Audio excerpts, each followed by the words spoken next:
You're walking down the street. You see a strange-looking antique shop called Ageless Trinkets of Mr. Bright. You're curious, so you enter there. You take a look at all the weird stuff. Suddenly, an old folded parchment paper catches your attention. It's a world map, but something's off with it. Instead of showing the countries as you know them, it shows the locations of 4 mythical lost worlds and civilizations. Mr. Bright, the shop owner, comes next to you after realizing your shock. This map won't let you find these places or anything, but I can explain to you the legends behind them if you want, he says. Let me begin with Atlantis. You might know it as Aquaman's underwater kingdom, but Atlantis, the fictional island, was actually first introduced in 2 of Plato's works. According to him, Atlantis was a highly advanced civilization that existed about 9,000 years before his own time, and its story had been passed down by poets, authors, and others. He wrote about Atlantis and its citizens to give a moral lesson and to teach about the dangers of arrogance, as well as the eventual downfall of those who are after too much power. In his dialogues, Plato stated that Atlantis was a great and powerful empire that was respected in all parts of the world. It was founded by beings who were half deities and half human, and became a great naval power after a while. Being an island filled with gold, silver, and other precious metals certainly helped their case. But besides that, it was also known for its breathtaking architecture and state-of-the-art technology, as well as its countless rare and exotic wild animals. Atlanteans were proud of their great achievements and the perfection of their civilization, but their excessive pride was going to bring their downfall. They believed they were so superior that they could gain control over any nation. This led them to launch a series of invasions. They conquered many of the Mediterranean lands, but when it was time to enter Athens, Athenians pushed back with an extraordinary force, so the Atlanteans were finally defeated.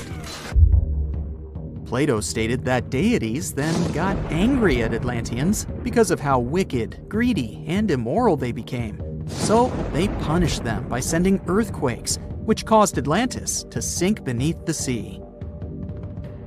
Although the earliest written records of Atlantis were Plato's works, some people still believed his story to be based on truth and tried to identify the island of Atlantis with actual countries.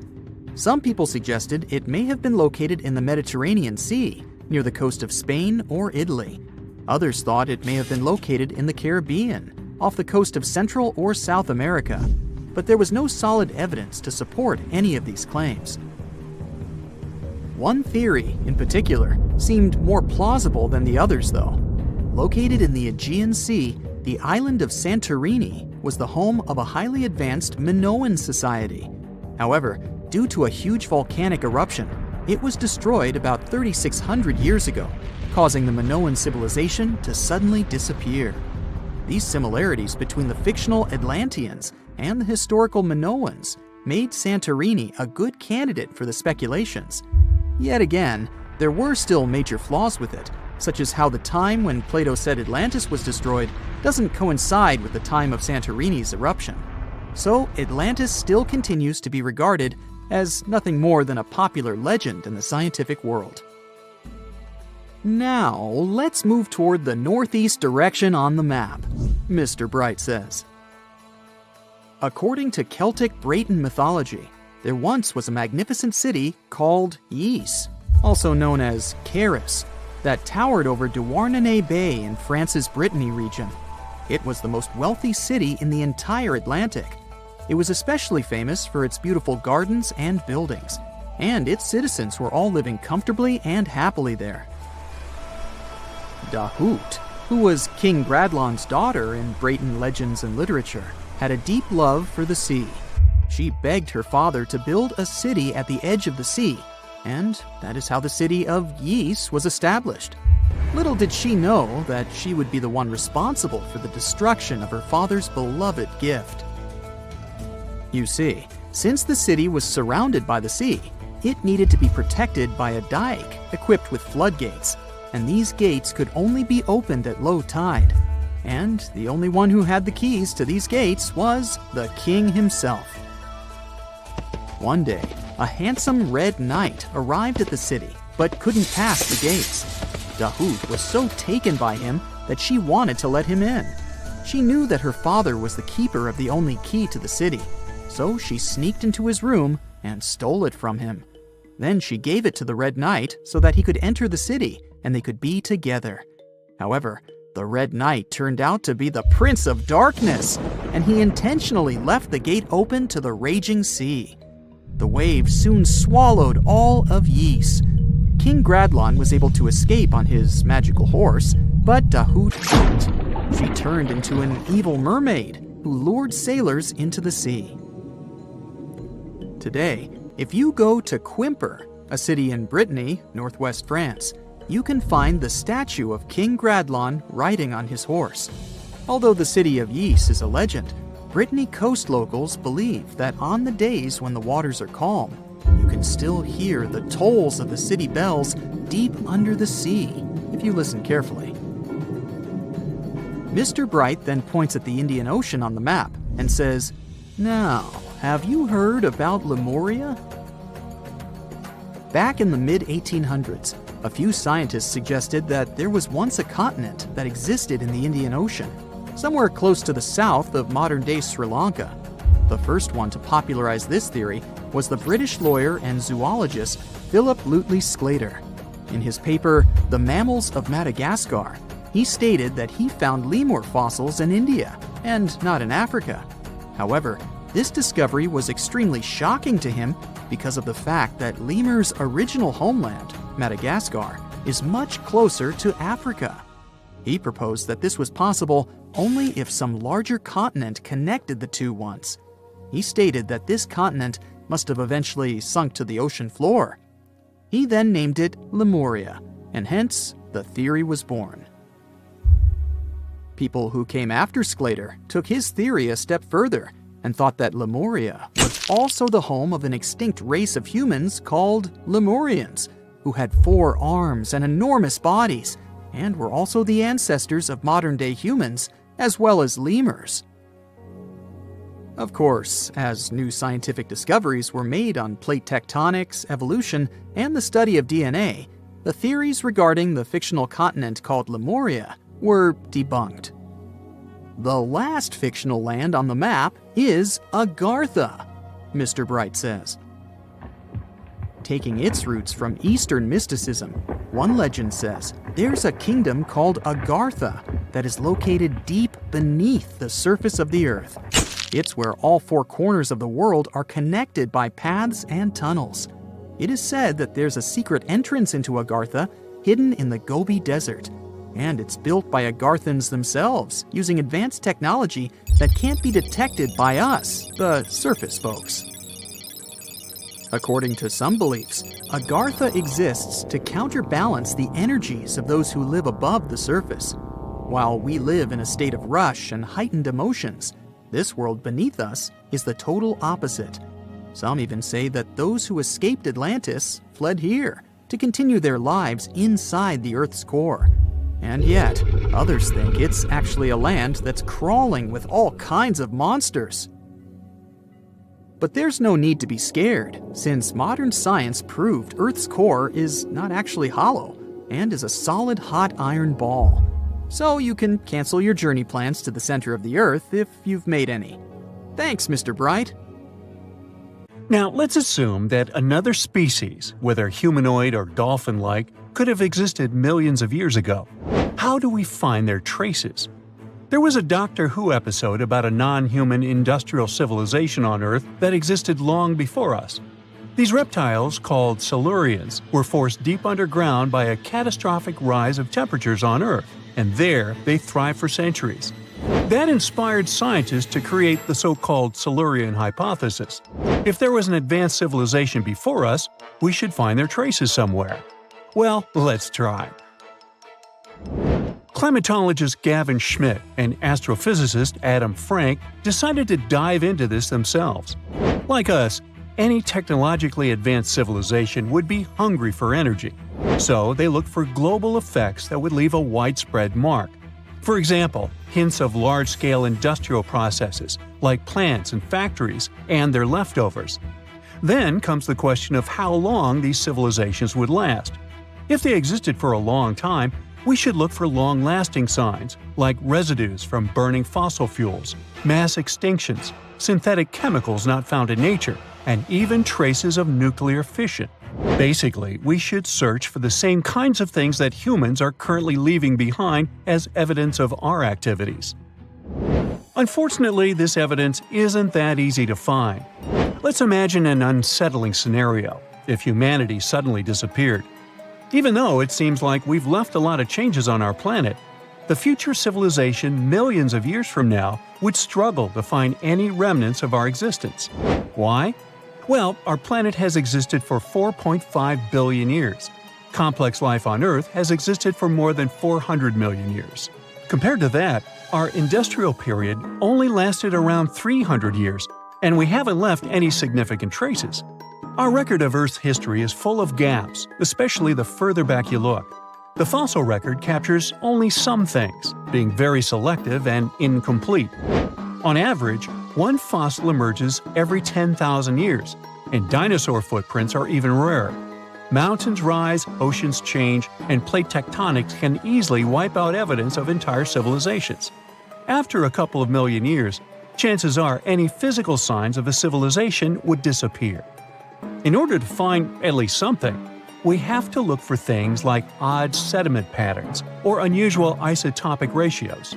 Also, fossils mostly form in water, leaving us in the dark about creatures on land or in the jungles. So even if there was a technologically advanced society millions of years in the past, and even if they were far more advanced than us, we might struggle to find any clues of its existence. Frank and Schmidt try to understand how we could ever hope to spot signs of them. Discovering actual cities would be the ultimate proof of a Silurian-style civilization on Earth. But Adam Frank isn't too optimistic. Even now, our cities cover less than 3% of the surface, making it easy to miss ancient city ruins. Whether a city survives over tens of millions of years depends on whether the land around it is sinking, getting locked into a rock, or rising, getting worn away by rain and wind. So places like the French Quarter in New Orleans might have a better shot of making it into the geologic record than, say, Haight-Ashbury in San Francisco. When it comes to finding artifacts, the odds are pretty slim as well. No prehistoric iPhone would survive millions of years, fancy glass or not. Finding their fossilized remnants might be a bit more promising, but it's still tricky.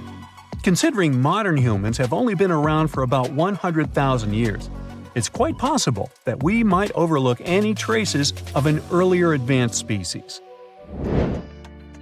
There is one thing, though. We could stumble upon their traces in rocks. Our current chaotic era might leave a distinct mark on the Earth's geological history, especially since we're basically experiencing PTM 2.0. I'll get to that in a moment. So they try to look at the changes in the carbon cycle. Humans have been releasing a lot of fossil carbon since the 18th century. This leaves a special mark in the carbon isotope ratio, like a signature that shows the difference between carbon in living things, such as seashells, and carbon in lifeless volcanic rock. Scientists also look for signs in the way sediments are arranged.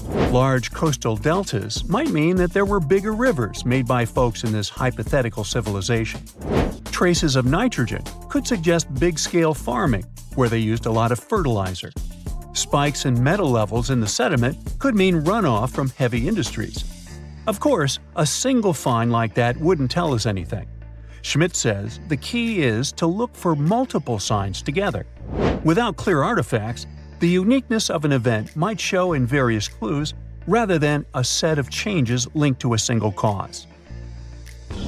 On a quest for Silurian-style clues, scientists even decided to check the Moon. Some astronomers find it surprising that no one has looked into this before. They even joked about the possibility of dinosaurs building rockets and leaving traces on the Moon or other celestial bodies. These astronomers think that Earth-like planets tend to erase signs of civilizations on their surfaces. So they're exploring the wild notion that these beings might have been space travelers. In that case, remnants of their technology, known as technosignatures, could be lurking not only on our moon, but also on asteroids, or even buried on Mars. There they might endure for millions or even billions of years. Unfortunately, so far, despite digging into the past 380 million years and examining all suspicious events, the researchers haven't found a clear match for a technological civilization. They don't give up, though. Frank calls for more investigation. For example, we could study how modern industrial chemicals stick around in ocean sediments.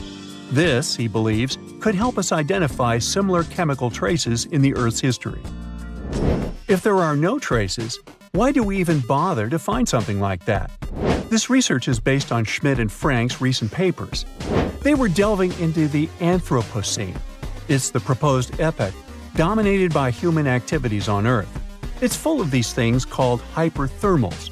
They're prehistoric events when temperatures on Earth sharply increased over a relatively short time. They're like extreme heat waves from the past. A great example of this is the Paleocene-Eocene thermal maximum, or PETM for short. It happened around 55.5 million years ago and saw a rapid rise in global temperatures. Over 200,000 years, the average temperature on Earth jumped from about 9 to 14 degrees Fahrenheit. We study these hyperthermals to understand how they occurred, from natural causes or human activities. So, these hyperthermals sparked the genesis of Frank and Schmidt's research. To study them, scientists started examining chemical signals and tracers left in rocks. When doing that, Schmidt and Frank uncovered some eerie parallels between all the climate issues we have today and past periods of rapid temperature shifts. There's a close similarity between the PETM and other hyperthermal events. So all this work isn't just about solving a historical mystery. Understanding our impact on the environment can guide us to finding better ways to live in harmony with the planet and avoid becoming a forgotten species in the future. Our Milky Way is filled with lots of planets that could be just right for life, but we don't know if there are other civilizations out there. Earth is the only place we know of with living beings. About 200 years ago, people wondered if there might be civilizations on Mars. Back then, it was a real question, but once we got pictures from space probes, we decided there wasn't any evidence for it, and that idea got stuck in our minds. Now, it's not even considered a valid topic for serious science. It's seen as kind of silly. But no one has set clear limits on what could have happened on our own planet a really long time ago. So, even if there is no proof, we shouldn't throw away the possibility.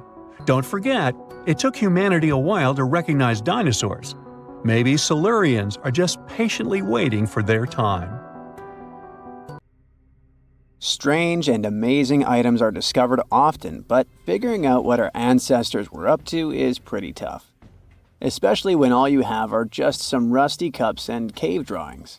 It's no surprise that even the experts in lab coats sometimes make mistakes. But it's not just about dusty plates and huge stones. Sometimes there's even humans with large heads. So grab your digging tools and let's travel back to ancient times to explore incredible societies that even scientists can't fully explain. Sardinia may look idyllic now, but I'm not gonna lie, I wouldn't fancy visiting it 3,000 years ago.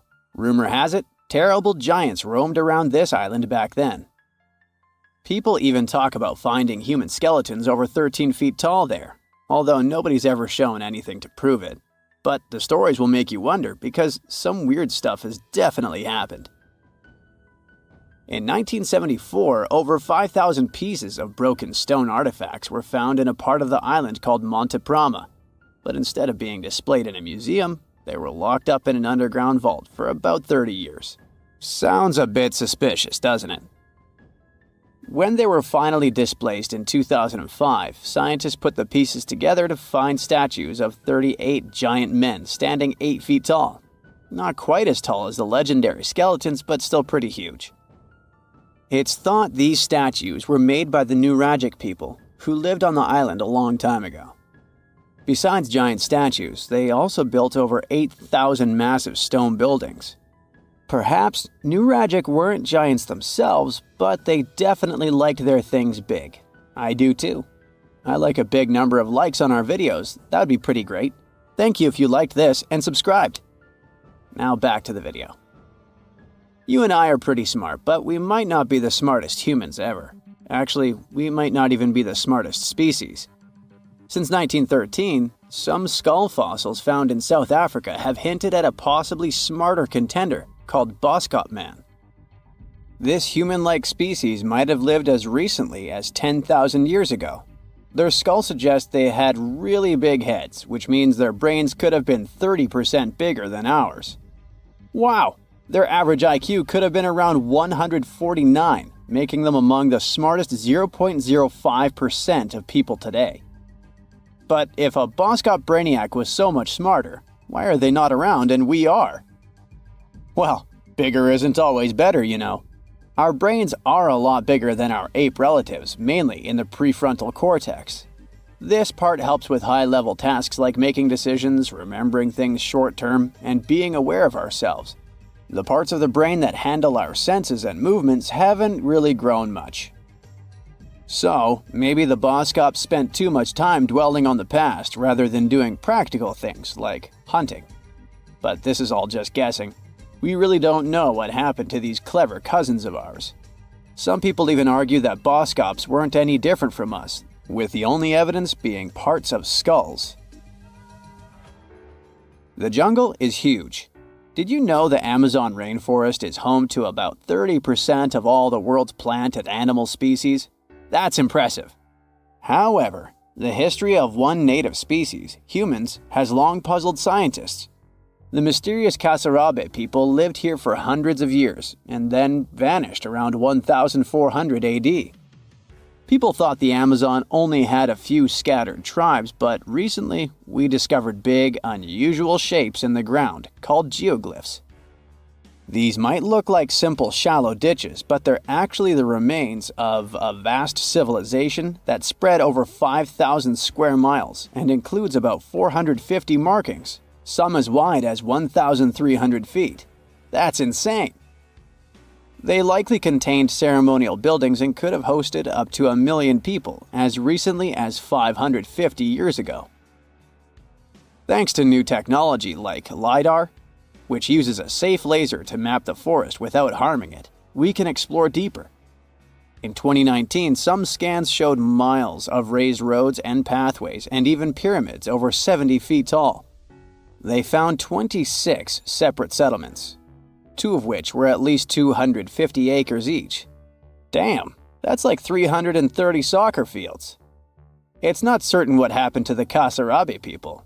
Maybe European conquistadors drove them out. Maybe the most baffling ancient civilization is one we've never actually found a trace of. Yep, I'm talking about Atlantis, the grand city that supposedly sank into the ocean. The first mentions of Atlantis come from the ancient Greek philosopher Plato, who talked about a great city near the Strait of Gibraltar. But for ages, everyone just thought Plato made up Atlantis as a perfect version of his own Athens. So why, about 12,000 years after it supposedly vanished, do we still wonder if it might be real? Well, in the 19th century, U.S. Congressman Ignatius Donnelly wrote a book giving 13 reasons why he thought Atlantis was more than just a myth. Then, in 1965, some folks thought they actually found Atlantis when they discovered the Richat structure, a massive 25-mile-wide dome in Mauritania, Africa. It's so big that you can see the whole thing from space. 2 astronauts flying over the Sahara Desert spotted this giant eye staring back at them and thought they'd made the discovery of a lifetime. Unfortunately, there's no solid evidence linking this structure to Atlantis. It's believed to have formed from volcanic activity about 100 million years ago. But it does look suspicious, doesn't it? Still, we're no closer to knowing the truth. Imagine going back to about 3,300 BCE and finding yourself in South Asia. Welcome to the Harappan civilization. These people were way ahead of their time. They had cities like Harappa and Mohenjo-Daro, complete with baked brick houses, sophisticated drainage systems, and even public baths. This place might have had over 5 million people, making it one of the densest regions at the time. They also invented a system of standardized weights that was incredibly useful for traders.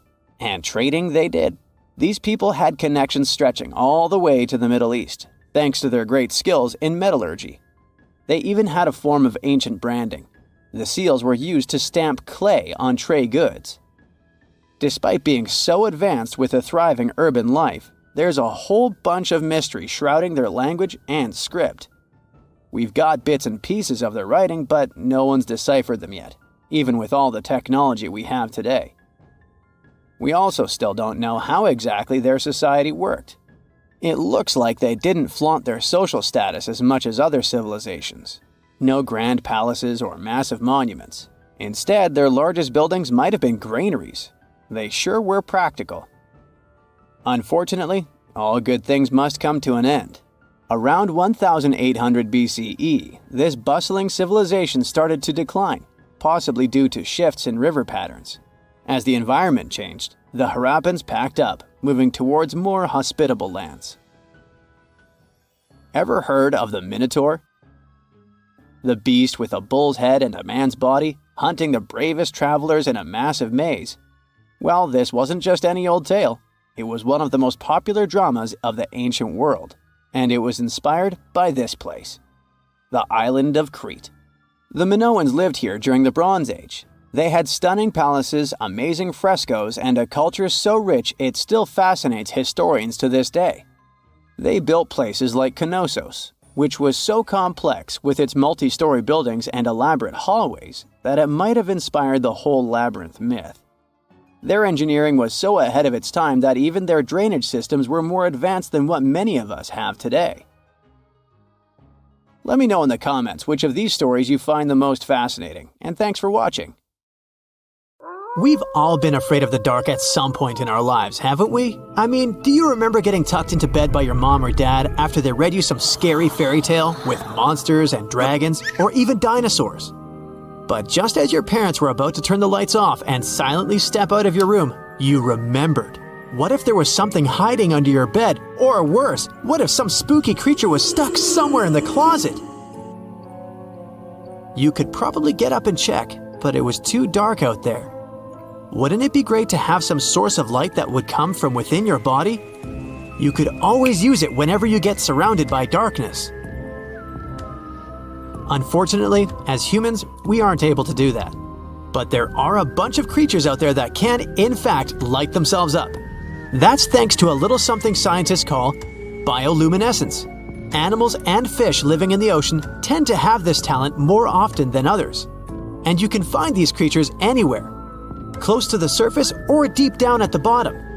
2.5 miles deep if you have a knack for numbers.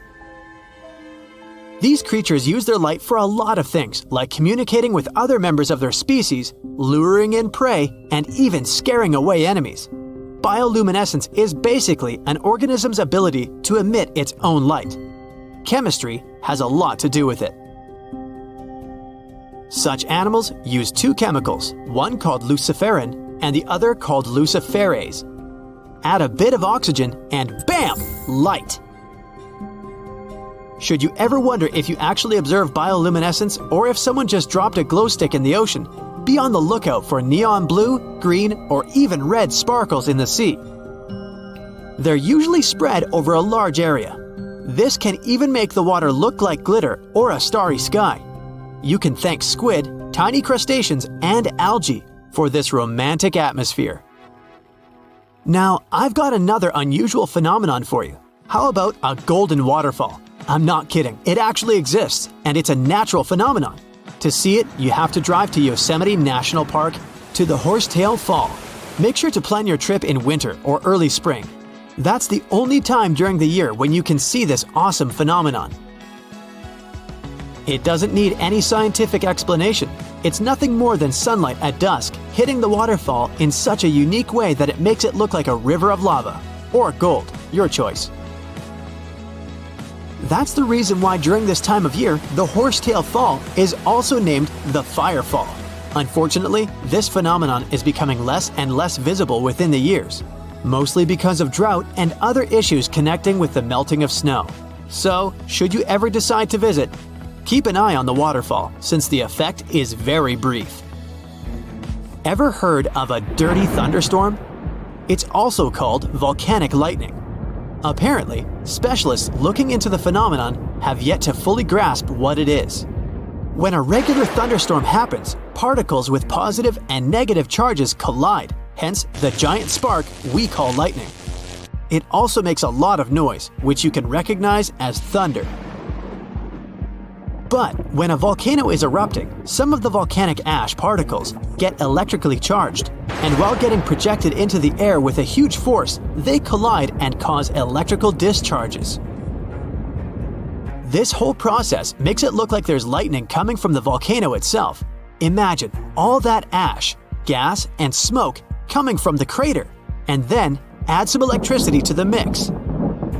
It'll make the whole picture look really bizarre. No wonder this phenomenon is called the dirty thunderstorm.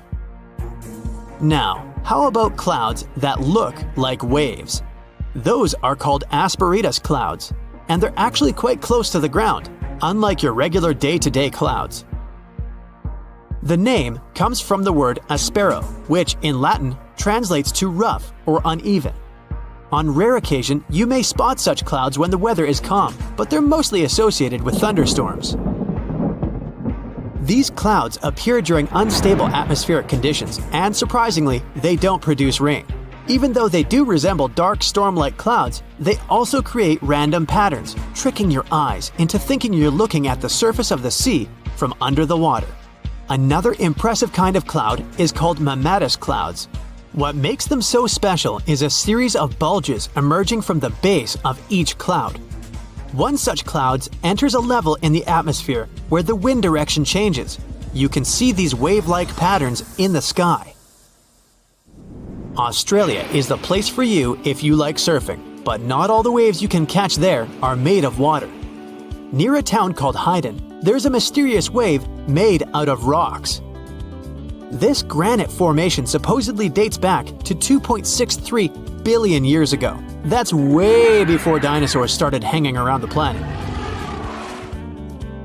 Standing at 49 feet high and 360 feet long, the wave was formed as a result of two processes: weathering and erosion. There's softer sediment at the base of the wave rock, which was chemically weathered by groundwater. Winds and rain did the rest of the job, causing the erosion of the rest of the formation. Its red, yellow, and gray stripes are made of iron hydroxide, carbonates, and other chemical compounds that were washed down by the rain. You've made it to Australia, so stick around a bit more. There's one more location here that seems unreal. You'll need to fly over this one, however, if you want the best picture. In the western part of the country, surrounded by green woodlands, there's a series of lakes. They're all a staggering shade of bright pink.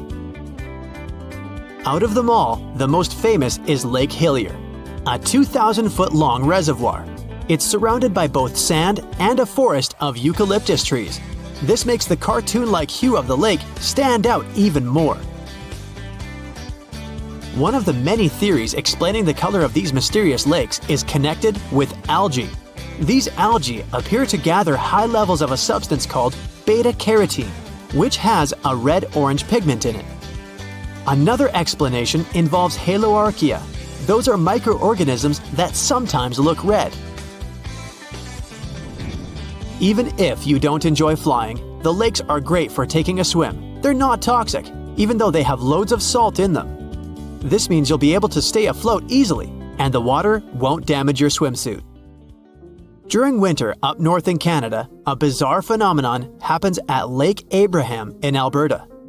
Underneath the frozen surface, you can spot some weird objects that look like frozen jellyfish. It's definitely not the case, as these creepy formations are just frozen methane bubbles. Those are pockets of gas that were trapped underwater and got stuck there after the lake had frozen. They appear when leaves and grass fall into the water and bacteria digest them. This process transforms them into methane. This phenomenon is as beautiful and strange as it is dangerous. The pockets of methane can easily become highly flammable. When the temperatures rise during the spring, the ice melts and these bubbles start popping and fizzing. It's a spectacular sight to observe. Picture a lake filled with soda. Remember not to bring any source of fire. It can be very dangerous for visitors. You can check out these types of lakes all across Canada's Banff National Park. Nature often tends to make its own music. Just listen to the sound of crickets at night, or the soothing noise of a waterfall. But in Bucks County, Pennsylvania, there's a strange geological phenomenon which takes nature soundtracks to a completely different level. These are called the ringing rocks, and scientists still can't explain their unusual behavior. If you strike these rocks with a heavy object, like a hammer or another rock, the stones will make a ringing sound, as if they were hollow, but they're not. What makes the ringing rocks even more bizarre, apart from the mysterious sound they make, is that no animal wants to hang around there. Even though the rocks are surrounded by a thick forest, scientists haven't managed to trace any animal activity in the area yet. Even more striking is the fact that despite all the trees around the rocks, you won't find any leaves lying on the boulders. What makes these rocks so unappealing for both animals and vegetation is still up for debate. It's nighttime, and you're about to walk inside Pharaoh Tutankhamun's final resting place. You know, King Tut. You don't have a torch, but at least you came with a flashlight. You walk down several flights of stairs and observe how the walls are carved in hieroglyphics and what looks like a spell. Those who take anything from this place will be doomed for life, the spell says. Even if you don't really believe it, this scares you a little bit. You find a huge stone door. Is it a trap? You manage to open it, but oh no, it's only an empty chamber. You check your map. It seems like you're heading in the right direction. After what feels like hours, you realize you must be trapped inside a labyrinth. You try to retrace your steps, but you can't find the door where you came in from anymore. That's it, you think to yourself.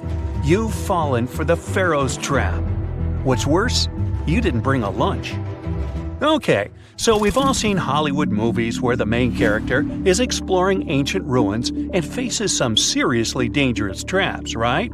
We've been told Egyptian royalty protected their final resting places with venomous scorpions and snakes, sliding doors that will trap you for life, and giant rolling boulders that will crush anyone on their paths.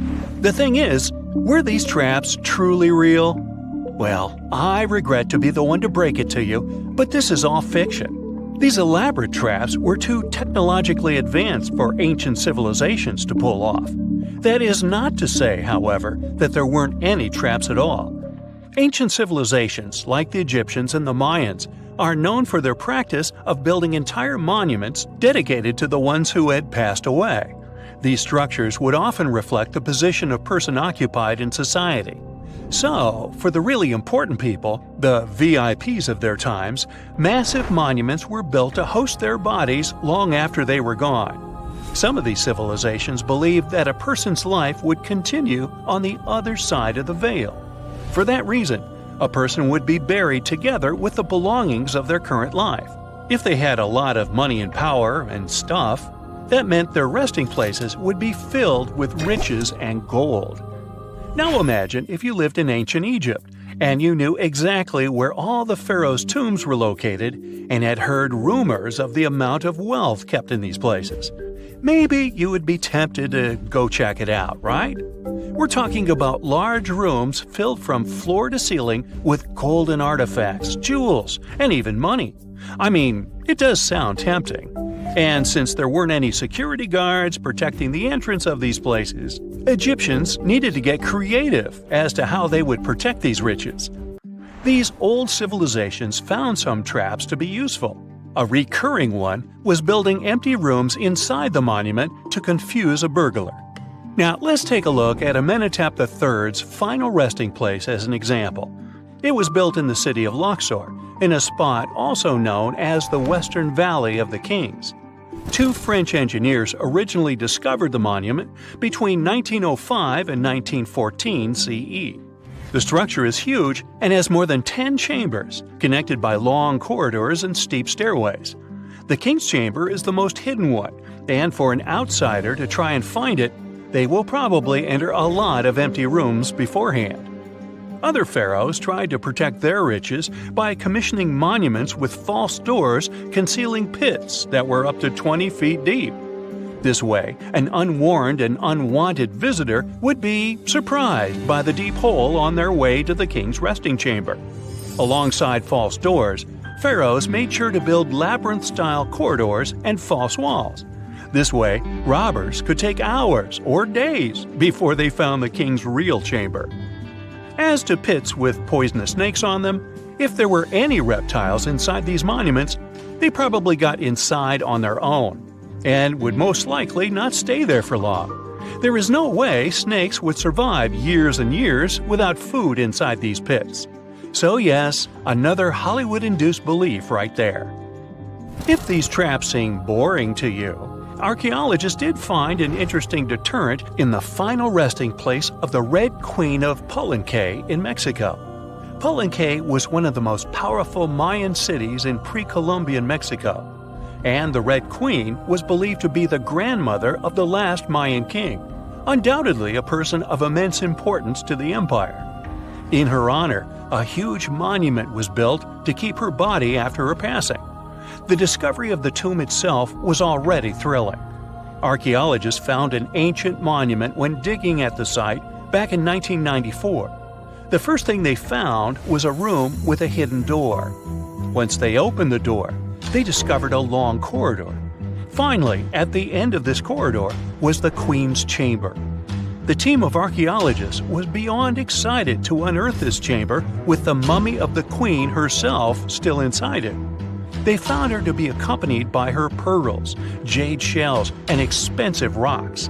But as the team explored the remains, they saw something rather strange. The room was filled with a red-colored powder. Researchers knew that the color red was important to the Mayan people, and that much of their clothing and buildings were decorated with this color. But they didn't understand why the queen was buried with this unknown red substance. After they took a sample back with them for further analysis, they discovered that the red powder was cinnabar, a very dangerous mineral. This powder, when inhaled, can cause, shall we say, severe health damage to a person. The team concluded that this could only be a trap for anyone trying to steal her riches. Okay, so dangerous powders might have worked as the most intense traps we've seen until now. But perhaps the cheapest way to keep out unwanted visitors was to advertise spells written out all over the monument. We'd probably laugh at these today, but back in the day, they were more or less effective. Spells usually said that the person who took anything from that place would meet a tragic fate. Some spells said that robbers would lose their houses in big fires or terrible floods. Other spells said burglars would have incurable and undiagnosed health issues, but they weren't really enough to stop people from taking any gold. There are some stories surrounding how these spells might have been real. One of them is from the famous British Egyptologist Howard Carter, the one responsible for unearthing Pharaoh Tutankhamun's resting place in the 1920s. After months of unsuccessful digging, Carter discovered the tomb's existence by chance. He found the entrance to a stairway right beneath the soil where he had been searching all those months. With the help of a team, he cleared the piles of sand blocking the stairs and discovered a doorway. The door had several royal symbols carved into it, and Carter knew this could only mean a very important person had been buried there. And he was right. With a chisel, he made a hole in the top left-hand corner of the doorway and lit his vision with the help of a candle. He couldn't believe what he was seeing, the reflection of several golden and jeweled items crowding the chamber before him.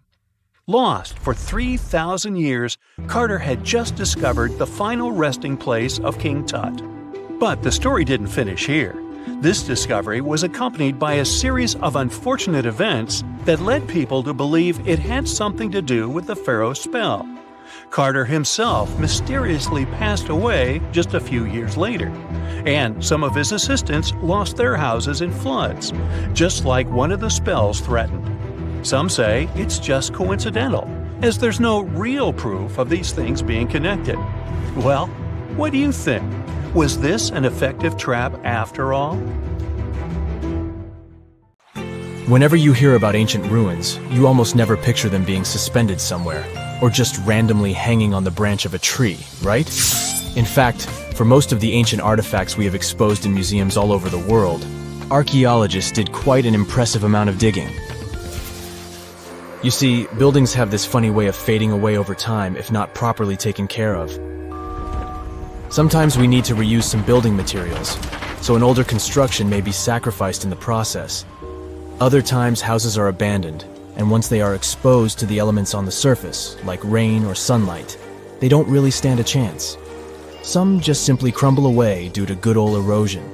So the only way a piece of architecture can survive the test of time is if it's somehow gotten buried deep down. Now, how did they end up buried in the first place? Well, it's quite the comedy of errors. Ancient cities had a habit of gradually raising their ground level like a kid adding toppings to their ice cream sundae. You see, these settlements were always busy collecting food and building materials to keep up with their ever-growing population. But hey, who has time to deal with waste and rubbish? It wasn't exactly high on their to-do list back in the day. So when it came to building new houses, ancient civilizations found it much easier to save their sweat and tears by piling up the rubble and constructing right on top. But that's not all. Rivers would also occasionally flood and deposit a layer of sediment on the city floors, further encapsulating those ancient constructions. And in those dry regions like the desert, where the wind likes to show off its sand and dust dance moves, you can bet it was a constant struggle to keep the establishments clean. One hilarious example is the Sphinx, which had its head buried in sand until a group of archaeologists unearthed it in 1817. Some ancient towns eventually got covered up because they were completely abandoned. With less human activity to control their expansion, plant seeds couldn't resist the opportunity and sprouted all over the place.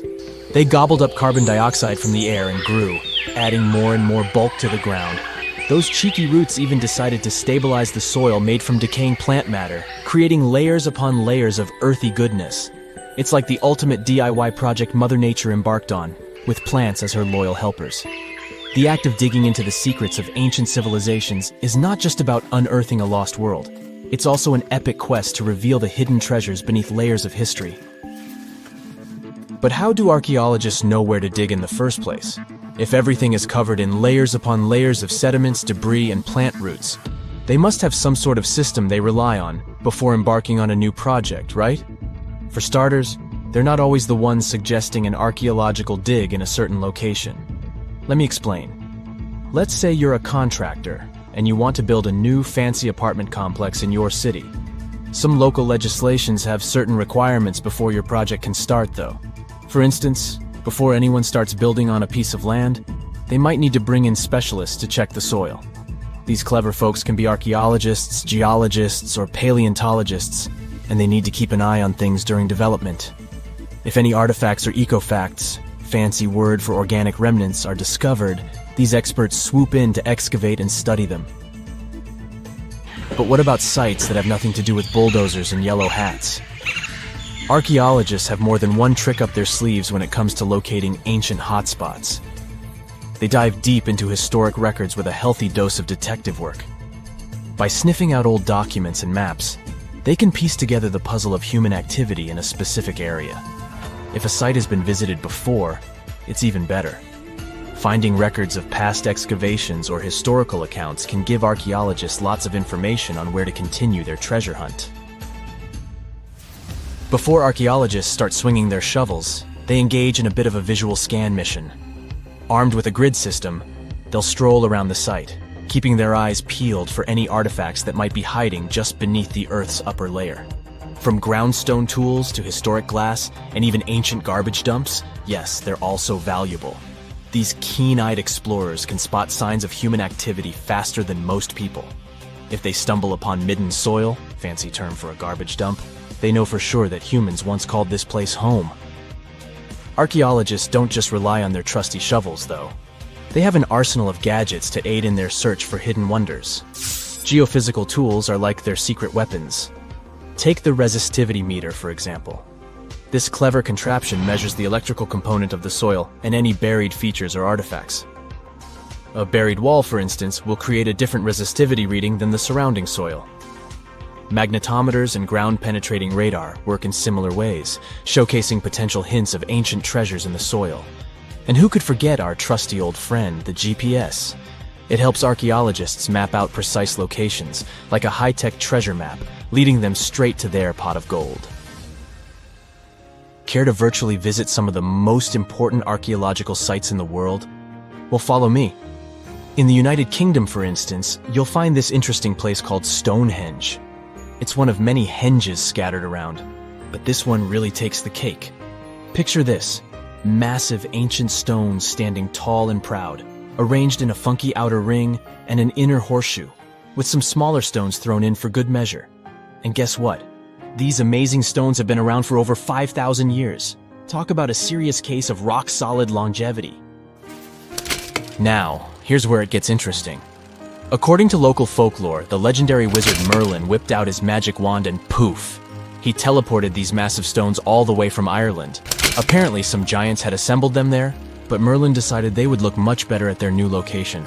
Others think it's just the ruined remains of an old Roman spiritual edifice. These amazing structures were built by our Bronze Age ancestors. With their simple tools and limited tech, they managed to create this monumental masterpiece. Impressive, right? Unfortunately, there's still so much we don't know about this area. Stonehenge's initial purpose remains a mystery to this day. Sure, there are lots of theories, but scientists have yet to agree on the subject. However, we do know that it's perfectly aligned to catch the sunrise during the summer and winter solstices. The ancient city of Pompeii is an equally amazing archaeological site.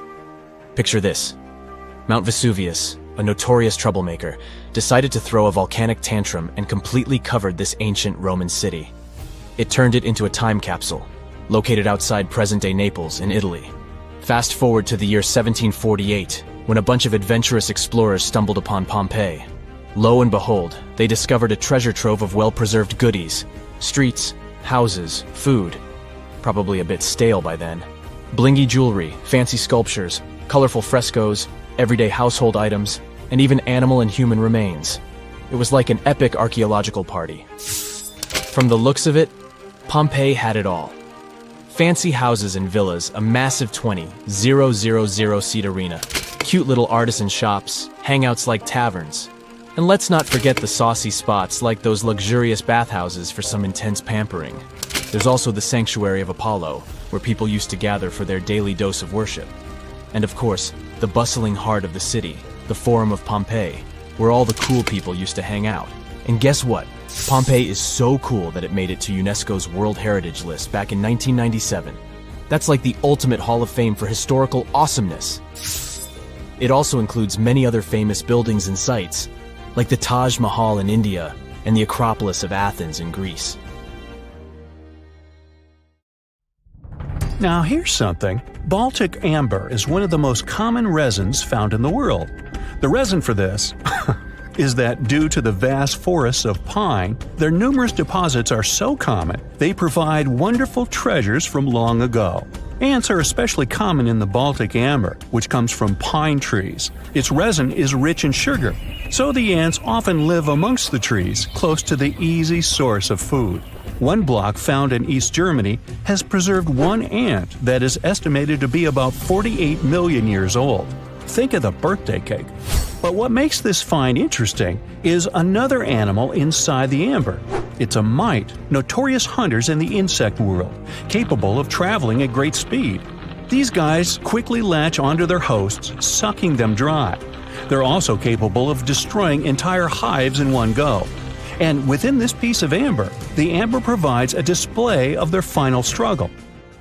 In Southeast Asia, feathers belonging to something unique have been found from 80 million years ago.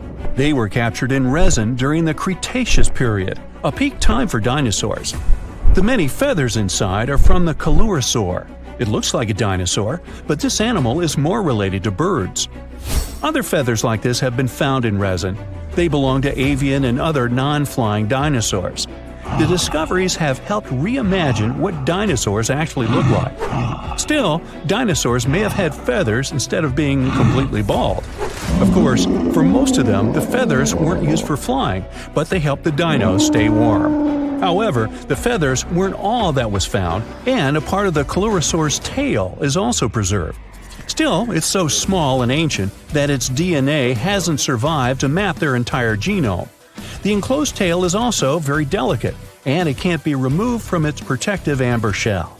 But although these findings can only be observed, they've still provided a great insight in the evolution of birds. But how does amber preserve things so effectively, even at the initial stages? The trees produce the resin to protect any small gaps in the bark against feeding insects. Its antiseptic nature and lack of water content ensures it doesn't degrade for a long time. This also makes it more resilient as it petrifies over long periods, eventually becoming a fossil. Some of the oldest amber ever found was from the Triassic period, showing how long it can last. The pieces from Italy are about 230 million years old. And inside one of these ancient droplets holds the oldest arthropod ever recorded. This mite found inside has provided a broader understanding to their evolution.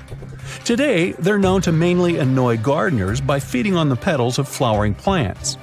However, at the time the mite was caught, flowers didn't have any petals, and it would be without this tasty meal for another 100 million years. Now, 100 million years ago, Myanmar was part of Gondwana, the great supercontinent. At that time, Myanmar wasn't part of Asia yet. But it was still lush with a great forest, which contained many species of lizards that lived amongst the undergrowth, hiding away from dinosaurs. Many of them have been stored within amber. This fact helped discover ancestors of geckos and chameleons. By using CT scans, scientists have analyzed them, providing a glimpse into the formation of their scales, teeth, feet, and claws. It also provided an understanding of how these archaic creatures once appeared. Although mostly pieces of lizards, by using modern technology, the scientists have been able to create 3D images of the lizard. These images can reveal how those guys appeared in their full form. The images show that they still retain some of their exact features to this day, like the chameleon's sticky pads used for climbing. A salamander fossil from around 20 million years ago is one of the most intact specimens ever found in amber. Details of its final moments show that it had been attacked before getting stuck in the resin. However, what's confusing about this find from the Miocene era is that the amber was found in the Caribbean, but it came from a tree that's closer related to those from East Africa. The lizard also has ancestry from the same area. Finds like this have opened a whole new understanding about how these small lizards migrated. It's expected that they would have ridden fallen logs, which took them across the seas to new homelands, not only to the Caribbean, but to all continents except for Antarctica. Nobody goes there, it's too cold. In the Dominican Republic, you can find some of the rarest of all ambers. This Dominican amber came from neotropical forests from around 20 million years ago. Many of the trees that made the resin are now extinct. The amber is almost completely see-through and can come in an array of beautiful colors. The most common colors are red, yellow, and even blue, and are easily mistaken for gemstones. One was found with a flea caught in it, dating to when the forest was at its peak and the mammalian variety thrived. Fleas were likely common at the time, and this flea in particular had recently fed on a mammal before getting stuck. However, something more intriguing was found within the flea. While scientists checked what mammal DNA was within the flea, they found that it was carrying an ancient bacterial blight. These blights have been constant throughout Earth's history, dramatically decreasing populations of animals and plants. This now extinct blight in the amber helped scientists determine how much the bacteria have evolved and how it spread. Now, most remnants of insects inside amber aren't much more than the exoskeleton bodies. But with some found in Myanmar, they were so well preserved that even the color of the insects is still intact. Colors in nature appear in 3 different ways. The first is bioluminescence, that's produced by a chemical reaction within a living organism. The second is about pigments, where the color appears in an animal or plant tissue. The third is called structural coloration, and the production of colors here is explained by microscopic surfaces fine enough to react with the light. The rare insects in amber were found in the form of structural coloration, but only at specific wavelengths. It all explains the very intense colors rarely found. 99 million years later, these bugs can still show their vibrant colors – blue, purple, and green. Some of them appear so different in color and shape that they almost look like they're from another world. Which of course they are, a very old one. Ants have been around for about 168 million years, based on fossil evidence provided. They're well known for their social hierarchies and their hive mind system. They've dominated almost every corner of the insect world, but when these social capabilities came about have been difficult to determine. Yet, recently, amber dated from 100 million years ago has shed some light into their evolution. Several amber pieces have preserved various ant types, including the worker ants, guardian or soldier ants, and even a queen ant.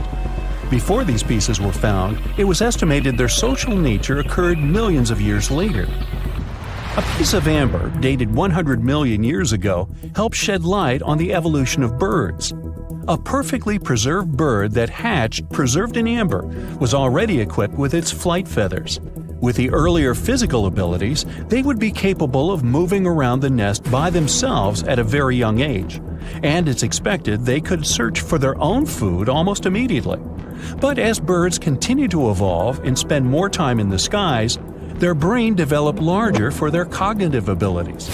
After hatching, their early development was then more focused on the brain, and the chicks slowly became more reliant on their parents over time. In Spain, a massive treasure trove of amber and other fossils has been found. Inside, there were remnants of an entire ecosystem that existed 110 million years ago. A bunch of individual fossils were found.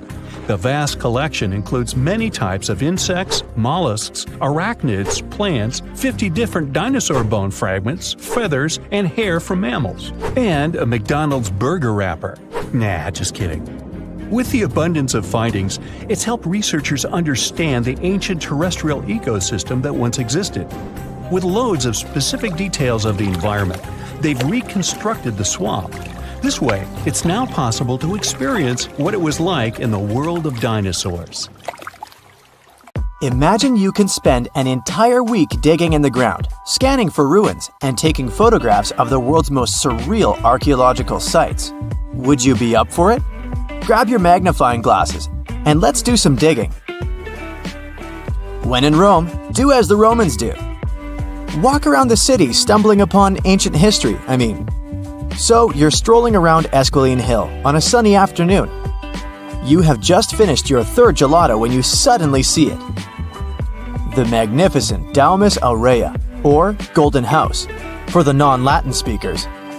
The Roman Emperor Nero ordered to build this huge palace back in 64 BCE. The construction finished in 68 BCE. In its glory days, it occupied an area 3 times the size of the Vatican City.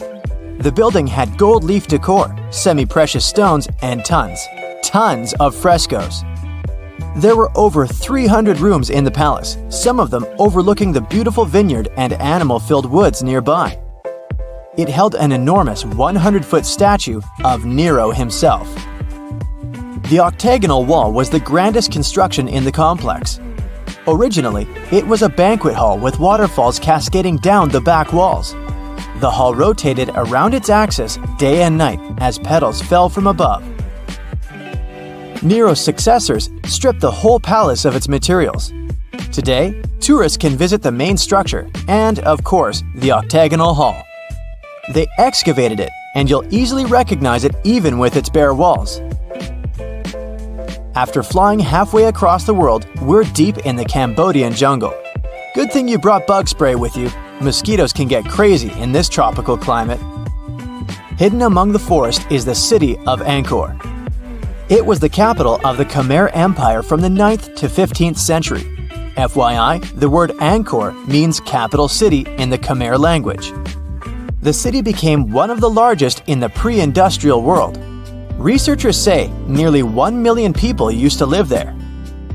Today, Angkor attracts visitors from around the world because of its stunning architecture.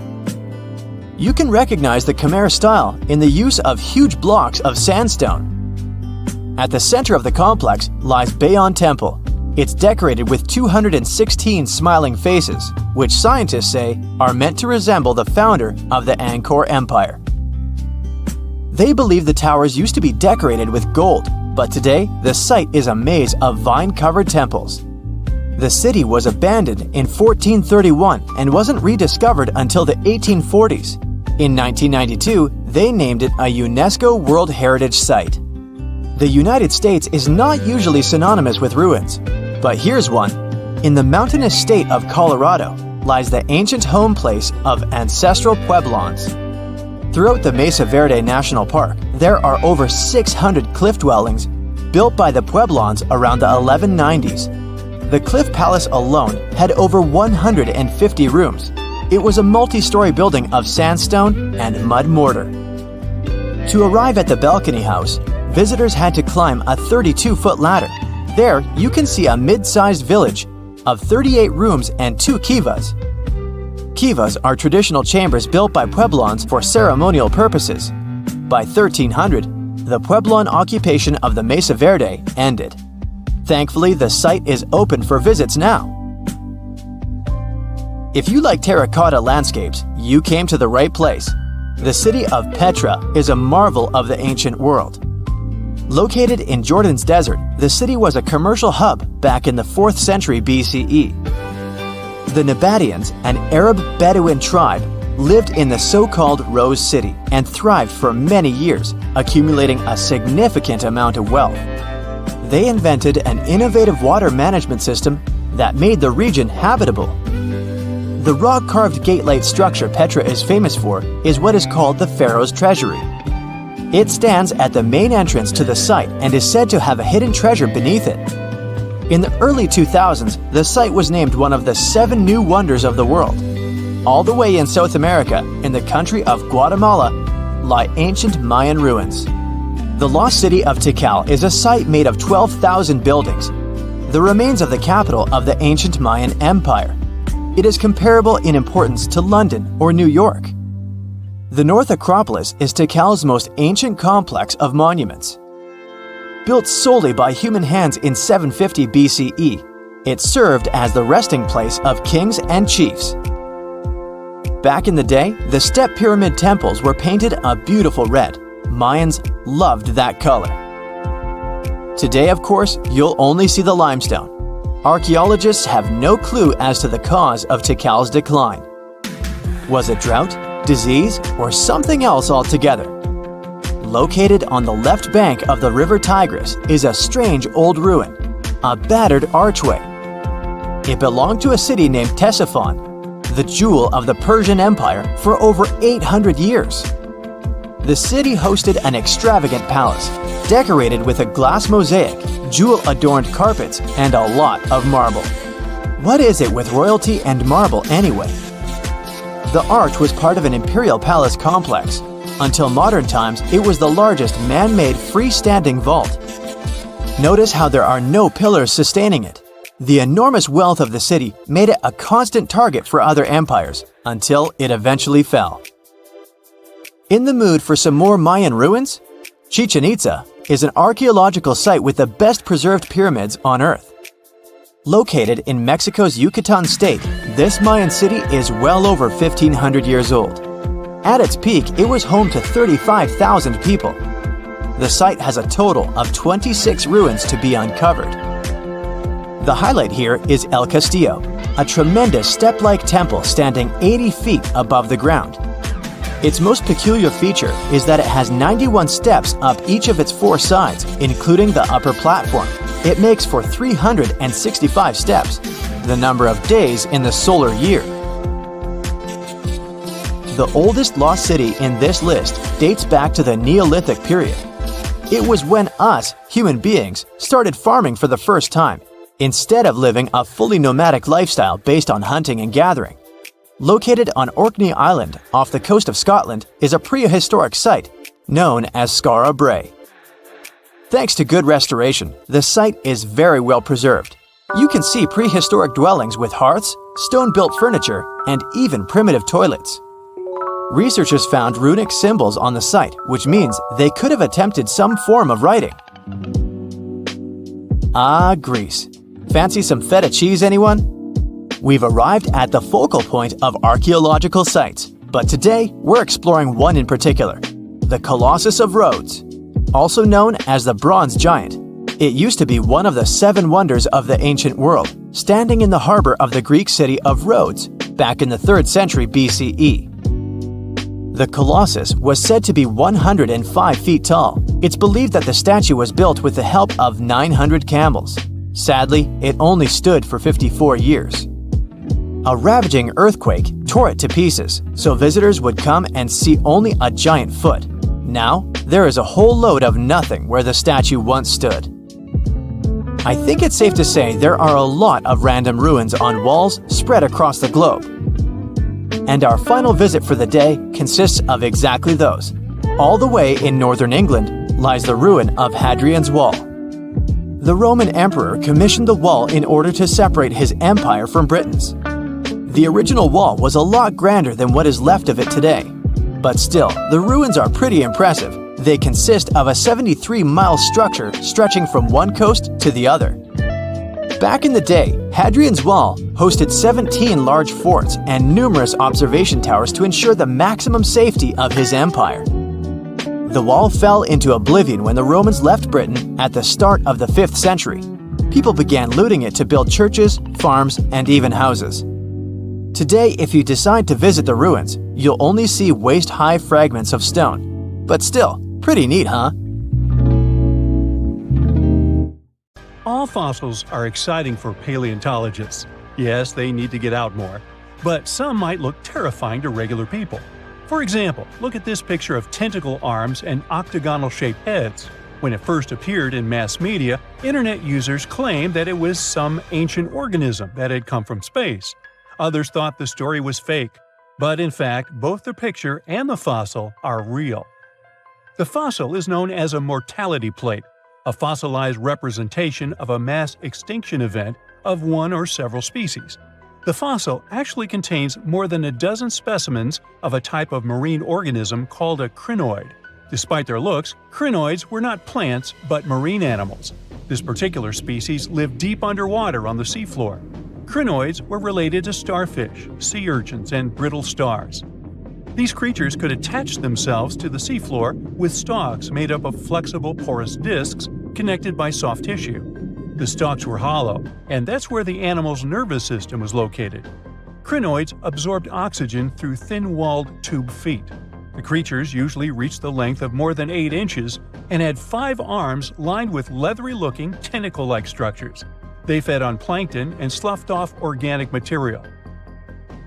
Now, even though these fossil finds seem to be super exciting, few creatures in the fossil record confuse scientists as much as the Tully monster. This curious sea creature sported a toothy, trunk-like snout and eyes splayed out on a rigid rod. But the most bizarre thing? It has been impossible to classify. Researchers have been considering a variety of organisms, for example, segmented worms, swimming slugs, and primitive eel-like creatures, since the monster was discovered in 1966. Recently, they have even tried to connect it to some species of jawless fish with a backbone-like structure. A team of scientists from Japan has used high-resolution laser scanners to examine the anatomy of Tully monster fossils in 3D. They concluded that the enigmatic fossil might be an invertebrate after all, and still, the true identity of the creature remains elusive. In the 1950s, amateur fossil hunter Francis Tully found a ghostly imprint of a torpedo-shaped organism with a huge tail fin in the Mizon Creek fossil beds in Illinois. Tully had never seen anything similar to the torpedo structure. He took his find to Chicago's Field Museum of Natural History. Paleontologists working there were baffled as well. Since then, scientists haven't been able to determine where the creature fits on the phylogenetic family tree, or where they should spend Thanksgiving. In 1741, an explorer and captain named Vitus Johansen Bering led an expedition to map the coast of Alaska. The ship he was on got shipwrecked on what later became known as Bering Island, and they got hungry. Half the crew survived thanks to the discovery of an extremely large sea cow. With the meat of these animals nourishing them, the sailors managed to build a small ship from the wreckage and return home. On their way back, a scientist who was among them spent his time documenting the animals and plants they had found. The sea cow was particularly interesting because without it, the crew wouldn't have survived. These animals were more than 26 feet long and weighed around 10 tons. All sea cows are member of the order Sirenia, marine mammals more closely related to elephants than cows. The scientists described them as having black skin, a small head, and stubby forelimbs. Those sea cows floated on the water's surface, munching on kelp. After the information about these animals became widespread, sea otter fur trading expeditions made use of that convenient depot en route. Sea cows were docile and could be easily hunted. Long story short, within 27 years after the scientists mentioned those animals, they were driven to extinction. But it's not the saddest part. The fossil record reveals a much deeper and darker history. Fossils of sea cows have been discovered all over the world, from Japan to Mexico. It means that the animal once thrived in the vast kelp beds around the entire North Pacific Rim. That small population discovered by the expedition was probably the last remains of a once much larger and way healthier population.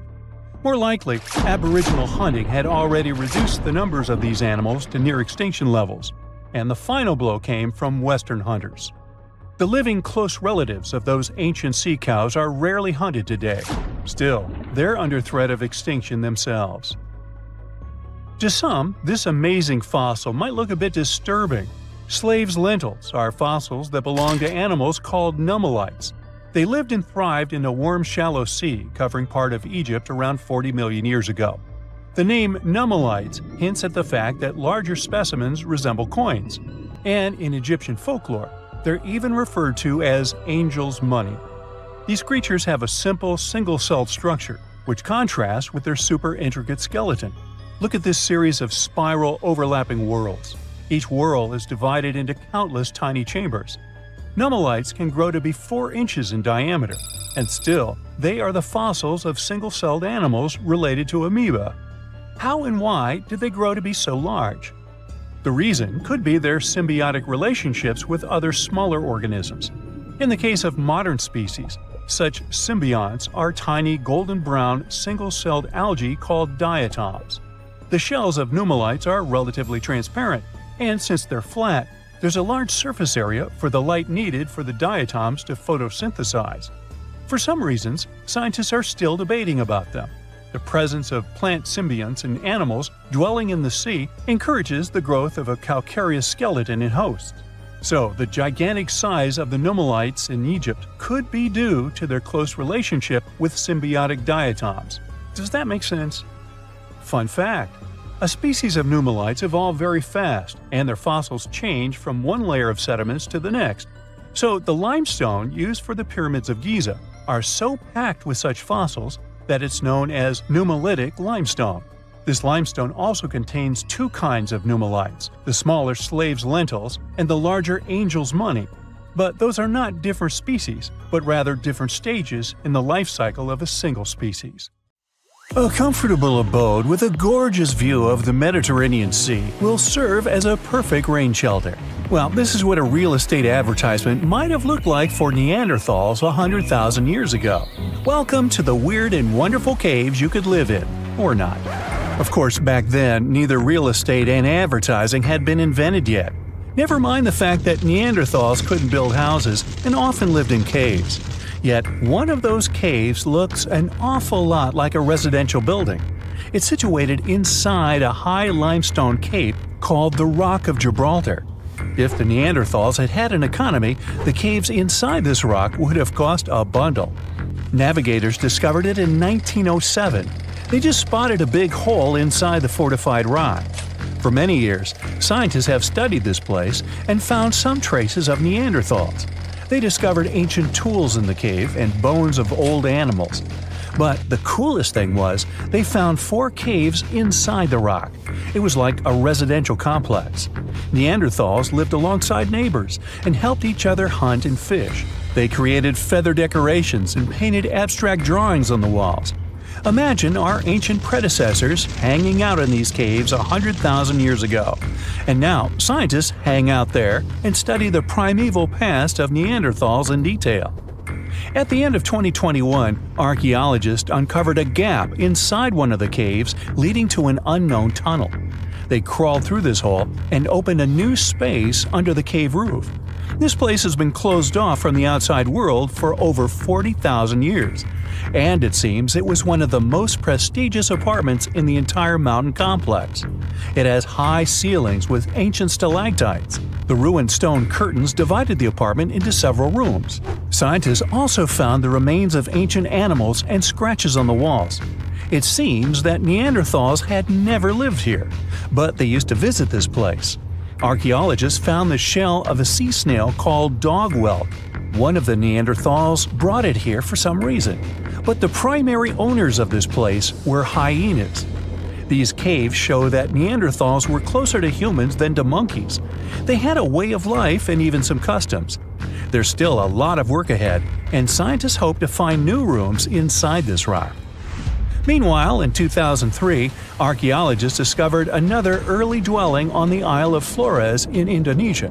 Among the green jungle, they found a cave with ancient tools.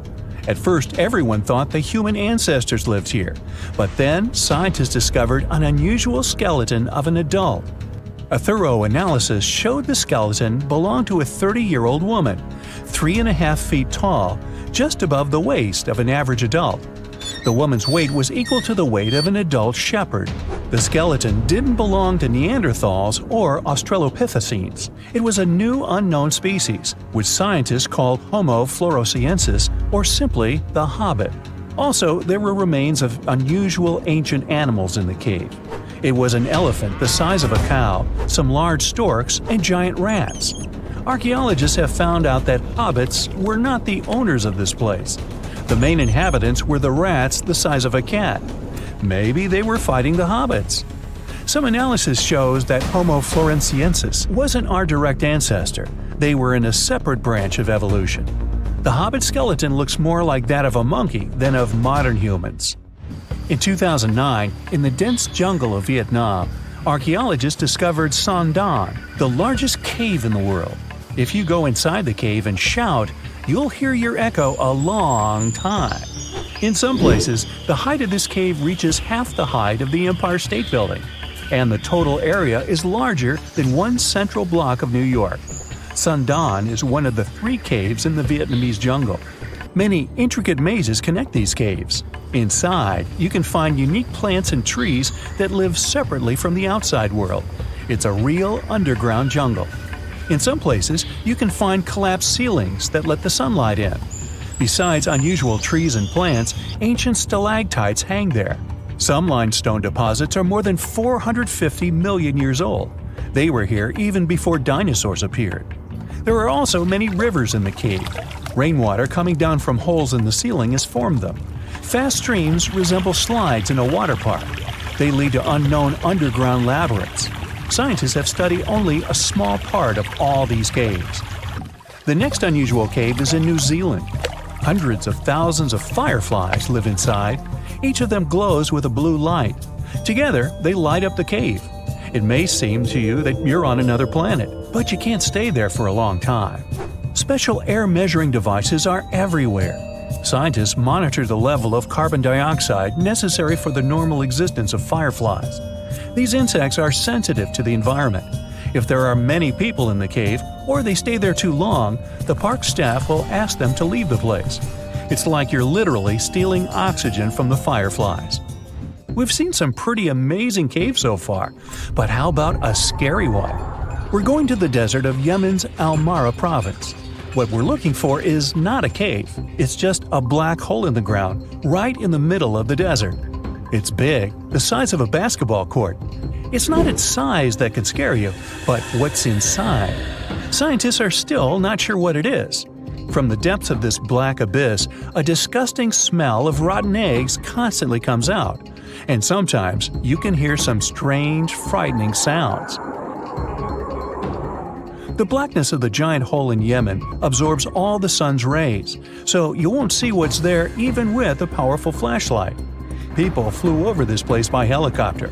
They filmed using drones and the most powerful lenses, but they didn't catch anything except darkness. It looks like a big ink spot in the middle of golden sand. The locals are afraid to approach this place. They believe the cave leads to another dimension where evil creatures live. At the moment, the giant hole in Yemen is one of the most poorly studied and mysterious phenomenon of nature. How did it appear? How old is it? Where does it lead? Scientists are trying to find the answers to these questions. There are theories that the hole appeared because of construction work. Geologists drilled the soil nearby in search of minerals. It could have caused fluctuations in the Earth's crust and collapsed the surface. But no one can prove this theory, yet.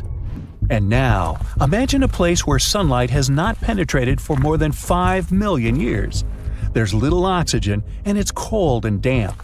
Still, life is born in this place, not only microbes and bacteria, but also something bigger. The living conditions in this cave are very different from the usual ones, so, in a sense, this cave is like another planet. It's the Movile cave in the southeast of Romania, near the Black Sea. The entrance is a small hole in the ground. Inside, a tunnel leads deep below the surface. The levels of hydrogen sulfide and carbon dioxide are above normal inside the cave. The air here is half as much oxygen as on the surface. People can't be here without an oxygen mask, but other creatures living here can. The cave is home to 48 species of living organisms. 33 of them are unknown. Here you can meet some unusual insects, white snails and white spiders, millipedes with huge whiskers, transparent shrimp, and unique species of leeches. They all live here thanks to the little bacteria autotrophs. They absorb carbon dioxide and release food particles. Bacteria feed on it. Other larger organisms feed on these bacteria, and some bigger organisms eat those little ones. In the end, everyone gets food. In this cave, evolution has created a biological system separate from the rest of the world. Over millions of years, our planet has changed a lot. Ice ages, shifting tectonic plates, global floods, meteorites. Whole species of animals have come and gone over millennia. At some point in all of this, we humans came along. Now imagine a place that was cut off from the rest of the world for 5.5 million years, possibly much more. A place that no human had ever set foot in before. In 1986, we finally found it, Movile Cave. You head to the airport and buy a ticket to Romania. Next, you rent a car and drive southeast. You're looking for Constanța County, right near the Black Sea. Your phone says you're there, so you stop the car and look around. You're in the middle of a deserted field, nothing but a wide, lifeless plain. Then, you see it. A hole in the ground. As you move closer, you realize it's a shaft that leads deep down into the Earth's crust. Before you descend into the darkness, you take a rope, a hard hat, a powerful flashlight, and an oxygen tank. Don't forget to wear your protective suit and oxygen mask. You climb down slowly and look around. It's pitch dark below you, and you feel a little uneasy. But something's off. The darkness. It's not cold. Warm air wafts up from the depths. Finally, you feel the ground under your feet. You look around and see a lot of tunnels ahead that lead into the depths of the cave. The tunnels are covered with dry clay. Moving forward on all fours, you notice something. The air is getting warmer and wetter. You come out of a narrow tunnel and find yourself in a huge cave with a lake in the center. Now for the hard part, you have to dive in. The moment you get in the water, you get attacked by the smell of rotten eggs. You've just touched sulfide water, and now smelly hydrogen sulfide is everywhere. That's not all. The cave is also filled with carbon dioxide. Normal fresh air on the surface is about 20% oxygen, But here, it's only 10%. Not enough for us to survive without our trusty oxygen tank. Still, all those other gases give you a nasty headache. You turn on your flashlight to full power and dive under. Somehow, you need to swim through these narrow underwater rifts. There are a lot of them. It looks like an underwater maze. You're a little worried, but your O2 tank is still pretty full. You squeeze through the rifts and finally find an open area. You freeze. From above, below, from all sides, you start to hear the sound of crawling creatures. The flashlight beam catches thousands of slippery, fast insects. This cave contains 48 species, 33 of which are completely new to us. Strange white snails crawl along the walls, and transparent shrimps, even small leeches, swim in the water. White centipedes with huge whiskers and transparent spiders shuffle around under your feet. There are even 2 species of scorpion, as if you weren't scared enough. Water scorpions, and another kind, as yet unidentified. It's not exactly your typical desert scorpion. Actually, nothing around here looks normal. All the creatures here are white or transparent. They don't have eyes, just long legs and whisker antennas that help them navigate in the watery darkness. It's a sci-fi director's paradise. You couldn't make this stuff up. The deeper you go into the cave, the less oxygen there is. Amazingly, there are even more small monsters running around. The air is all methane and carbon dioxide. These bizarre little things have never seen the sun, never been out of this cave. The spiders, scorpions, and leeches get hungry, right? They feed on smaller creatures, snails and worms. But what do the smallest creatures eat? Just then, you notice something very strange on the surface of the water. There's a gross white substance that looks like foam. You touch it carefully.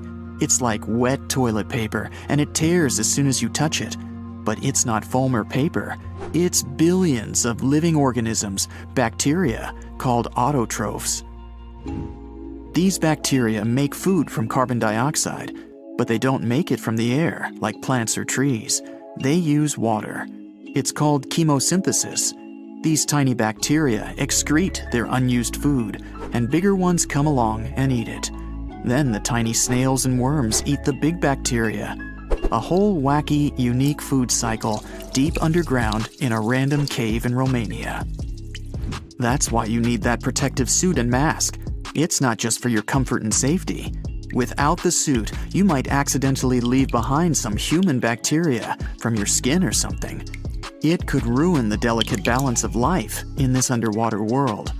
The underwater cave is too small and dangerous for expensive scientific equipment, so you grab a couple of samples of water, land, and air and get out of there as fast as possible.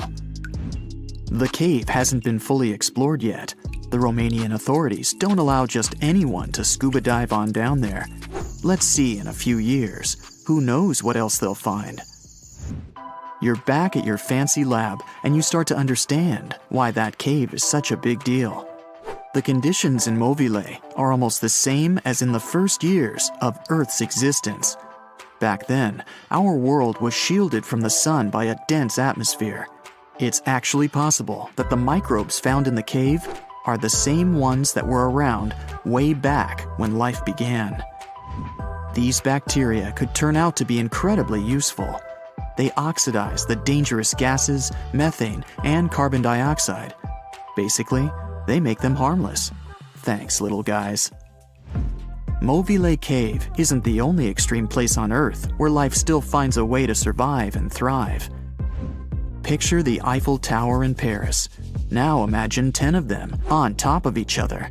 Now imagine drilling down that deep. Got it? Life still goes on, even this far down. There's almost no oxygen there.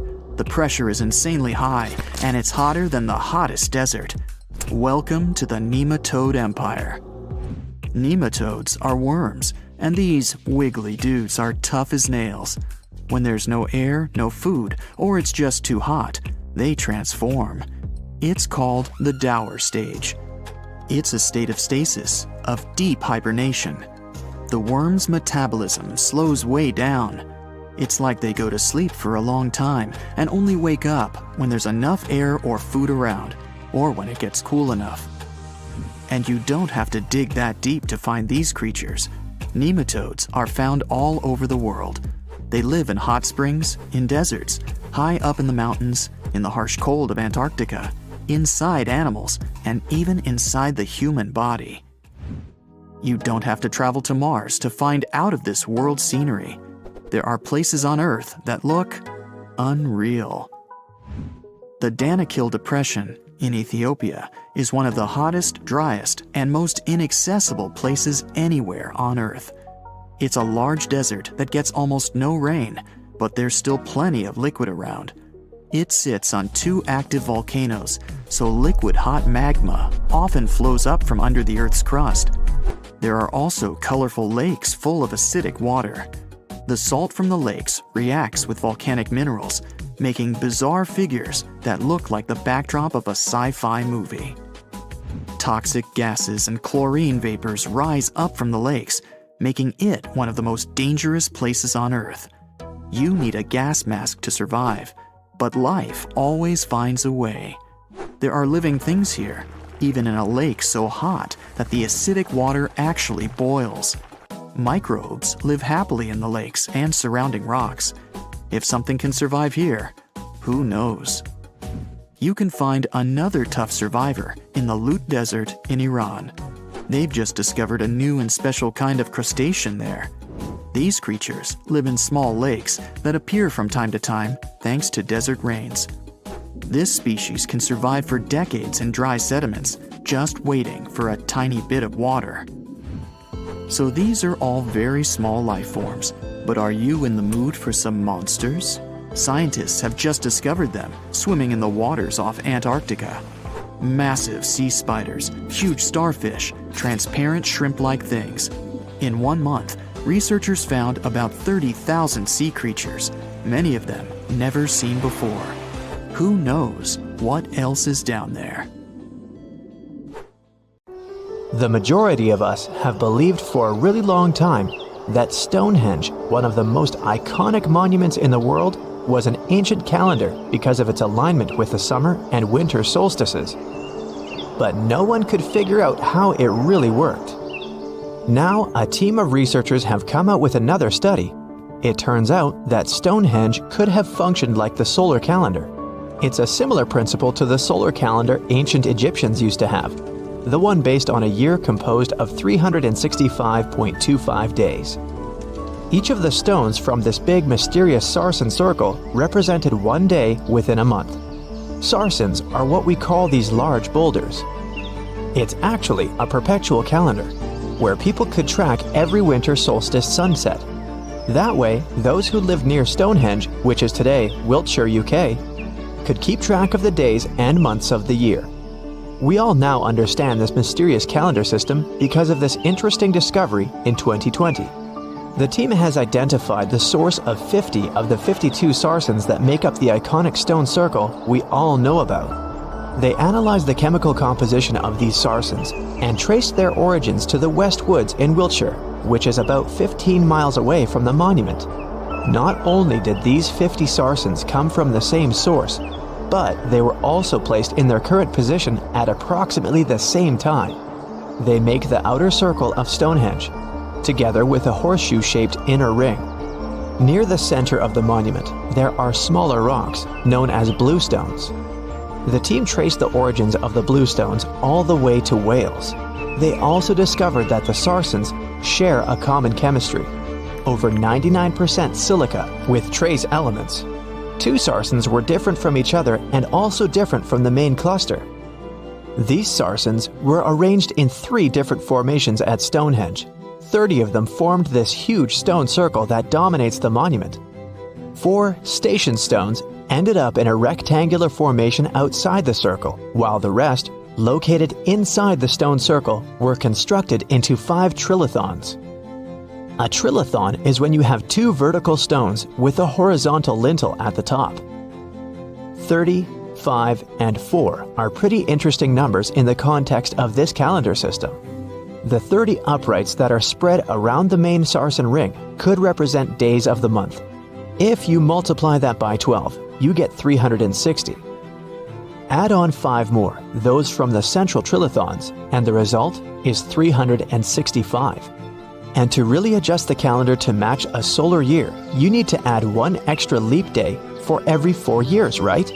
The team believes the ancient people used the 4 station stones to keep track of this part. So, in this system, they paired the summer and winter solstice every year with the same pair of stones. Ancient people started building Stonehenge about 5,000 years ago, and it took more than 1,000 years to finish the work. But the Stonehenge you see today is not the complete, original version from the beginning. People have broken and taken away many of its old bluestones and sarsens. The entire structure also changed over time since there were generations and generations, 180 of them to be precise, that passed since the beginning of Stonehenge, who would participate in the building and rebuilding of it. People created Stonehenge in 4 stages. They first built a circular enclosure that stretched over 330 feet, 100 meters, in diameter and went around 56 pits. A high bank flanks the ditch of the enclosure, while there's a low bank on the outside. Some theories even say that this part was some form of a communal cemetery. Later, in the second stage, builders added a horseshoe of Sarsen trilithons. In the third stage, they constructed a ceremonial avenue that was nearly 2 miles long. It possibly traced the path of the bluestones. People moved from the Aubrey holes to the Q&R holes, a double arc that these bluestones have been arranged into. At this stage, builders also reorganized the entrance stones and recut the main enclosure ditch. During the fourth stage, the stones were broken and builders etched carvings into the sarsens. Later, the bluestones ended up being modified again. Builders didn't leave any written records about how they managed to drag these heavy stones to the site and get them to stand so perfectly upright. But there are theories that say their techniques were more closely associated with woodwork than masonry. They made mortise holes and protruding tenons because they wanted to slot these stones together, and they used tongue and groove joints to do that. When they dug the hole for the stones, they placed timber poles at the back of the holes that were used as brace support. Then, they moved the stone into a position and hauled it upward with ropes. They packed rubble into the hole to make sure the stone stayed in place. A pre-industrial farming society put this fascinating monument together using only tools made of stone and bone. Not even the wheel had been invented yet. This unusual formation is also known as ringing rocks. The stones you can see at Stonehenge have some pretty odd acoustic properties. When you strike them, they produce a loud clanging sound. That could be one of the reasons why people bothered to transport them over such a long distance in the first place. In some ancient cultures, people believed that these rocks contained healing powers. It's a really popular location that attracts over 1 million visitors a year. When it first opened to the public, visitors were allowed to walk among the stones. They could even climb on them, as there weren't any restrictions. Until the 19th century, visitors would regularly chip off pieces of the rock to take them home as souvenirs. They would also engrave their initials into the stones. They camped within the circle and dug fire pits, not realizing that the digging pits could seriously undermine the stability of the entire monument. Over time, visitors have encountered more and more restrictions until the monument was finally roped off in 1997 because of the serious erosion of the stones. That means if you want to visit, you can only view it from a distance unless you want to pay extra for the stone circle experience, which can be arranged outside of normal visiting hours. Stonehenge originally had 2 entrances that led into the enclosure. There was a wide one to the northeast and one that was a bit smaller and located on the southern side. If you look at it today, you can see there are many more gaps. This is mostly because of tracks made later that once crossed the monument. The ground within Stonehenge has been severely disturbed, and it wasn't just about random visitors digging fire pits. There was a group of people who dug a large deep hole within the stone circle in the 17th century because they were looking for treasure.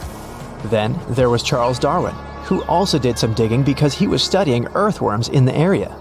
He wanted to know how these worms could impact objects in the soil over time.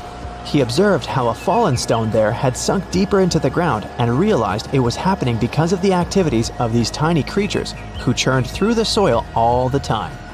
In 1963, there was a theory that Stonehenge had been built as some sort of computer that predicts solar and lunar eclipses. Later, some proposed it was actually constructed as a monument to ancestors that had passed away. This theory says the permanence of its stones represented the eternal afterlife. The average sarsen you can find there weighs 25 tons, while the biggest one weighs around 30 tons. If you want to get an idea of how massive these stones really are, you can go behind the visitor center in the outdoor gallery to check out a replica sarsen stone. It's a true copy of a freestanding upright from one of the trilithons that are located in the inner horseshoe of the monument. There are 5 Neolithic houses at Stonehenge based on real archaeological evidence of houses found in that area. Each of them had stake-built walls and a chalk floor. Some even had furniture. There was also a lot of trash discovered, which means people in this area used to like celebrations and feasting. Research has shown that people lived in these houses for 50 to 100 years, around 4,500 years BCE, which was the time when the builders brought the sarsen stones to Stonehenge. During the time they were building Stonehenge, generations of people went through major changes themselves, from the Stone Age to the early Bronze Age. They were no longer as static and isolated. They started to travel and trade more, which means they communicated way more than their ancestors, even internationally. This is how they could have spread the word about Stonehenge, and it's also when the whole mystery and fascination with the monument began. Imagine working 7 days a week on a large-scale construction site. You, along with thousands of others, carry millions of stone blocks and put them on top of each other according to a complex system. You work without modern construction equipment. You have no air conditioning or constant access to water. It's so hot outside that you can fry eggs on the road. You've been building the pyramid for decades, and now, when it's finally done, you enjoy the result of the colossal work of thousands of people.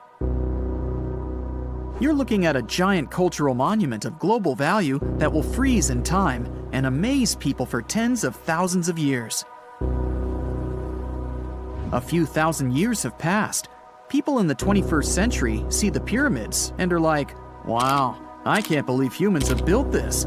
Yeah, the people who built the pyramids wouldn't have appreciated such a theory.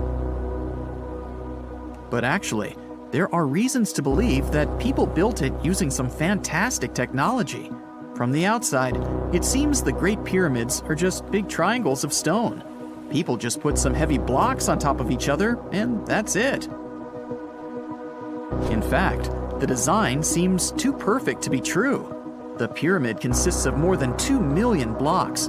They lay so close to each other and are so even that you couldn't squeeze even a thin sheet of paper between them. Scientists still can't figure out the exact technology for building the Egyptian pyramids. One of the biggest and most famous is the Great Pyramid of Giza. This huge construction, well known all over the world, has one big secret. There should be a capstone on top of the pyramid. It's a triangular-shaped stone block, a small pyramid on top of a huge one. It's also called a pyramidion. The builders of ancient Egypt made it out of granite and limestone and covered it with gold. No records or old drawings prove that there was a pyramidion at the top of the Great Pyramid of Giza. But there's another ancient Egyptian structure with such a triangle, the Red Pyramid. It was built before the Great One, and its capstone has survived to this day. Archaeologists have found and reconstructed it. But where could the capstone of the Great Pyramid be? It's a mystery that still has no answer. Some are sure that some thieves have stolen it from the top. Maybe they just climbed up and pushed the pyramidion down.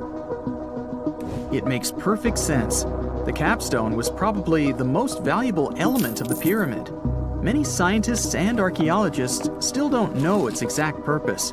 Some believe that this peak covered with gold glorified the pharaohs. The capstone reflected moonlight at night and illuminated the entire space around it. During the day, The capstone reflected sunlight with its shiny surface. You could have noticed it from afar. The top of the pyramid was a kind of guiding star for lost travelers. All other stone blocks of the pyramid consist of limestone. People polished them to make them look shiny. In the past, they were even glowing and reflected light. You could see glowing pyramids from space, although they looked like tiny lights. Over thousands of years, winds, sandstorms, and rains have changed the pyramid's appearance. If people had taken care of them all this time, they would have looked like something out of science fiction movies, or the pyramids from Las Vegas. But unfortunately, we will never see their original appearance. Some archaeologists and scientists believe that the capstone could absorb the sun's energy and distribute it evenly throughout the pyramid. No one knows precisely why the Egyptians needed this technology. There's a theory the pyramids are ancient energy systems. The pharaohs applied this energy to use some unique technologies that were more advanced than all the achievements of the 21st century. And the triangular shape of the pyramids was ideal for boosting this electromagnetic energy. In theory, solar radiation, or electromagnetic forces, accumulated at the top of the pyramid, filled the inner rooms, and then went down the walls to the base. Any surface distortion could prevent the flow from spreading, so they had to create a perfectly smooth surface. That's why they installed the blocks so that nobody could squeeze a needle or razor blade between them. Many people believe in this theory because they built the pyramids from limestone. This material can hold energy inside itself. In the inner part, they created granite deposits to cause air ionization, that is, to create an electric charge. They also dug channels under the pyramid for water to transmit electricity. And at the top, they put a gold capstone, the best conductor of electricity. So, this is how you get a great power generator. Different cultures used similar technologies to create electricity all over the world. But these are all theories. If it had been working, humanity would have used these technologies today. There are mentions of the metal industry, chemistry, engineering, physics, mathematics, and astronomy in some ancient records. Most scientists don't believe in all these things. We know the detailed stages of the technology's development in different cultures. In the 21st century, scientists, historians, and anthropologists can track the evolution of all modern devices. If people had created some technological inventions in ancient times, the history of the world would have looked different. Perhaps all the achievements of antiquity could have been wiped off the face of the earth by global cataclysms, and it can happen to us. Just imagine how people would dig up a laptop in 5,000 years. Perhaps they wouldn't understand what kind of device it is. Another Egyptian wonder surrounded by mystery is the statue of the Sphinx. The Egyptians carved it out of a single massive piece of limestone about 4.5 thousand years ago. But scientists still don't know the exact date of its construction or who built it. People painted the Sphinx in different colors, so it looked much brighter and more vivid in the distant past. It was shining just like the Great Pyramids. Anyway, time hasn't only changed its appearance, but its name too. Initially, the Egyptians called it Horemakhet. The Greeks renamed it the Sphinx about a few hundred years after it had been built. The Sphinx emphasized the greatness of the rulers of Egypt. It also performed a symbolic function of a watchdog guarding the tomb of the pharaoh and the paths leading to it. This version sounds realistic, since archaeologists have discovered many secret entrances at the foot of the Sphinx. Perhaps these rooms and intricate tunnels lead to underground halls with treasures. And treasures don't always mean gold and jewelry. According to legends and theories, the Sphinx guards the Hall of Records, the storage of all humankind's knowledge. The information about the ancient mythical state of Atlantis could be there. You can find many detailed maps of the internal dungeons of the Sphinx on the internet. They show structures 12 stories deep under the statue. It looks like a small city filled with gold, scrolls of knowledge, and various ancient artifacts. But don't believe all these maps. These are just theories. Several thousand years have passed, but people have very little information about it. Archaeologists know that there are still many strange and exciting things about the Sphinx that are still undiscovered. Some locals are afraid to research because they believe they can awaken something terrible from the underground depths. Therefore, it's mostly scientists from other countries who conduct the excavations. In 1998, scientists discovered strange tunnels leading to empty rooms under the Sphinx. They realized that some people tried to get there through tunnels in the past, and maybe those people took all the treasures that were there.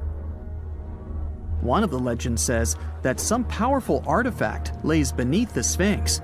Its technology can change the whole world, but the locals are hiding it because it can damage the planet. Some believe that you can find evidence of unknown technologies painted on the granite walls in the pharaoh's tombs. But most likely, these paintings and signs tell us the myths and legends of ancient Egypt. But what if Egyptian symbols and drawings are detailed instructions for using ancient technologies? What if the locals that lived at that time thought, people in the future won't be able to get energy themselves. Let's leave some detailed instructions for them. Anyway, there are many riddles and theories. In reality, the search for answers is a dangerous undertaking, since it's not easy to get into the underground halls. Excavations can ruin the structure of the entire Sphinx. Any person inside the tunnels may get lost and never be able to find their way back. Besides, it costs a lot of money.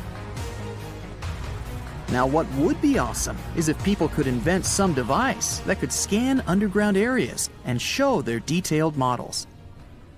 The year is 1923. Two teenagers sneak out of their homes in the middle of the night in Florida City.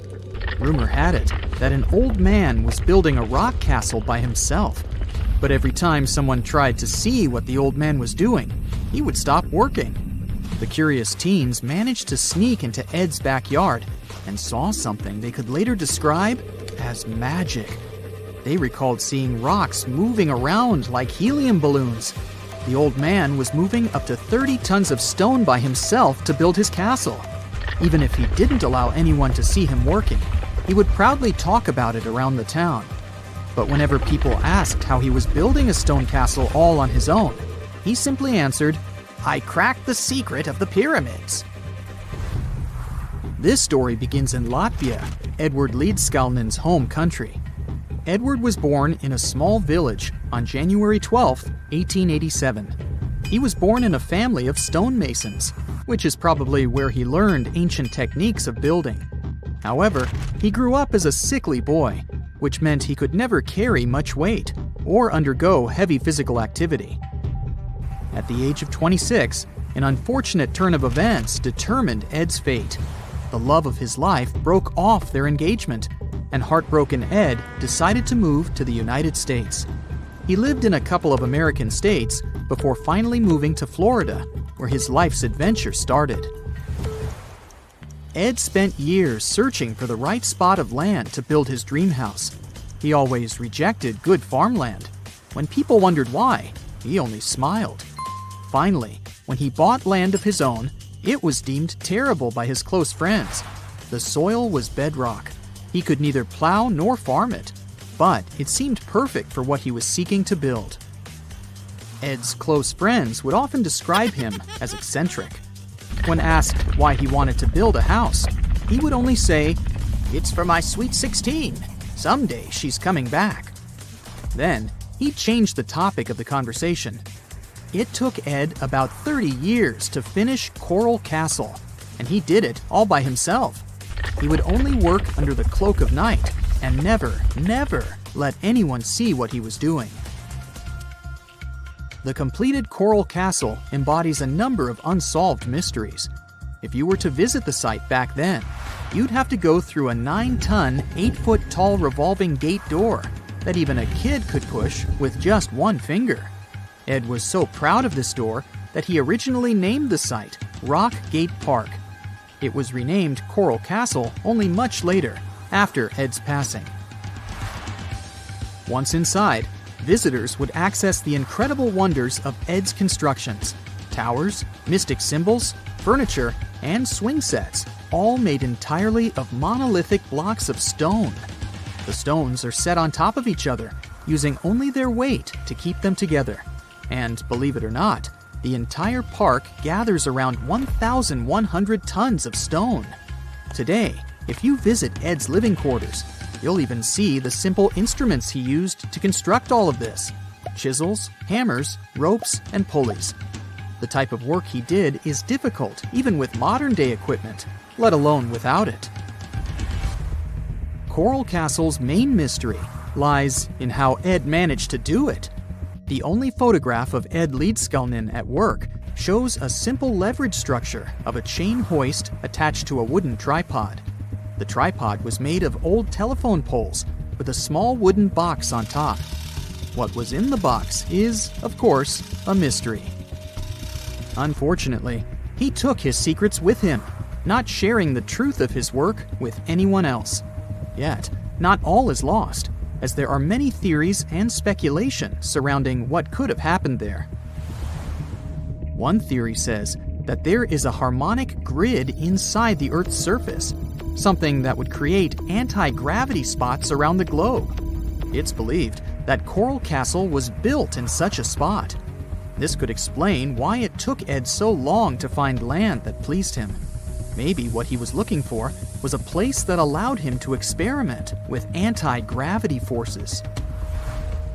Yet, whenever Ed talked about his work, he would say he understood the laws of weight and leverage, and, sure thing, that he had cracked the secret of the pyramid builders. And what secret is that, you might ask? According to Ed himself, it has to do with magnetism. He even published a pamphlet called Magnetic Current. There, he explains that every object has magnetic particles inside of them. A person just needs to understand where they are located inside such objects. This way, objects can be lifted and moved around without much effort, just like moving something heavy underwater. Researchers say that if we assume Ed Leedskalnin and the pyramid builders used the same technique, then it would only have taken 4,700 workers to build the Great Pyramid of Giza, instead of the 20,000 to 100,000 that is currently estimated. But this story just keeps on getting more and more mysterious. In the late 1920s, Ed was finishing the construction of Coral Castle in Florida City. Rumors about his work had spread around town. People said Ed was hiding a stash of money somewhere in his living quarters. One night, a group of men waited until Ed was alone and broke into the castle to rob him. They couldn't find the money and, luckily, didn't harm Ed. But in the following days, he decided that it was best he moved out of that land. Of course, he took more than his toothbrush along with him. Ed decided to move the entire Coral Castle to another land, 10 kilometers away from where he had built the park. Legend says he hired a truck driver and asked him to swear secrecy about what Ed intended to do. He asked the driver to look away while Ed loaded the truck by himself, moving all of the rocks without any help. With the truck loaded, Ed and his castle moved to Homestead, Florida, where the park is located until this day. In 1986, a group of engineers from Florida University was called to try to fix the park's gate entrance, the 9-ton revolving door that Ed was so proud of. They arrived with plenty of modern-day equipment, including a 20-ton crane. When the engineers took the door down, they noticed that Ed had used a strange circular stone at the bottom of the revolving door. The engineers couldn't understand how this frisbee-sized rock could withstand 9 tons of weight without breaking into pieces. They sent the rock to the geology department at the University of Florida, but the geologists simply returned the rock, saying they couldn't find a match of this rock in their databases. They couldn't determine its origin. The engineers put the 9-ton gate back into place, trying to use other techniques.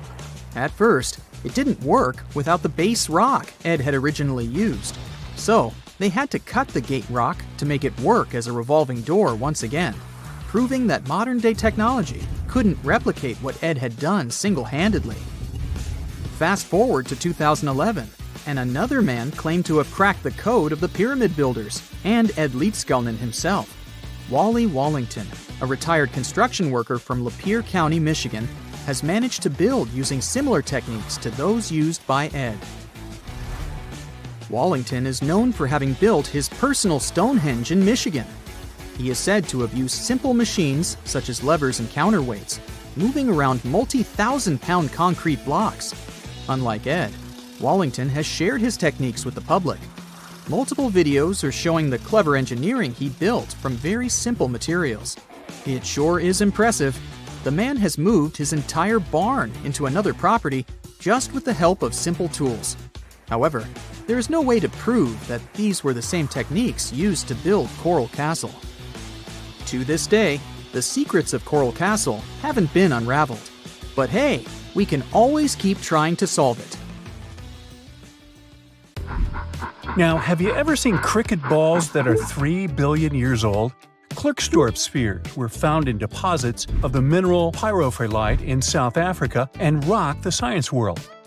They do look like tiny ancient cricket balls with seams-like lines around the middle. Back in the 1980s, some folks claimed these spheres had been made by an advanced pre-flood civilization we know nothing about. One museum curator shared stories about how they rotated on their own in a display case. There was also a TV show that invited a psychic who declared the spheres were pieces of an ancient spaceship. But according to geologists, these spheres are actually pretty common concretions or spherical objects formed by different minerals than the surrounding rock. The seam-like lines are just imprints from the host rock's layers building up over time. The Klerksdorp spheres come in different shapes, from noticeably flattened spheres to distinct discs. As for that episode when one of these spheres spun on its own, the curator of the Klerksdorp Museum cleared that up too. He said that when he put one sphere on its glass shelf when a journalist came to visit, the sphere naturally rotated a bit because it's round. The area where the museum is located often experiences earth tremors from gold mining activities nearby. The oldest known human-like footprints could be 6 million years old. They were found on the Greek island of Crete in 2002. If the number is correct, it would mean that early human ancestors may have migrated between Europe and Africa much earlier than we previously thought. This doesn't mean Africa is not the cradle of humankind, though. It could just prove that early human ancestors moved back and forth between continents. Some researchers believe the footprints were left by a bipedal creature possibly related to an early human ancestor nicknamed El Greco. According to scientists who studied them, the footprints have a very human-like shape, with 5 toes and a parallel big toe. Some scientists are skeptical about it and suggest the prints might be from a late European ape. The new study analyzed fossilized marine microorganisms found in the sedimentary rocks to determine the footprint's age and prove it's actually 6 million years. The next amazing find that keeps scientists entertained is the Dorchester plot. It's a beautifully crafted metal vessel with some fancy geometric designs embossed in shiny silver.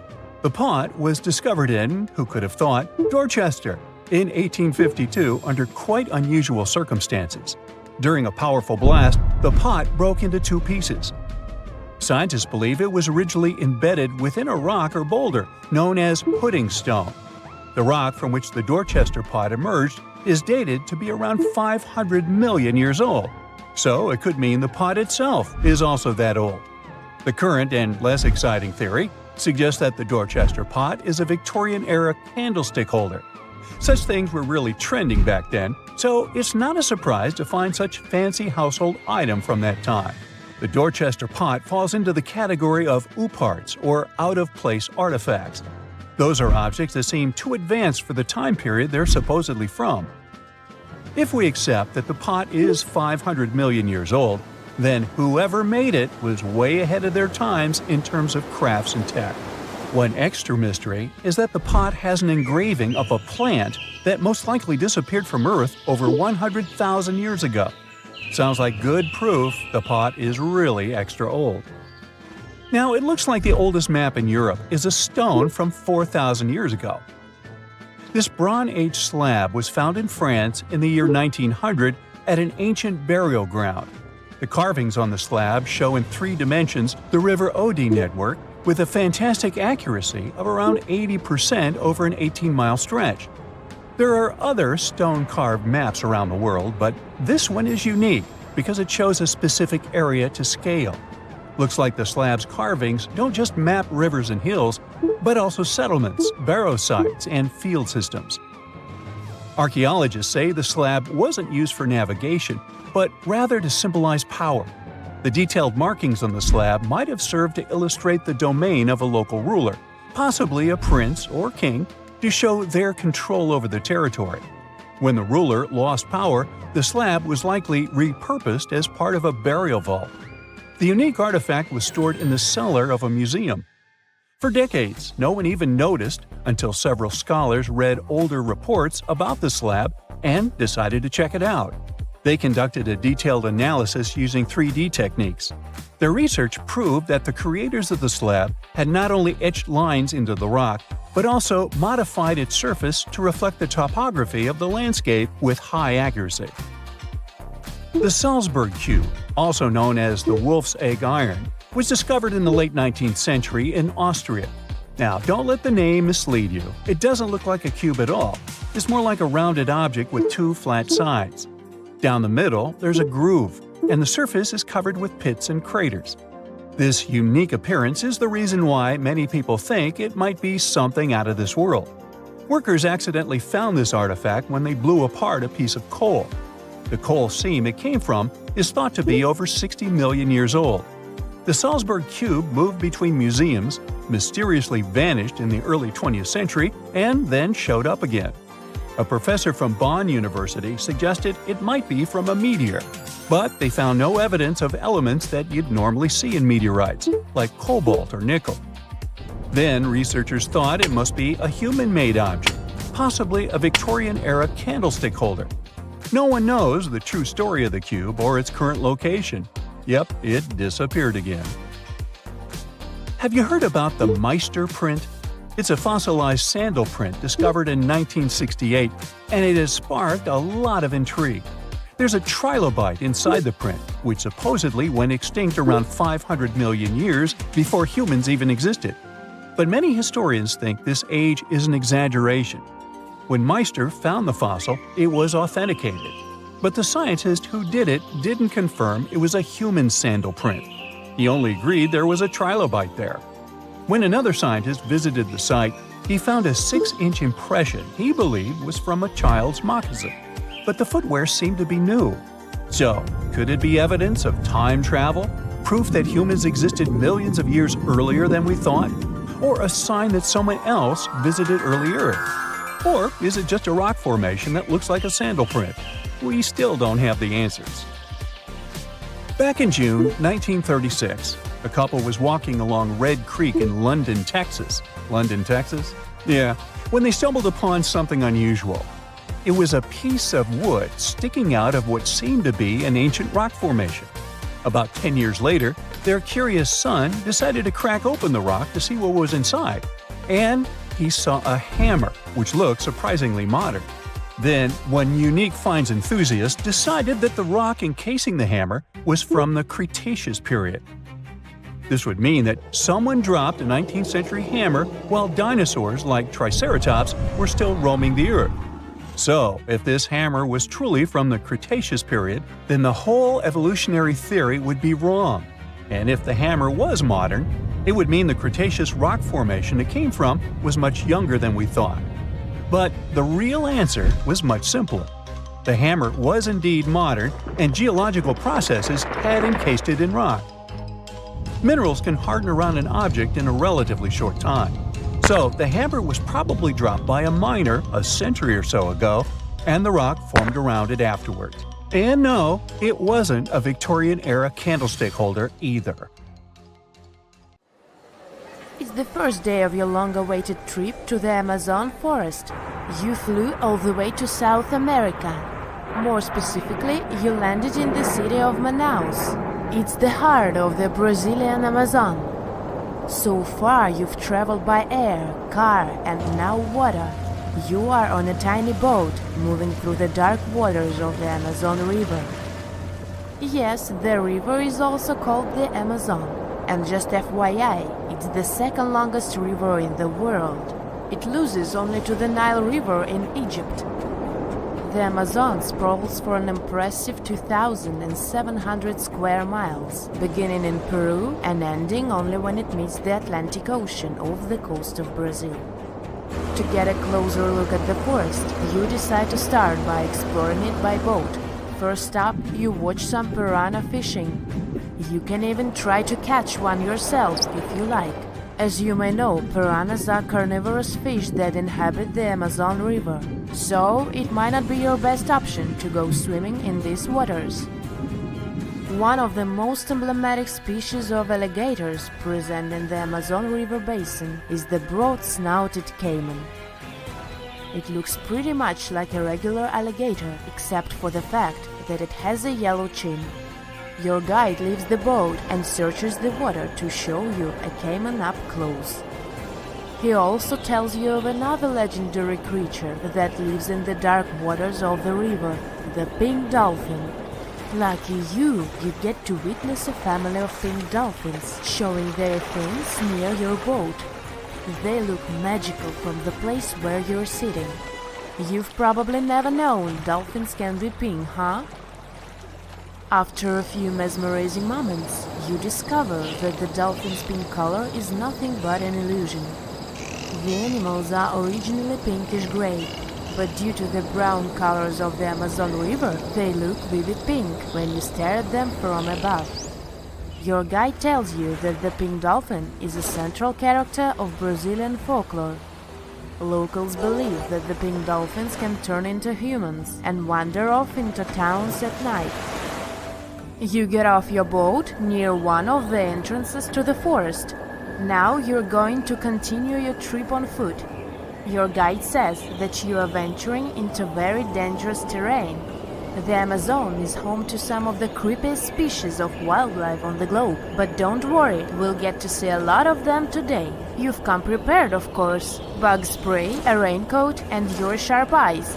Inside the jungle, you need to be alert at all times. You may have heard legends of the anaconda, a snake that can swallow animals as big as a cow in one go. Sorry to break it to you, but those are not just legends. Reptiles like these do actually exist. They live deep in the jungle. It right there, moving between the trees. Is it a spider? The so-called Goliath bird-eater is a monster spider. Its legs can grow up to a foot in length, and the spider itself can weigh around 6 ounces. It's also known as the king of tarantulas. You shouldn't get too close, of course. It's not venomous to humans, but its bite can surely sting. As its name suggests, the Goliath bird-eater can even eat birds, as long as they are smaller than it is. Up next, you run into another species of spider that draws your attention. This one is so tiny that you almost don't see it. It's known by the popular name of the decoy spider. You see one of its creations, a gigantic spider built by the tiny Cyclosis spider in order to scare off large predators. This is as amazing as it is creepy. A spider that uses the remains of other insects and dry leaves to create the image of a large spider on its web. If it fools predators, perfect!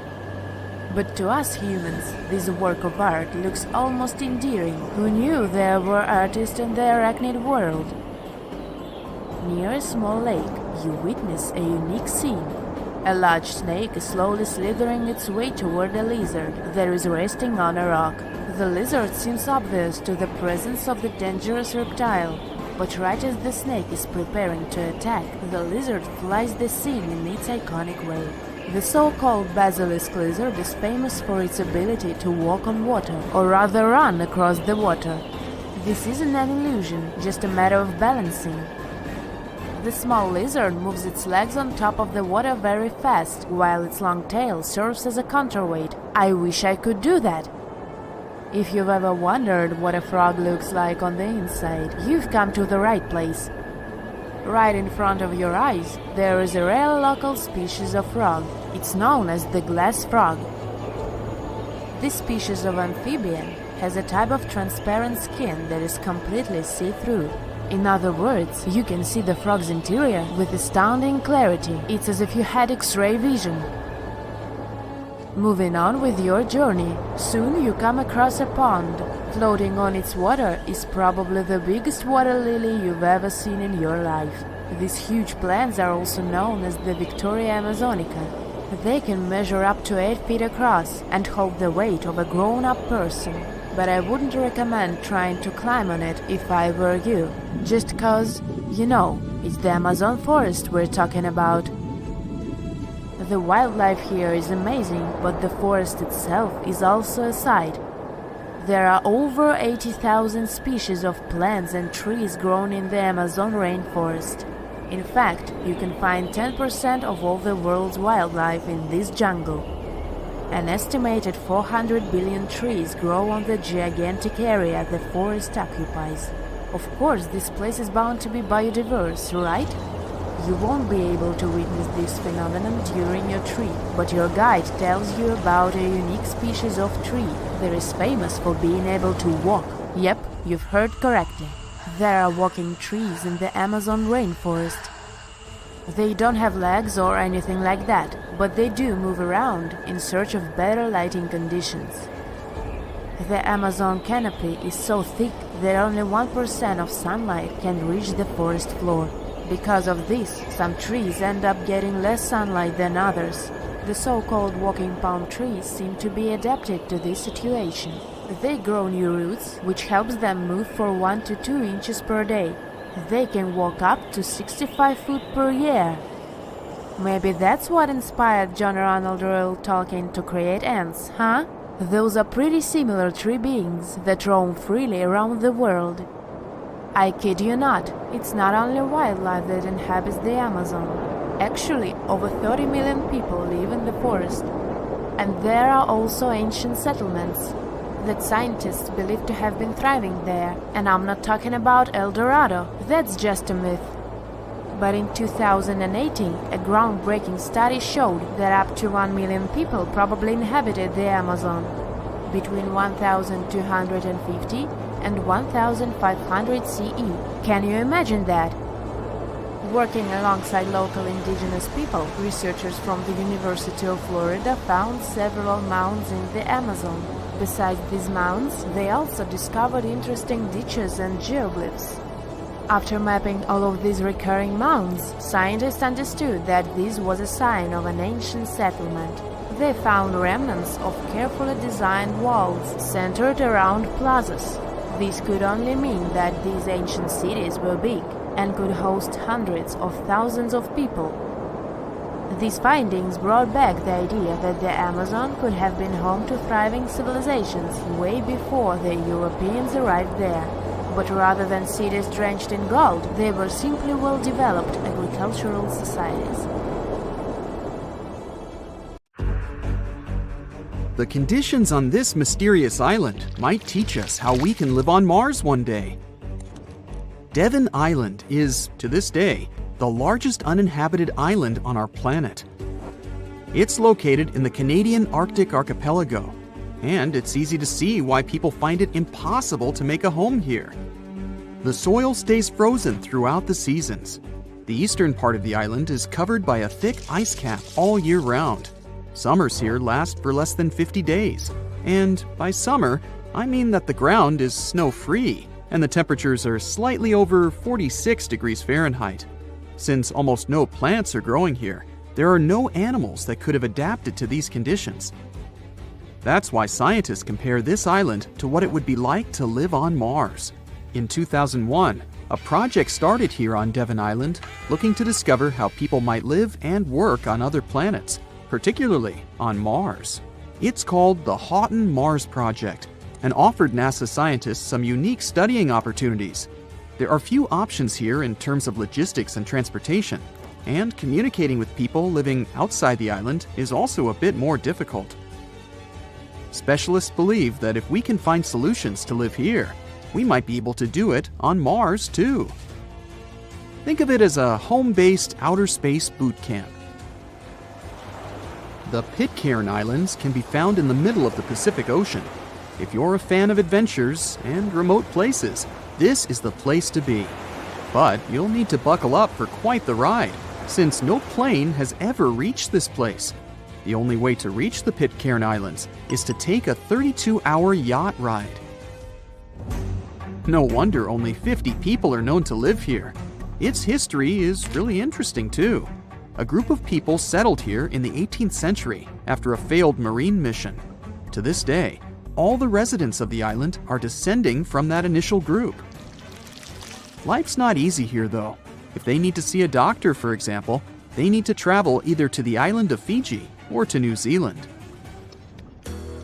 Now let's head over to Mexico, where recent technology has allowed scientists to explore some fascinating cenotes, which were previously unknown. Cenotes are also called sinkholes and allow us to see subterranean water bodies. A team of archaeologists, cave divers, underwater photographers, and biologists came together to explore and document the extensive network of sinkholes located in the Yucatan Peninsula. One of the hotspots is located under the main pyramid at the Chichen Itza archaeological site.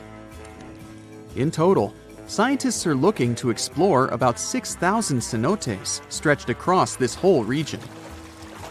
The whole project is important not only because of the geological discoveries, but also because of its connection to the Mayan people and their culture.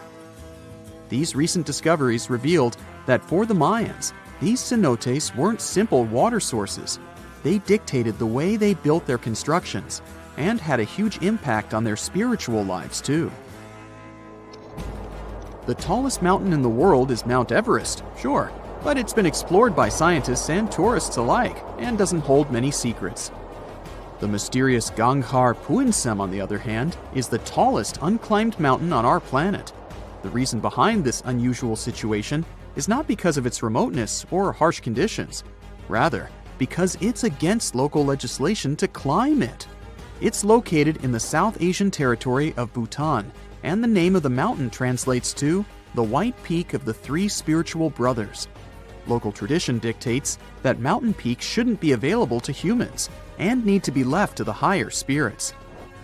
Mountains in this region can only be climbed up to 3.7 miles, but Ganghar Puensum tops 4.7 miles. For this reason, there's no official record of any human reaching the peak. Almost all of the previous expeditions have been inexplicably stopped at the midpoint. The next unusual spot should be on any travel enthusiast's bucket list, the island of Madagascar. For starters, it's estimated that about 90% of the species of plants and animals that are found here can't be seen anywhere in the world. But there's one small portion of the island that has baffled both tourists and scientists, the Stone Forest. It belongs to the Tsingy de Bemaraha National Park and features some unique limestone formations. They look like thousands of spiky towers that stretch hundreds of feet into the air. The distance between these formations can be anywhere from a few inches to the length of a city street. As beautiful as it is, it's really hard to get here. It'll take you a few days to get there from the nearest city. Once you get to the park, it becomes really difficult to explore too. It can take a whole day to go across as little as half a mile. The word Tsingys itself translates to where one cannot walk barefoot. To visit the remotest village in the whole world, you'll need to prepare yourself for quite the journey. From the United States, for example, the easiest route involves a 15-hour flight to Cape Town, South Africa, followed by a 6-day boat ride to reach Tristan da Cunha. Or you could take a month-long cruise through the South Atlantic Ocean, whatever works better. Planning in advance is a must, since only 9 boat visits are made to the island yearly. It's just 7 miles long and right in the middle of the South Atlantic Ocean, stretching a mere 37.8 square miles. There are slightly over 200 residents, and they all farm for a living. They do have internet service, but it's really slow. The people living here speak a dialect of English that is used by the fewest number of people in the world. The town of Coober Pedy in Australia is partially underground. It all began back in 1915, when opal deposits were found in the area. To this day, the town is still the biggest opal mine in the world. People living here figured out that it would be more comfortable for them to stick to the underground, as temperatures above ground can reach 125 degrees Fahrenheit. So, the establishment now has underground stores and galleries. Coober Pedy is also home to the world's first 4-star underground hotel.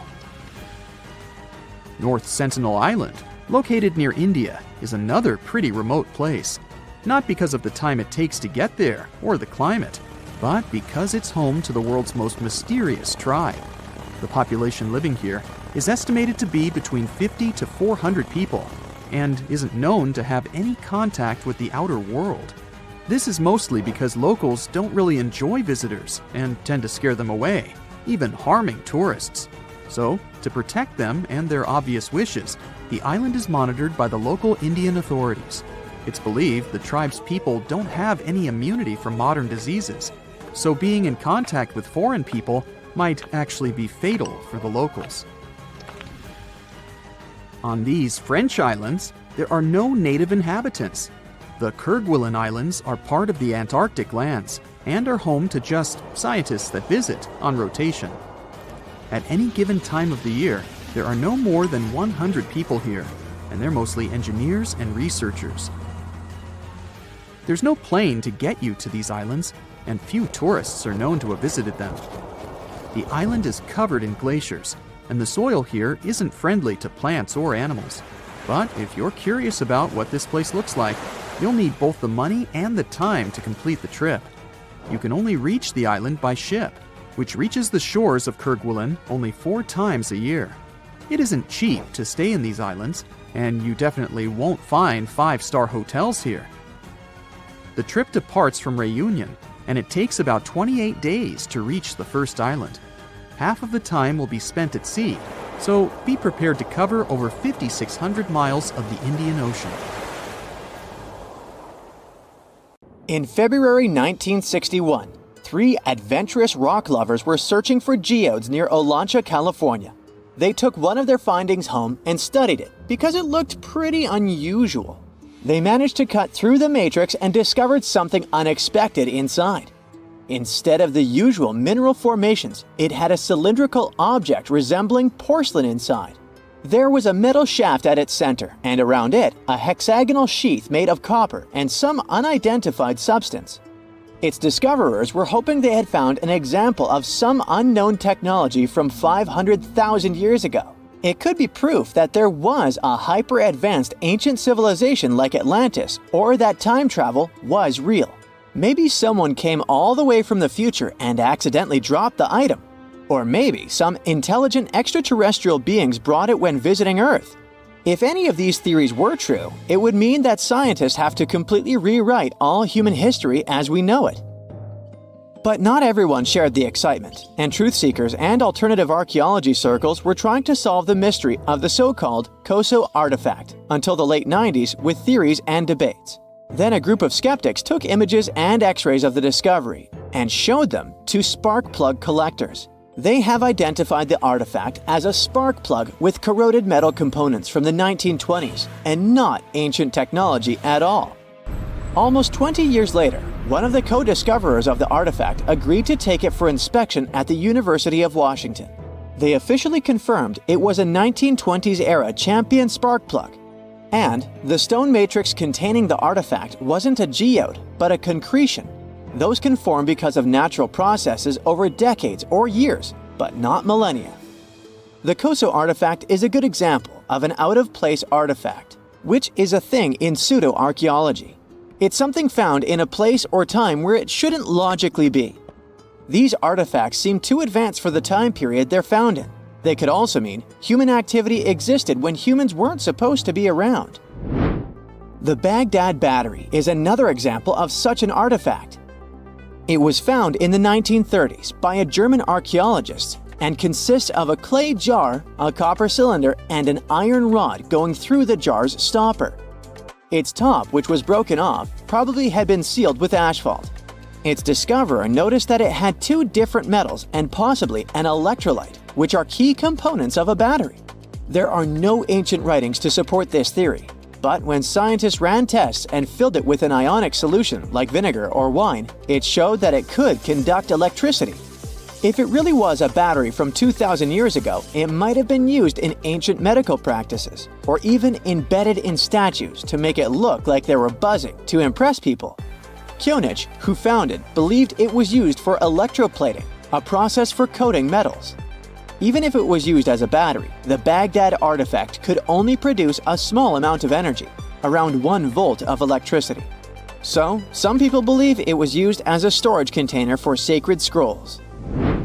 Back in the 1930s, a couple stumbled upon something strange while walking along Red Creek in London, Texas. It was a piece of wood sticking out of what looked like an ancient rock formation. Around a decade later, their son, who was really curious to find out its secret, decided to crack open the rock and found a surprisingly modern hammer inside. This discovery caught the attention of Carl Bau, a young Earth creationist who claimed the rock surrounding the hammer dated back to the Cretaceous period. He saw it as evidence against evolutionary theory. After some investigation, scientists proved that the rock was not as ancient as it seemed. Geological processes have just encased the modern hammer over time, so it wasn't evidence of humans coexisting with dinosaurs like the Flintstones, as some hoped. It was just a case of a miner dropping his hammer centuries ago and nature doing its thing. A Chinese archaeologist supposedly stumbled upon some caves that seemed to serve as a burial ground for small beings with big, oval heads.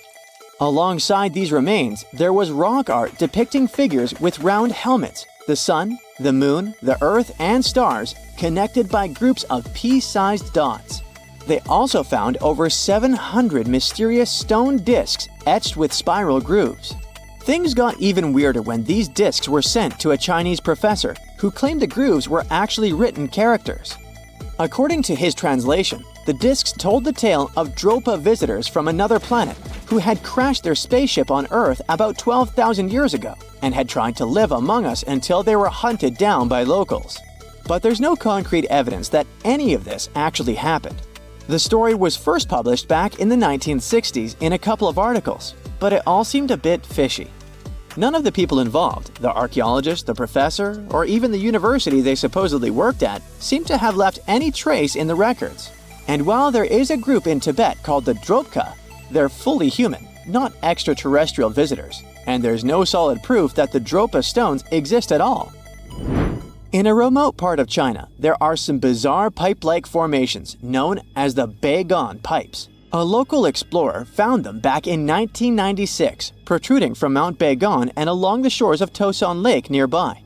Some people thought they were the work of ancient guests from other planets. When samples of the pipe material were tested, they contained mostly common minerals, but there was a mysterious 8% of unknown stuff. Special testing revealed that these pipes had been there before humans. Chinese geologists later visited the site and suggested that these pipes were formed naturally over time. It could be sediment piling up in the fissures in the earth, or even fossilized tree roots from the area's lush past, but it's not certain. There's a mysterious terracotta head in Mexico with a hard-to-pronounce name, discovered back in the 1930s during a burial excavation. This head looked a lot like fancy Roman statues, so it wasn't clear what it was doing in Mexico. For some reason, the discoverer kept it secret for several decades. The head was found in a pyramid with 3 floors about 40 miles from Mexico City, alongside gold, copper, and pottery.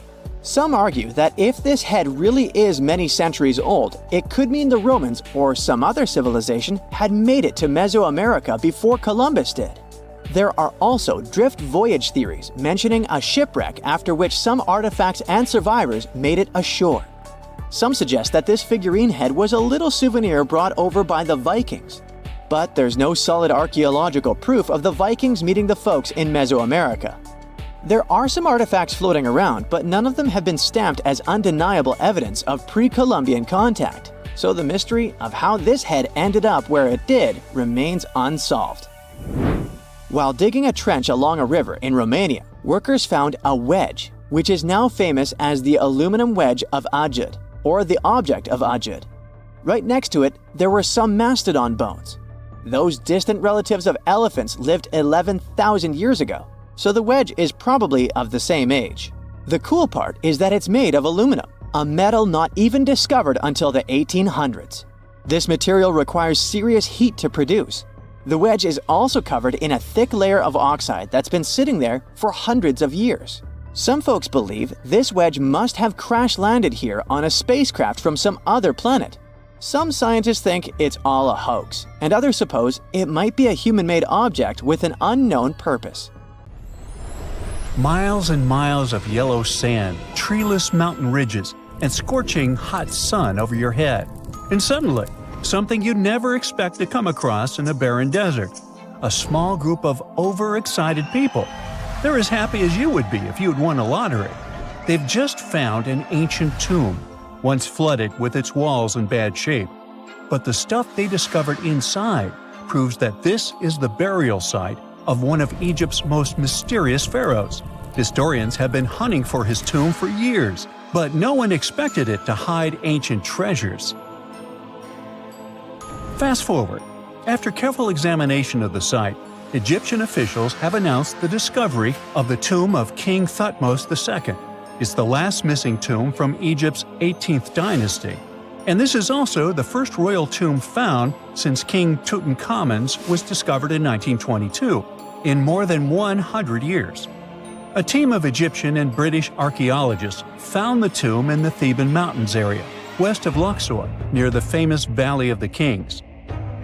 Before this, the site was only known as Tomb C4, but during their excavation, the team found clear evidence proving it belonged to King Thutmos II. Archaeologists actually found the entrance and main tunnel leading to the tomb in 2022. But at first, they thought it belonged to a queen because it was near the graves of Thutmos III's wives. It was also close to Queen Hatshepsut's tomb. Originally, it was prepared for her when she was just a royal wife. But everything changed when she became pharaoh. But we'll talk about this twist of fate a little later. But soon they realized that their discovery was much more significant. They found alabaster jars with Thutmos II's name and the words "deceased king" written on them. That's when they realized that the tomb was actually his final resting place. Sadly, Thutmos II's tomb has seen better days. According to the head of Egypt's antiquity sector and the leader of the Egyptian excavation team, the tomb suffered major damage from ancient floods not long after the pharaoh's death. Water swept through the burial chamber, likely destroying or displacing many of the original artifacts. Much of what had been once inside the tomb was moved elsewhere in an attempt to salvage it. The researchers found out that the tomb had a basic design, with an entrance, a sloping main corridor, and a burial chamber. The corridor was coated in white plaster and rose about 4.5 feet above the floor of the burial chamber. A large staircase and a very large descending corridor of the tomb indicated its grandeur. It took the team a long time to navigate through, though, as the tomb was blocked by flood debris and collapsed ceilings. Only after crawling through a 32-foot passageway with a small 16-inch gap at the top, the worst nightmare for those of us with claustrophobia, were they able to reach the burial chamber. There, they were in for another surprise. They cleared the debris, expecting to find the crushed remains of a burial beneath. But the tomb turned out to be completely empty, and it was not due to robbery. It had been deliberately emptied. The researchers soon realized that the tomb had been flooded since it had been built underneath a waterfall. It happened just a few years after the king's burial, so the contents of the tomb were moved to another location. That's why there was a second corridor in the tomb. It was most likely made to help remove King Thutmos II's body from his flooded tomb. Despite the damage, the excavation team made some really exciting discoveries. They found traces of mortar decorated with blue inscriptions, yellow stars, and fragments from the Book of Amduat, one of the most significant funerary texts in ancient Egypt. The book was meant to guide the deceased through the underworld, ensuring a safe journey to the afterlife. Now, how about we sneak a peek at ancient Egypt's 18th dynasty? It was all about conquering lands, expanding the empire, and building jaw-dropping monuments. Some of the biggest names from that era, Thutmos I and Thutmos III, both legendary warrior kings who left their mark in history. Thutmos I was a fierce fighter who led major military campaigns, pushing Egypt's border further south than ever before, all the way to the fourth cataract of the Nile. His victories gave Egypt access to new trade routes, stronger political ties, and more wealth. His conquests were so significant that they were recorded in the tombs of his top officials. Thutmos III, sometimes called Thutmos the Great, took things even further. He was not only an incredible military strategist, but also the commander of Pharaoh Hatshepsut's armies before becoming king himself. He led between 17 and 20 military campaigns, winning every single one and expanding Egypt's empire to its peak. He even created the world's first navy. Thutmos III is often remembered as Egypt's greatest warrior pharaoh. And sandwiched between these two powerhouses was Thutmos II, a pharaoh who doesn't get nearly as much attention. Hey, the middle child, right? His reign lasted only about 5 years before he passed away at around age 30 in 1479 BCE. He is kind of a mystery. No one really knows what he accomplished. For the longest time, even the location of his burial site was totally unknown. His body was actually found in the 19th century.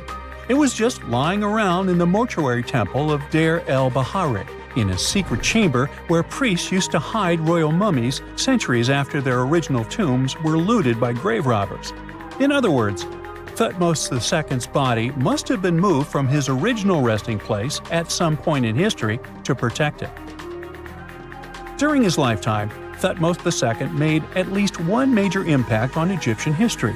He married his half-sister Hatshepsut. That might not sound like a big deal, but it helped her become Egypt's greatest female pharaoh after he passed. The catch? She kept her stepson, Thutmos III, off the throne for decades. When he finally took power, he erased her name from history out of spite. And still, Hatshepsut is one of Egypt's greatest pharaohs, no matter if you're talking about a man or a woman. She brought a lot of wealth and art to Egypt. She led a big trading trip to a place called Punt, where she brought back things like gold, ebony, and incense. She also made sure her name lasted by building amazing structures that we can still see today. At Karnak, she added huge obelisks. One of them is still standing tall.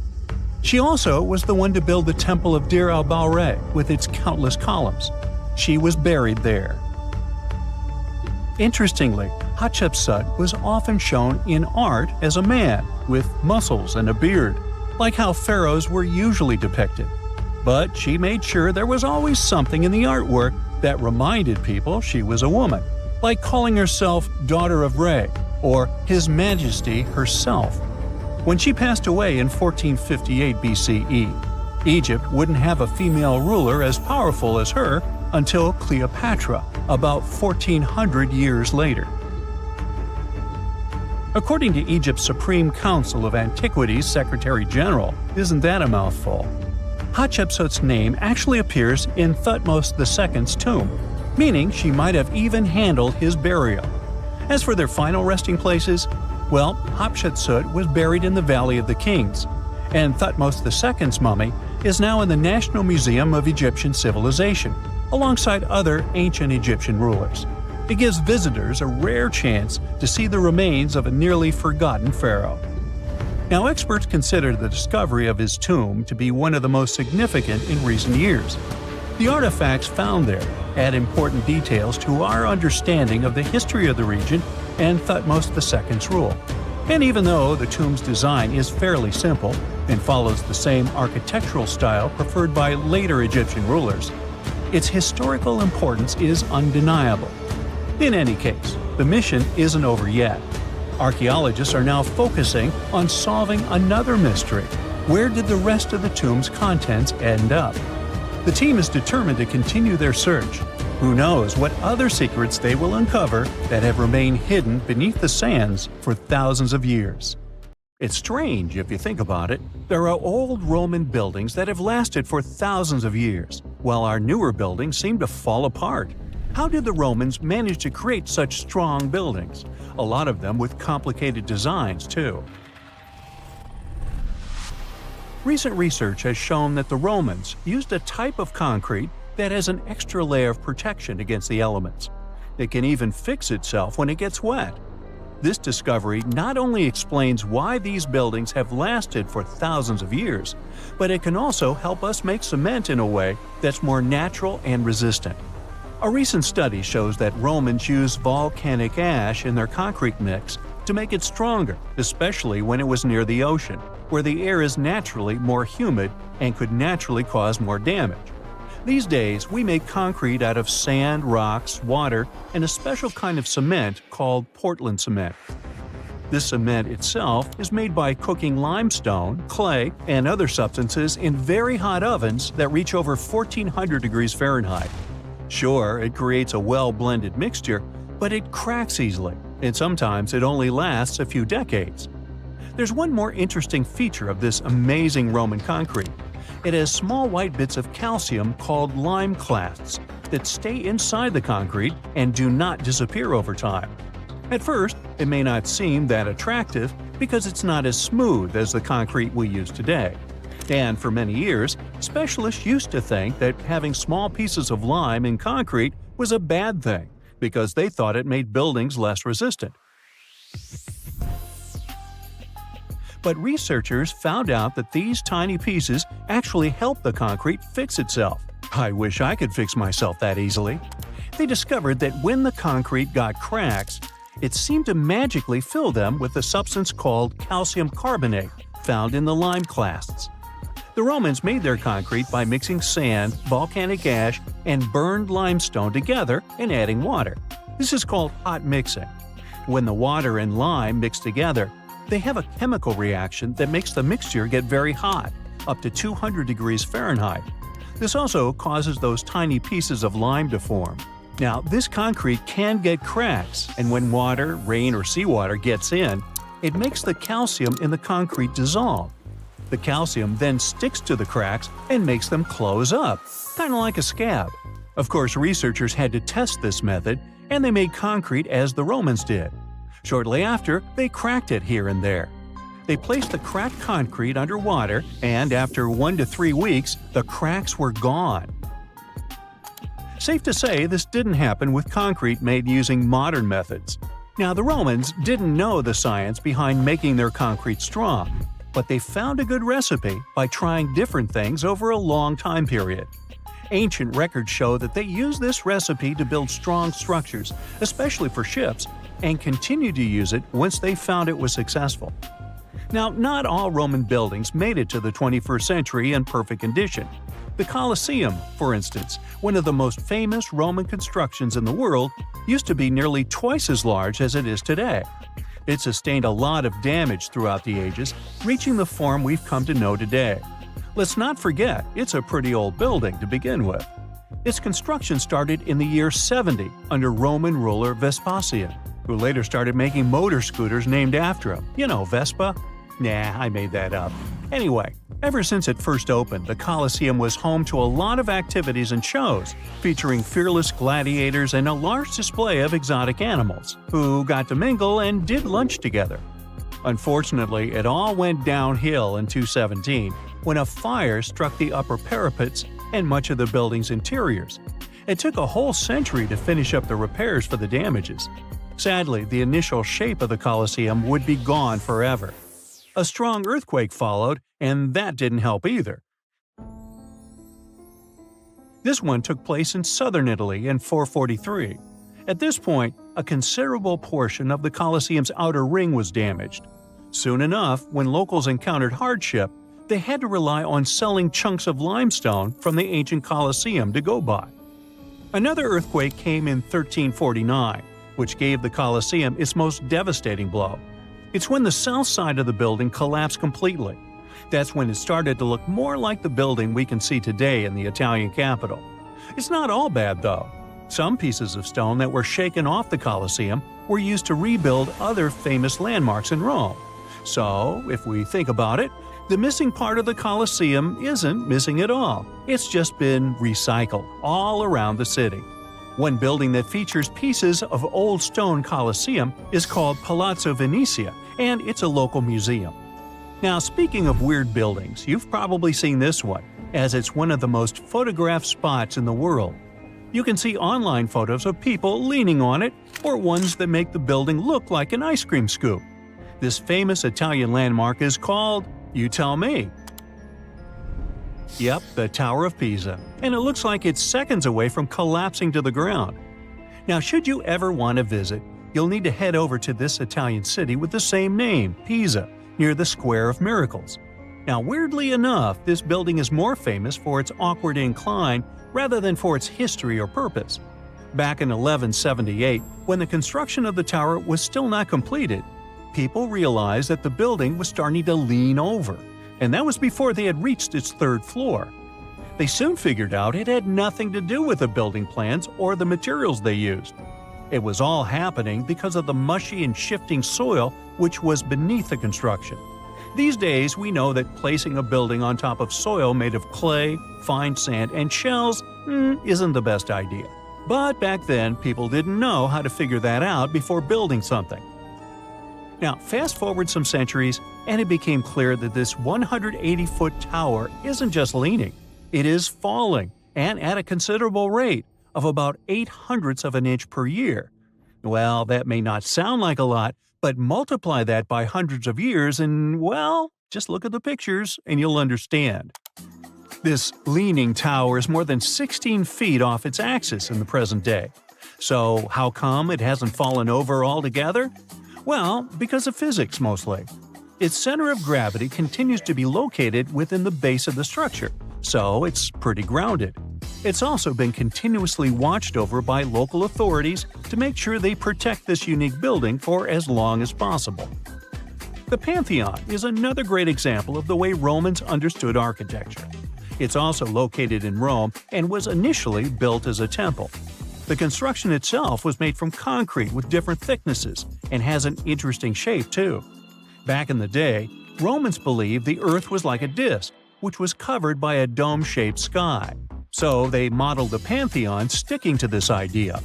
Light comes into the temple through a hole in the dome, shining down on the floors and walls, showing the movement of the sun. It's also one of the best preserved ancient Roman buildings. It's no wonder many other buildings have been made to look like it. In the U.S. alone, the U.S. Capitol, the Jefferson Memorial, and the National Gallery in Washington, D.C. are all said to be modeled after this ancient construction.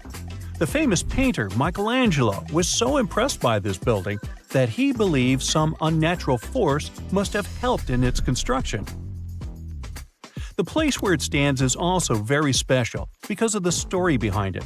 Legend has it that the founder of Rome, Romulus, was lifted to the ancient Roman higher spirits on the wings of an eagle from this exact location. Apparently, it was a talon show. Get it? Talons? Eagles? Okay, gotta go. Okay, what if I tell you that the extraterrestrials we all imagine as little green men may actually look like very normal Earthlings and chill in Europe? This is the Iberian Peninsula, and people living there are under suspicion. Ooh. Here's the reason. Somehow, parts of the most important artifacts that the Iberian civilization called Treasure of Valena are made of metal that simply can't be found on Earth, because it's metal from a meteorite. Now let's tackle this step by step. This is the artifact itself, and it's composed of 59 different objects. Bowls, bottles, and bracelets. Is there a pattern there with all those bees? In total, the find weighs around 20 pounds, of which 18 pounds are 23.5 karat gold. Now, if you're not a metal specialist, I'll clarify it for you right away. For comparison, 23 karat gold is 95.8% pure gold, so 23.5 karat is even purer. The remaining percentage goes to other metals to help add strength and durability to the precious alloy. There was also silver, iron, and amber in that set. The artifact could have been pretty straightforward, but for these two, let's call them imposters. Look at this wrought iron bracelet and this hollow hemisphere. Can you see that? Those rusty lines on the hemisphere and the overall weird color of the bracelet do stand out, since everything else is made of purest gold. This all started back in 1963, when a researcher noticed a dark leaden metal among the shiny bowls and bottles. The metal was shiny in some areas and covered with a ferrous-looking oxide that was mostly cracked. Now, just so you understand, gold does not usually act this way. Gold is one of the least reactive of all metals, so it won't even tarnish, let alone rust. To figure out where this suspicious iron came from, researchers turned to mass spectrometry, which checks out the mass-to-charge ratio of molecules. Their findings showed that the nickel in the iron is similar to that found in meteoritic iron. Simply put, the bracelet and the hemisphere are of extraterrestrial origin. Ooh. Now, the exact age of the trove is hard to determine, yet it's crucial. We need to know the exact age to see if it coincides with the start of the Iron Age in the Iberian Peninsula. If it does, then no further questions here. But if it doesn't, well, it's, at the very least, weird, if not suspicious. So there's this three-age system. It comprises the Stone Age, then the Bronze Age, and then the Iron Age. The Stone Age is of no importance here, so let's compare the Bronze and the Iron Ages. The Bronze Age began when it was realized that combining copper and tin produced a material that was more durable than either metal alone. This era was all about major upgrades in tools and weapons, but two standout inventions were writing systems and the wheel. Then came the Iron Age. This time was all about slowly bringing iron into everyday life. Iron was way easier to shape into cool designs than bronze.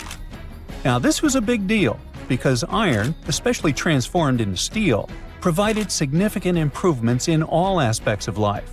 Tools became lighter, cheaper, and stronger compared to their bronze equivalents. You get it? Good.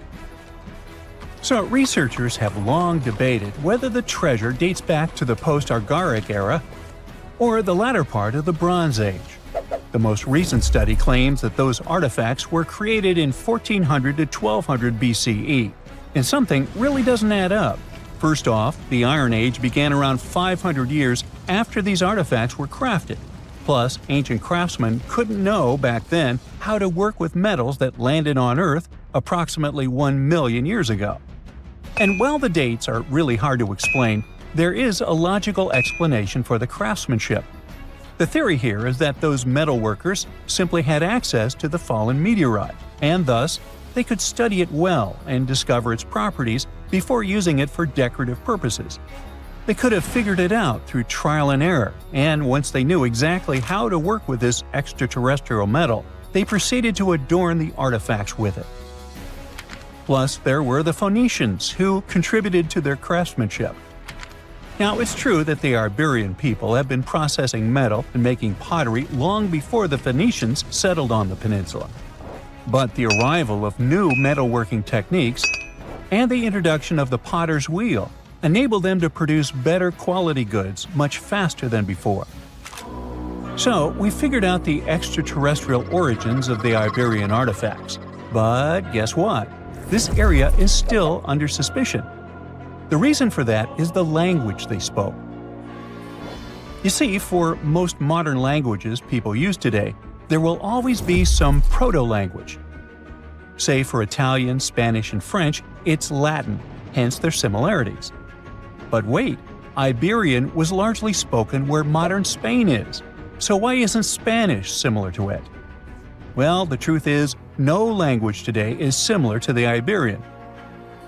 Maybe only the Basque language, but it's because of some similarities found in their numerical systems. Basque is classified as a language isolate, or simply unrelated to any other known languages, and the only language isolate in Europe. The Iberian language is unclassified. While the scripts written in it have been deciphered to various extents, the language itself remains largely unknown.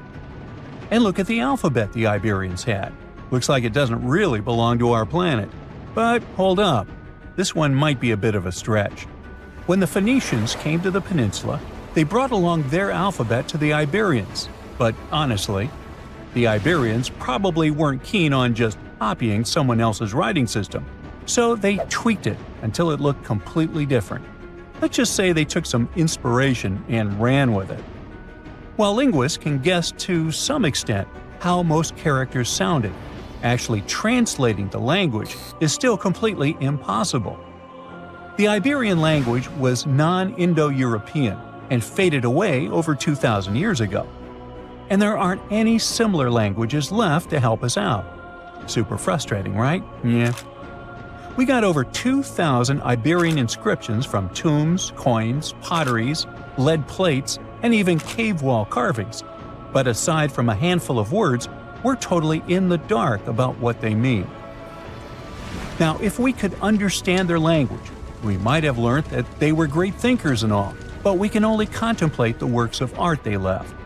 Iberian culture has a lot of amazing stuff made by talented artisans. We're talking about not just metalwork and ceramics, but also detailed sculptures, textiles, jewelry, and other personal bling. But here's the catch. Making all those luxury items depended a lot on a big farming class. At the heart of Iberian society, most folks were involved in farming and taking care of livestock. Depending on where you were, the types of farming varied. For example, up in the north, they were all about growing grains, while down in Valencia, they focused on producing olive oil and other agricultural aspects. In the west, raising animals was the name of the game. Still, we don't have much information about the day-to-day lives of the many people doing this essential work. Yet, on the flip side, we know a lot about the upper class of Iberian society, who control these agricultural resources and hire the artisans. By the 7th century BCE, we start to see a group of Iberian princes who were living the good life, trading with the Phoenicians and enjoying fancy luxury items. You can spot this elite class in their burial practices. Cremation was the go-to method for funerals among the Iberians, and wealthy individuals were often found in cemeteries with all sorts of lavish goods and funerary sculptures that give us a peek into the fashion and hairstyles of the rich. Interestingly, starting in the 6th century BCE, there was a noticeable drop in the number of recognizable burials, which suggests that these elaborate funeral customs became more exclusive to a small elite. Meanwhile, the fate of the majority, farmers, artisans, soldiers, and laborers, who made up a big chunk of the population, remains a bit of a mystery. It used to be a pretty advanced civilization, but it vanished without a trace. Researchers think it could have been due to some massive earthquake, but so far, we don't know for sure. They found the tomb of a royal doctor who lived over 4,000 years ago, a man who held pharaohs' lives in his hands. This man knew secrets that only deities and kings were allowed to hear. And yet, when they opened his tomb in 2024, there was no body, just vivid paintings, untouched by time, and cryptic symbols carved into stone. Who was he, and why was he buried with spells linked to a scorpion deity? The tomb was buried deep beneath the sands of Saqqara.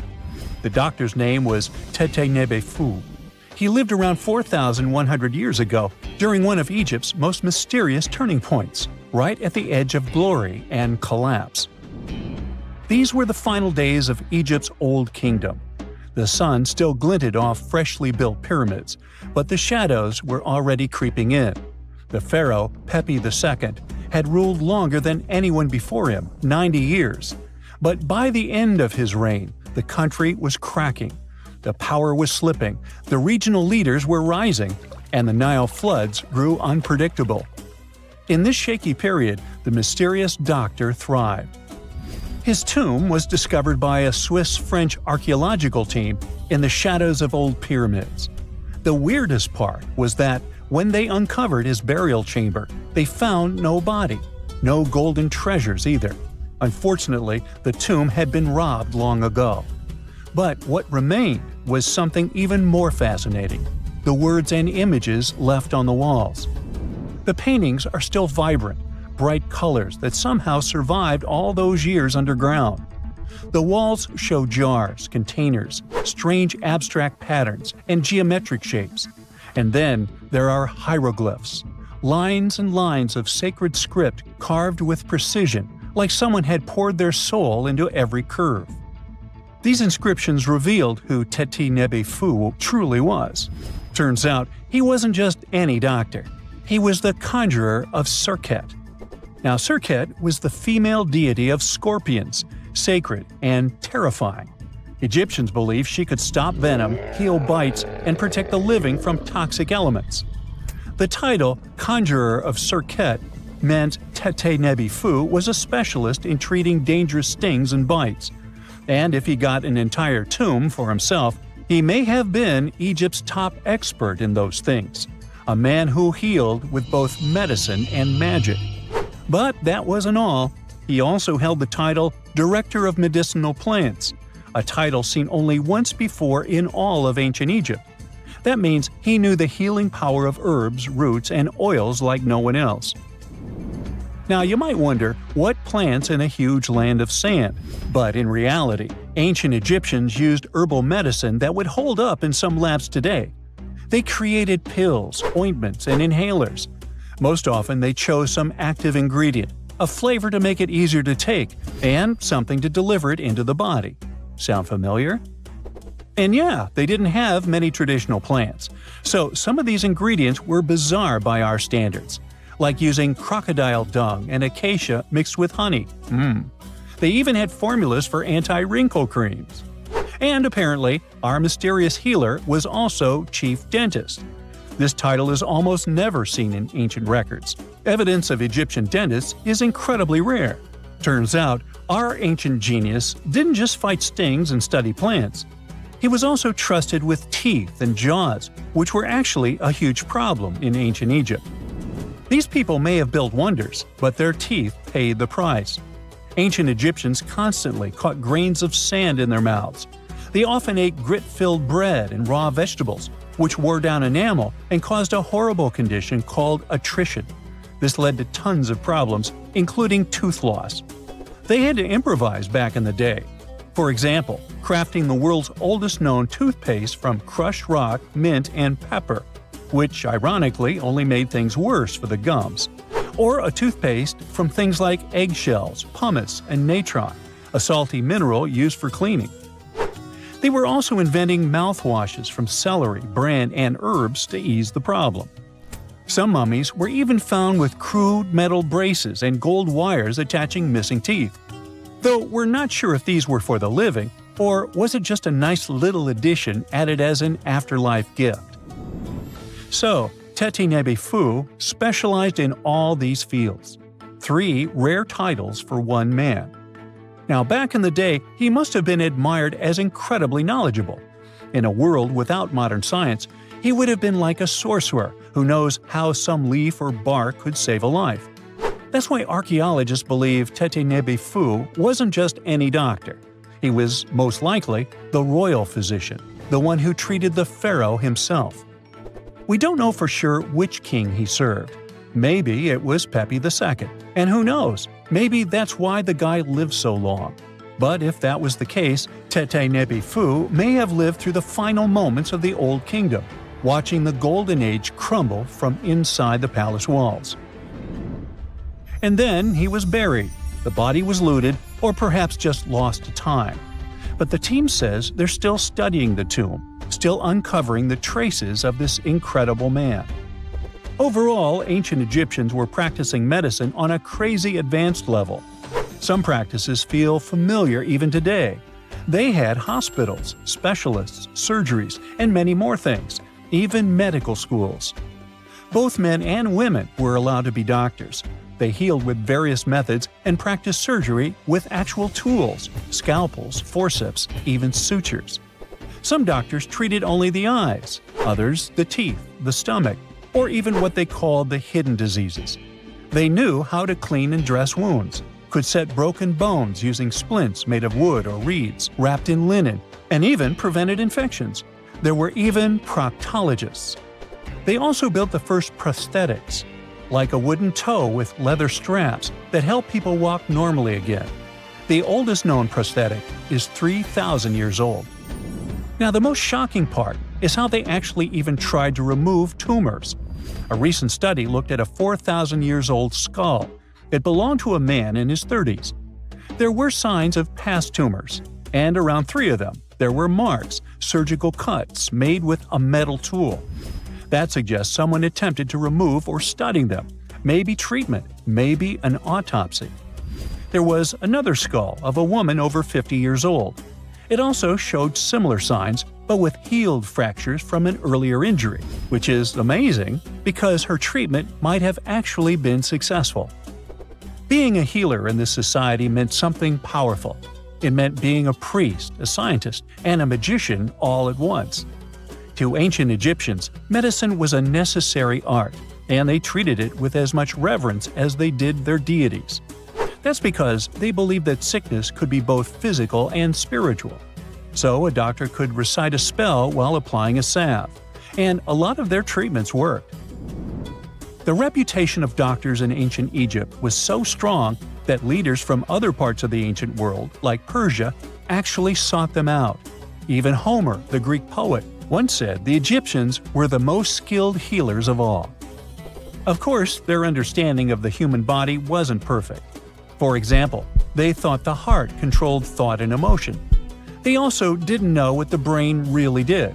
But their approach, observe symptoms, diagnose, and treat, well, that's modern medicine. Sure, they prayed over the wound, but they also healed it, didn't they? Their most famous physician was Imhotep. That guy was a true polymath, an architect, priest, and a healer who became so revered he was later worshipped as a deity of medicine. Yep, a human who was so cool they turned him into a deity. He lived 2,000 years before Hippocrates, the so-called father of medicine. And yet, some people joke we should drop the Hippocratic Oath altogether and swear an Imhotepic oath instead. These people weren't just laying the foundations of pyramids, they were laying the foundations of healthcare. You know, scientists make discoveries that change the world, but even they can face mysteries. Here are 10 things that have baffled scientists. Imagine that you constantly hear a low-frequency hum, and no one can trace its source. Roughly 4% of the world's population hears the hum. It's a geography-free sound. I mean, people all around the world hear it, so the name varies from Tao's hum to Auckland hum, depending on the region where it gets generated. The sound is just on the threshold of human hearing. People hear it less when they're outside, and it gets louder indoors, especially at night.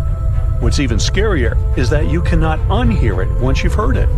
Some folks say it started in London around the time of Charles Dickens, who wrote A Christmas Carol, and the low-frequency sound actually comes from the humbug. Or not. Actually, the earliest cases were recorded in Bristol, UK, dating back to the mid-1970s. Scientists have various theories about where the hum comes from and why only some people can hear it, yet they don't have a clear answer. It could occur when ocean waves move along the ocean floor. They shake the Earth when they collide with continental shelves. Or this might be happening because of volcanic eruptions and earthquakes. Oh, and how about ultra-low frequency radio signals used to communicate with submarines or even 5G? Upsweep is another type of unidentified sound. It was discovered in 1991 in the Pacific Ocean. The sound is high enough to be recorded throughout the ocean. Scientists theorize that the sound could be related to underwater volcanic activity. Interestingly, the volume of the sound has been diminishing compared to its volume when it was first discovered, yet it still can be detected. Plus, it's seasonal. It reaches its highest volume in spring and fall. Is it related to seasonal changes? No one really knows for sure. The next mysterious thing is a cone-shaped monument found in the Sea of Galilee in Israel. This monument was discovered accidentally by sonar scanning in 2003, but the findings were published only in 2013. The monument weighs 60,000 tons. It was once submerged by rising waters. Archaeologists say the monument is enigmatic because they can't figure out where it's from. They don't know what it's connected to or its function, so this big and unusual thing remains a mystery. Now let's move to Göbekli Tepe, Turkey. This place offers you one of the most archaeologically significant sites in the world. Why is it important? Well, it has massive carved stones about 11,000 years old. To put it in perspective, they're 6,000 years older than Stonehenge. Ancient people placed these stones before they began farming or crafting metal tools or pottery. So the existence of this place goes against the chronology of civilization we're familiar with, where people farmed first and built second. Apparently, it wasn't like that. In any case, a good question is, what was the purpose of this site? Was it built to worship some spirits? Yep, archaeologists believe it might be the world's oldest temple. Okay, say this with me. Paleodictyon notusum. Yeah, I know it sounds like a chemical formula. This is a living fossil found deep down on the ocean floor. A creature makes these hexagonal burrows, that for sure. Yet scientists can't identify the artists. Now, what do I mean by living fossil? Well, Paleodictyon notusum is a creature believed to produce a burrow nearly identical to Paleodictyon fossils. Is it a worm-like animal that made them? Scientists don't know. One thing is clear, this isn't some random stuff created by geological forces. Now, speaking of fossils, take a look at this giant one. Its informal name is Godzillius. It was discovered in 2011 by an amateur paleontologist. This is a scientist who studies the history of life on Earth by analyzing fossil records. Anyway, back to Godzillius. It's almost 7 feet in length and 9 feet tall if you were to measure it upright. This fossil is 450 million years old, coming from the time when Cincinnati was underwater. It might be a fossilized algae mat, but some scientists have different opinions. This is a massive tunnel found in South America. The tunnel is at least 8,000 to 10,000 years old. At first, researchers discovered a couple of colossal burrows. They were enormous and neatly constructed. Geologists were amazed, saying they had never seen such structures before. There's no known geologic process to explain their formation.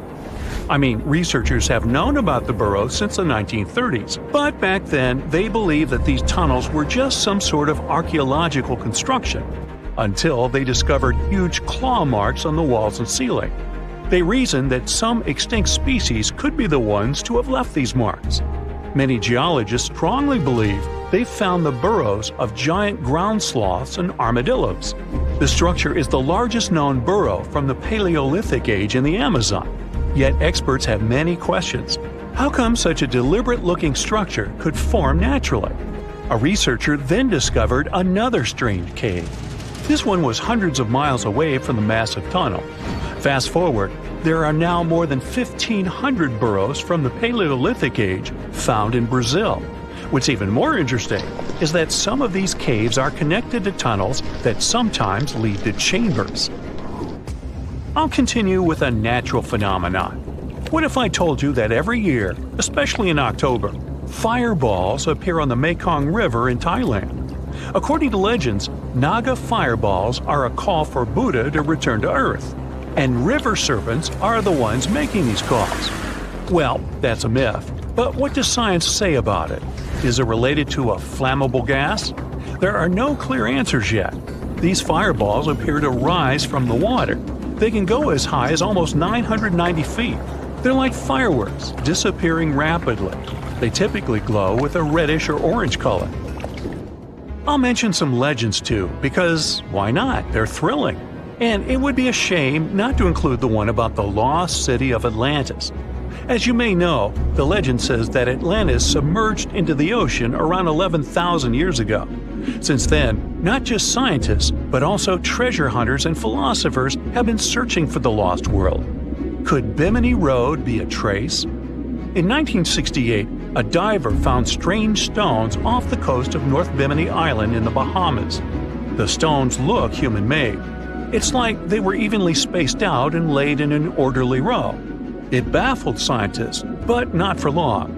Carbon dating analysis of the blocks revealed that geological forces created the road naturally. There weren't any tool marks or signs indicating that the blocks had been stacked or something. The research is continuing, but yeah, scientists generally believe that the rocks were created by erosion. Well, I guess the time of Atlantis hasn't come yet. Okay, picture this. You're wandering on the beach, and you see dozens of octopuses walking past. In 2017, a group of people from Wales witnessed exactly this. Why did these creatures come out of the ocean? No one knows the answer. The group reported that they had seen 20 to 30 octopi crawling on the sand. The people looked for some signs of injury, but found nothing. They said that they had carried the animals back to the ocean. Interestingly, these creatures kept crawling onto the shore when people were asleep. Experts say that it's hard to be sure of the reason that pushed the animals to the beach without conducting a physical examination.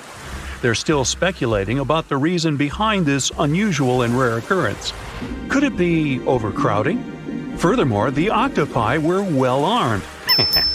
A separate study points out that the more fishers hunt large animals that feed on octopuses, the more the octopus population grows. Maybe that's why these creatures have to go farther to find food or shelter. But without proper research, these are only theories. There's a lot we don't know about space, too. So here's a bonus fact about the yellowish source of life in the solar system. Scientists have discovered a new type of wave inside the sun. These waves move in the opposite direction to the sun's rotation. Plus, they move super fast. So fast that it's beyond our understanding. Researchers have different theories about the function of the waves. If they figure out their role, this could give them additional insight into the processes happening inside the sun. And yes, the octopi were well armed. Scientists have recently discovered Leonardo da Vinci's hidden passages under a medieval castle in Italy. They followed a newly found 15th century sketch by the creator of the Mona Lisa and found one of the unexplored architectural wonders from the age of the Renaissance. Construction of the Sforza Castle started back in 1358, but it was destroyed about a century later during a local crisis. Then, in 1450, Francesco Sforza, the Duke of Milan, decided to rebuild it on the old ruins. After he passed away, his son Ludovico took over and kept improving the castle. He brought in some of the best artists of the time, including Leonardo da Vinci, to decorate its walls. We can still see Leonardo's frescoes today in the Room of Wooden Boards. While he was working at the castle, da Vinci also recorded some historical underground passages hidden beneath the outer wall. The drawing, dated between 1487 and 1490, was found at the Institut de France in Paris. The sketch is highly precise, and it proves that Leonardo was really interested in fortification design and was great at documenting existing structures. Historical records show that Ludovico ordered the building of an underground passageway that led straight to a basilica, where his wife was buried. Ludovico married Beatrice in 1491, and they had a happy but tragically short marriage, as Beatrice passed away while giving birth in 1497. The Duke locked himself away for weeks, grew a beard, and wore only black clothes while he was mourning his beloved wife. The secret tunnel may have stretched over a half a mile and would let Ludovico visit her grave in private. It could have served as an escape route if the castle was ever under siege. The existence of the tunnels remained one of the mysteries of the Renaissance for years, as no one knew for sure they were there. But now, scientists finally uncovered the secret history. They used a combination of ground-penetrating radar and laser scanning to build up an accurate 3D model of all the structures under the castle. They found the tunnels da Vinci alluded to in his drawings, and it looks like they may have only been a small part of a whole system of historical underground passages. The goal is to create a complete digital twin of the castle that will not only show all the preserved constructions, but also the ancient ones that are no longer visible. They also plan to add augmented reality to the virtual paths to let visitors discover Leonardo da Vinci's hidden passages. Now, we don't know if the genius actually took part in constructing the hidden passages that scientists recently discovered, but we do know about some other Leonardo da Vinci inventions. He created the first satellite-like map in 1502, long before photography or satellites were even a concept.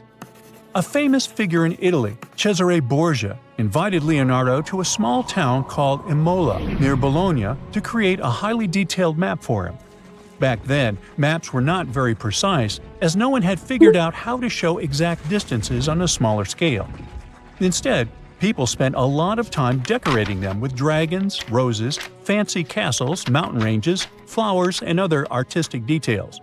These maps look more like beautiful paintings meant to be displayed, rather than practical tools for navigation. But Cesare Borgia wanted something truly functional, and Leonardo managed to create something revolutionary in the field of cartography. If you compare satellite images of Imola today with Leonardo's map, the similarities are striking. He captured every alley, curve of the streets, roadways, and even the exact sizes of the buildings. And he did it all by hand, using just a pencil, ruler, compass, and several of his own clever inventions. To gather all the necessary data, the genius walked through the streets for weeks using a large wheel that spun as he moved, recording the distance with a cable. Using the magnetic compass, he determined precise directions. He also developed a tool called the bussola, which measured angles inside a circle. With this, he could track the exact turns of each street and the size of the intersections. He figured out the distances between houses and major roads. Then, back at home, he used his notes and calculations to draw the map to scale with incredible precision. In his work, Da Vinci also used a technique developed by Florentine humanist Leon Battista Alberti. He created a mapping method where you could place an entire city inside a circle using polar coordinates. At the center of the city, 8 straight lines met, representing the main directions of a compass. Leonardo used this system to divide the town into 8 sections. He didn't overlook even the smallest buildings, which made his map one of the most advanced of its time. The Italian genius had a big dream to build a machine that could let people fly. He studied how birds, bats, and kites move through the air and designed a special flying machine. He believed that if he could copy their movements, humans might be able to soar like them. Da Vinci's design looked a lot like a bat, with 2 large pointed wings that stretched over 33 feet wide. He planned to build the frame from lightweight pine wood and cover it with raw silk to make it strong but not too heavy. The person flying it would lie on their stomach on a wooden board in the center. To make the wings flap, the pilot had to pedal a crank with their feet, which was connected to a system of rods and pulleys. There was also a hand crank for extra power and even a headpiece to help steer. As the person moved their hands and feet, the wings would flap and twist, just like a bird's. But there was one big problem. Humans aren't strong enough to make the machine lift off the ground. Even though it might have worked once in the air, there was no way for a person to get it flying on their own. Leonardo probably realized this, but his amazing idea still inspired flying machines that came centuries later. Da Vinci was way ahead of his time with many of his inventions, but his idea for a humanoid robot was especially futuristic. He was working under the patronage of the Sforza family, the one that had those ancient tunnels of Italy built. The genius designed a mechanical knight that could move its arms, turn its neck, and even open and close its mouth. Da Vinci had good knowledge of anatomy and the mechanics of body movements that helped him. His unusual creation used an external system of cables. A hand crank set it in motion, and there was also an internal gear-driven mechanism. About 450 years later, Da Vinci's detailed sketches of the robotic knight were rediscovered in the 1950s. Several researchers tried to recreate the robot from those sketches. In 2002, a roboticist who developed systems for NASA and Lockheed Martin took inspiration from the old notes and built a functioning model of Da Vinci's robotic knight. Another design Leonardo created for Duke Sforza was a special kind of bridge that could be taken apart and carried easily. It was made for defense forces who needed to cross rivers or moats while traveling. This bridge would swing across the water and land on the other side. It had wheels and used a rope and pulley system, so it could be set up quickly and packed away just as fast. To keep it steady, it even had a special weight to help balance it. Leonardo wrote in his notes that the bridge was light yet strong, and he designed several bridges like this for the Duke. One of his other designs was a bridge that could be built very quickly, and the defense forces would move across multiple rivers. As scientists continue to study Leonardo da Vinci's hidden passages, they reveal new chapters in human history. Who knows what other unexplored architectural structures they will find? So what comes to your mind when you hear the word Antarctica? Most likely, cold, snow, ice, and penguins. Yet, this is one of the least explored regions in the world that hides many strange and unique things. Check them out. You don't have to go to Antarctica to see this weird thing. All you need to do is open Google Earth and move to one of the southernmost islands of Antarctica, King George Island. Recently, internet users have noticed a large and pretty strange cave entrance there. Where does this wide, dark passage lead? People started making suggestions. It's the entrance to a secret base or some laboratory. This is the part of the spaceship that crashed there thousands of years ago. This is the door to the ancient city of Antarctica. Perhaps there's a giant rock mountain with an ancient cave beneath all this snow and ice. Well, there's some ideas. Users have calculated the approximate dimensions of this cave. It might be about 74 feet high and 250 feet wide. You could hide a Boeing passenger jet in there. Nature probably created this entrance. This is a logical explanation, but there are two strange factors. First, take a look at the foot of the mountain. It seems that there are steps there. They're dark in color, as if they're made of stone. And if you look closely, you can notice something similar to human footprints. Has anyone entered this cave?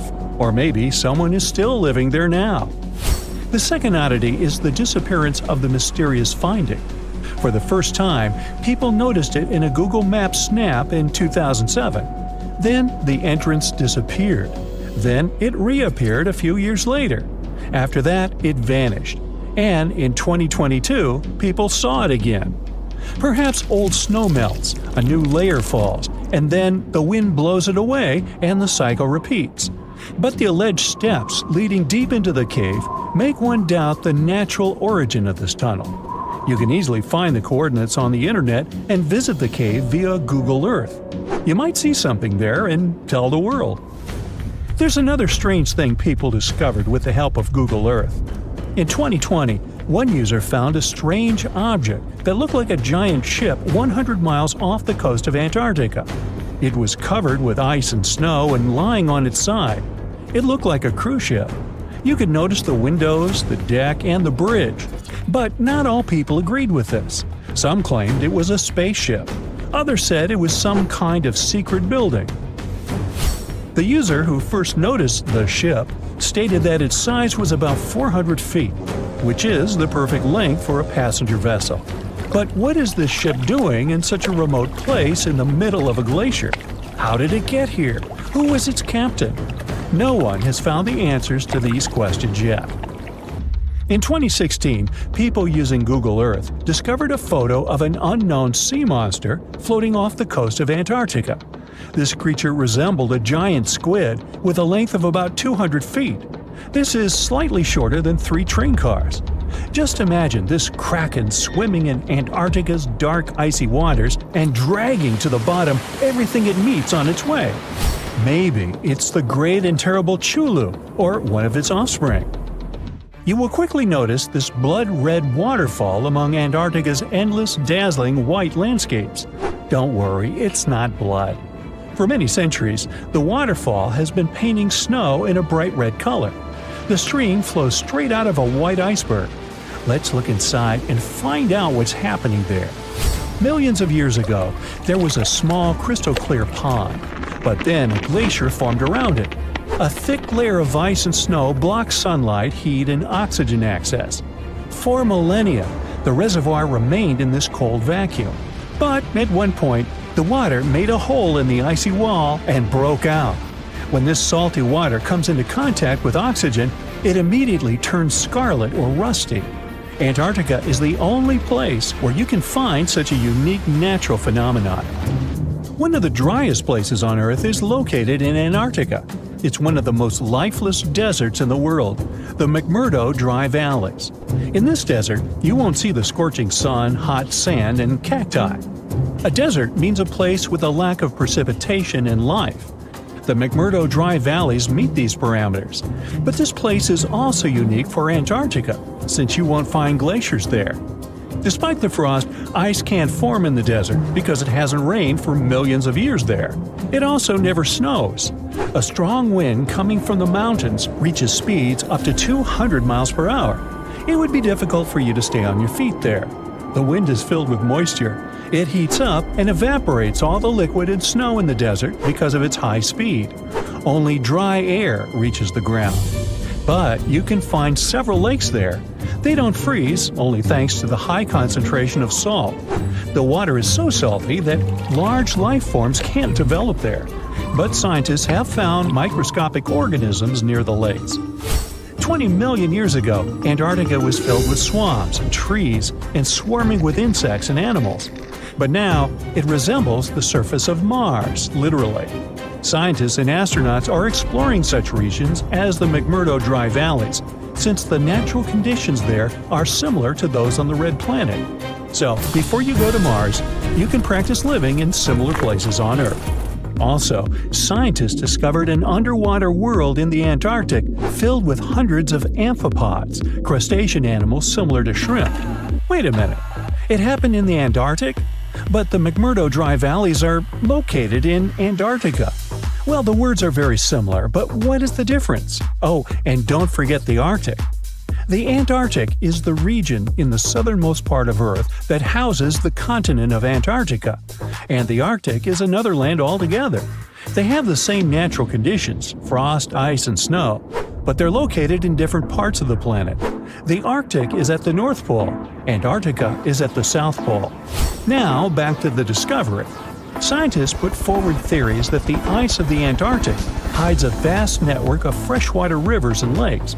And in 2022, they found a new ecosystem. Researchers explored the Antarctic Ross Ice Shelf and its underwater rivers. This is a massive piece of ice floating in the ocean. A team from New Zealand used a special drilling rig equipped with a hot water supply to drill a hole 1,640 feet deep. That's more than the height of the Empire State Building. Then, they lowered some video cameras and saw thousands of crustaceans swimming in different directions. So it seems they're very unorganized. In the waters of the Antarctic, you can also meet some of the scariest creatures on the planet. These are sea spiders. They got this name because they resemble land spiders, but they're actually a species of marine arthropods. And unlike land spiders, those in the ocean are much larger. They look like 8 strong legs without a body. One such spider can be a dinner plate in width. Some of them have no eyes and have proboscises instead of jaws. Sea spiders are poorly studied because they live in deep, cold waters. Antarctica hides many little-known animals. There are long tunnels in its glaciers leading to scary darkness. On this cold continent, people have found the remains of giant dinosaurs and other ancient creatures, such as the ancestors of modern ducks. Many underground rivers and lakes hide unexplored wildlife. Even the ice here can be weird. Take a look at these striped icebergs. They have blue, black, green, and turquoise shapes. The color depends on the conditions of the water during freezing. For example, green lines appear because of algae, blue ones form when the water freezes too quickly. Okay, I'm freezing. Time to go thaw somewhere warmer. Hawaii. Yeah. In a frosty Canadian park, hidden deep beneath layers of thick ice, scientists discovered a bizarre skeleton they named the Frozen Dragon. The skeleton had been in the frozen ice for millions of years. It took experts decades to work out the species of this strange fossil. It was identified as a new genus of pterosaur. Pterosaurs were massive flying reptiles with wingspans of over 16 feet. Their heads were 3.5 times the size of their bodies. Pterosaurs lived 76 million years ago when they soared above the dinosaurs. Scientists described them as the biggest, meanest, and most bizarre animals that ever flew. The new genus has been named Cryodragon boreas, which translates to Frozen Dragon of the North Winds. In 2013, a young mountaineer was climbing one of the tallest mountains in Western Europe, Mont Blanc. He noticed a strange metal box poking out of the snow. The mountaineer pried the box open and found that it was filled with precious rubies, emeralds, and sapphires. The climber immediately handed the box to the authorities. It was discovered that the box likely belonged to a passenger on one of 2 flights from India that crashed into the mountain over 50 years ago. The box was valued to be worth over $200,000, and authorities are still searching for the heir to the small box of treasures. In northwest Siberia in 2007, a reindeer herder was on an outing with his sons when he noticed something strange in the ice. The man realized it was a frozen mammoth calf and immediately contacted the local museum. The calf was named Luba and was the best preserved mammoth mummy in the world at the time of its discovery. Luba had been in the ice for 41,800 years and is around 30 to 35 days old. From trunk to tail, the mammoth calf is roughly the same size as a large calf. If you're interested in seeing for yourself, Luba travels to museums all around the world. On the frozen continent of Antarctica, covered in layers of ice and snow, is Mount Erebus, the frozen volcano. The volcano was discovered in the middle of an eruption in 1841 by explorers on an Arctic expedition. The volcano is over 12,000 feet tall and has been active for the last 1.3 million years. Deep within the middle of the volcano is a huge crater filled with large volumes of molten lava. The volcano has occasional explosions, which means it's classified as being in continuing eruption. However, these eruptions are nothing to worry about because they're generally rather small. Back in 1991, 2 hikers were traveling across the Italian Alps when they stumbled across a body that they presumed to belong to a recently lost hiker. The duo trudged back down the mountain to report their unfortunate findings. Once the remains were recovered, it was clear that the body was not recent at all. Scientists determined that the Iceman was more than 5,000 years old and named him Otzi. The discovery was unlike anything scientists had ever before seen because the body was so well preserved. For years, Otzi was studied by scientists who discovered that our ancestors have a lot more in common with us than we ever knew before. Otzi was covered in ink body art. Research done on the contents of his stomach revealed that his last meal was dry cured meat, similar to the bacon we eat today. Otzi has at least 19 relatives living today, somewhere in Central Europe. Scientists were researching ancient squirrel burrows in Siberia when they came across something interesting. One of the squirrels had hidden away precious seeds deep beneath the ground. The seeds had been encased in ice for 32,000 years. The seeds were for the flower Silene stenophilia, which had long since gone extinct. Amazingly, scientists were able to recover plant tissue from inside the seeds and grow an entire crop of flowers. They've since reintroduced the previously extinct flower to natural habitats all across the world. In 1930, a team of Norwegian scientists sailed around the Arctic Ocean, conducting research on the seas and glaciers. They reached White Island, a dangerous and icy land no human had set foot on before, or so they thought. The scientists were shocked to discover the tip of a small boat sticking out of the snow. Frozen inside the boat, they found scientific equipment and various personal items, including a jacket monogrammed S.A. Undre. They had discovered the wreck of the famous Undre Arctic balloon expedition.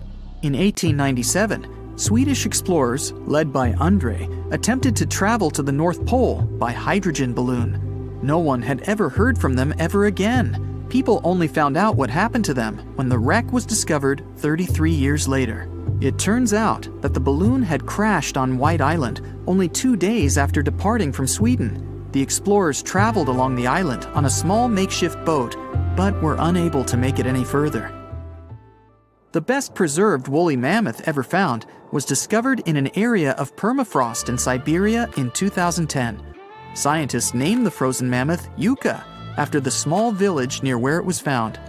Yucca had been frozen for 39,000 years and is thought to have been around 6 to 8 years old. Because Yucca is so well preserved, it has been studied for years and provided new information about mammoths. In 2019, scientists reported that they were able to activate cells taken from Yucca's tissue. Maybe one day we'll have woolly mammoths roaming the land. From looking at pictures and videos of Antarctica, the continent appears to be freezing cold, covered in snow, and flat, except for a few small hills. Scientists believe that too. When studying the Gomburtsev Mountains in the early 2000s, they were shocked to discover that the small rocky hills were actually the peak of a gigantic mountain formation under a mile of snow. Using radar technology, researchers worked out that the mountains are really around 10,000 feet tall and sprawl across 750 miles. This is around the same size as the European Alps, except hidden under tons of ice and snow. At a gold mine in Siberia, a businessman was examining a nearby river when he noticed something interesting in the frost. It was a small woolly rhino calf that was later named Sasha. The woolly rhino has been extinct for 15,000 years. It's thought that Sasha could have been frozen in the ice for up to 39,000 years. Sasha is unique because it's the only full-body woolly rhino to have ever been discovered. Glaciers around the northern Italian town of Pelo have begun to melt. Artifacts from decades and even centuries ago have been discovered pouring out of the ice. Personal belongings from soldiers have been found, things like diaries, photographs, and even love letters. Historians have even uncovered an entire cabin preserved beneath the ice.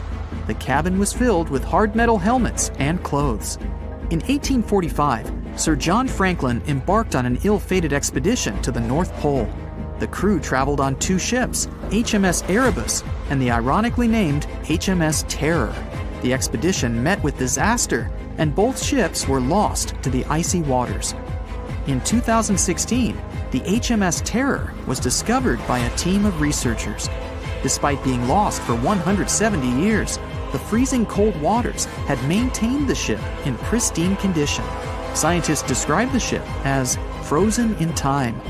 Dinner plates and glasses were still on shelves, beds and desks were still in order, and even the passengers' luggage appeared to be in good condition. The HMS Erebus was also discovered nearby, but due to changing water conditions, the ship wasn't in great shape. The glacial ice surrounding a mountain passageway in Norway that was notoriously used by the Vikings has revealed hundreds of ancient artifacts. One of these artifacts was a giant unopened wooden box that was welded together. Researchers were beside themselves with anticipation, waiting to open this box. They believed it would be filled with Viking treasures or artifacts that would give us an insight into ancient society. When they opened the box, all that was inside was a plain old beeswax candle. It turns out that this box wasn't actually as old as they thought it was. By analyzing the candle, they discovered that the box dates back to the 17th century. The age of the Vikings had ended by the 11th century. It's likely that the candle box belonged to a farmer who was shipping it from his summer farm to his winter farm to light up the long nights. In 1850, French scientist Auguste Mariette went to Egypt looking for manuscripts, but accidentally found a head of a sphinx sticking out of the dunes. He cleared the sand and figured out the Sphinx was guiding the entrance to some underground construction. Several months later, he finally entered the Serapeum of Saqqara. Inside, he found an enormous granite sarcophagi with remnants of 64 bulls. Scientists are still amazed by the tech that the ancient Egyptians used to transport those enormous boxes. The Serapeum was built around the year 3000 before the Common Era. It was an underground tomb built to honor the sacred Apis bulls of ancient Egypt. It had a long hallway, almost 500 feet long, with giant stone rooms on both sides. Some of the sarcophagi weighed as much as 50 average cars, and all of them were made with super precision, with exact 90-degree angles. These sarcophagi were beautifully decorated with hieroglyphs and carvings that told stories about the lives and importance of the Apis bulls. Now, there are 24 sarcophagi left. In ancient Egypt, Apis bulls were very special animals connected to the deity Ptah. They thought the bulls carried Ptah's spirit and wisdom, helped the pharaoh, and protected the Egyptians. Priests looked for special markings on young bulls to find Apis bulls. It could be a white triangle on its forehead, which symbolized divine light, a shape on its back like a vulture's wing, and a scarab shape under its tongue, which stood for rebirth. If a bull had these signs, they believed it was chosen by Ptah and treated it like royalty. The chosen bulls lived in a special temple in Memphis, the city where they worshipped Ptah. They received the best care and offerings from visitors who wanted their blessings. When an Apis bull passed away, it was treated with great honor and mummified. When Mariette entered the Serapeum, he noticed traces of rollers on the gallery's floor and found 2 wooden horizontal winches. Each had 8 levers. Later, other explorers saw double rails. The burial chambers were lower than the hallway floor. To get the boxes into place, workers filled the chambers with sand so the sarcophagi could be rolled in straight. Then they slowly removed the sand to gently lower the boxes into perfectly cut spaces in the bedrock. A carved stone sign found in the Serapeum said it took 28 days to move just one sarcophagus and its lid into its spot during the time of Ptolemy II. The extreme precision of the sarcophagi with 90-degree angles also has an explanation. Ancient Egyptians wrote texts, or rather, papyrus, on geometry a long time ago. It shows that they knew the approximate number pi and could calculate the volume of a pyramid with its top cut off. If they could figure out complicated math like that back then, it makes sense that they could also carve perfectly flat surfaces 500 years later. All this sounds pretty legit, but some people think certain things don't add up here. The size of boxes is way larger than the size of bulls, yet they buried pharaohs in tiny coffins that barely fit their bodies. The sarcophagi are made out of granite with crazy precision, and they could have just used limestone, which would have made things way easier. The transportation of the boxes seems pretty simple, but only in theory. If one person could pull about 440 pounds, then at least 250 people would be needed to pull just one box. The tunnels in the Serapeum are really narrow, only about 2 feet wider than the boxes themselves. There's no way hundreds of people could have squeezed into those tight spaces to pull the boxes. And even if they did, how would they turn the box in the cramped corridor, lower it into its niche, and place it perfectly in the middle? Somehow, they did this 24 times, and every box is centered perfectly. Plus, the chambers were dusty, and there were no signs of soot from lamps. This means they must have worked in almost complete darkness. The real use of the boxes could also be different. A long time ago, even before the Egyptian pharaohs ruled, the local people already knew how to use fermentation. It happens when tiny organisms called yeast eat certain ingredients like starch and turn them into gas and ethanol. So someone in ancient Egypt probably put food like barley, bread, and even meat inside a giant stone box, then closed it tight with a heavy lid. These stone boxes, carved from granite, were so precisely made that they were almost completely sealed, so nothing could escape from it. As the yeast inside the box started working, it created more and more CO2 gas. It built up pressure inside the box. The granite boxes were incredibly strong. They could handle more pressure than a car tire can hold. When granite was squeezed under such pressure, its crystals produced a tiny electric charge. This effect was possible because granite contains quartz, a material that reacts to pressure this way. The process also needed meat or animal parts, possibly to help the yeast grow better. Meat contains something called oleic acid, which yeast needs to keep growing and to survive the bad effects of the ethanol it produces. As the pressure inside the box kept growing, the combination of gases and electricity made these boxes not just ancient fridges, but powerful energy systems. Over time, the pressure inside got so strong that it could push the lid open and the gas would escape with a pop. But when people rediscovered the Serapeum in 1850, they found old drawings that showed piles of stones stacked on top of some of the box lids. So, someone long ago probably tried to make the lids even heavier by adding extra weight to make it harder for the gas pressure to push them open. This extra weight also meant the quartz crystals in the granite could keep creating more electricity under all that pressure. If someone opened one of these stone boxes thousands of years later, they would only find bones from bulls that were placed in the box. And that's exactly what Mariette discovered in the 1850s. They opened the Serapeum for visitors soon after the first excavations in the second half of the 19th century. Prince of Wales even had a luncheon with his guests in one of the sarcophagi.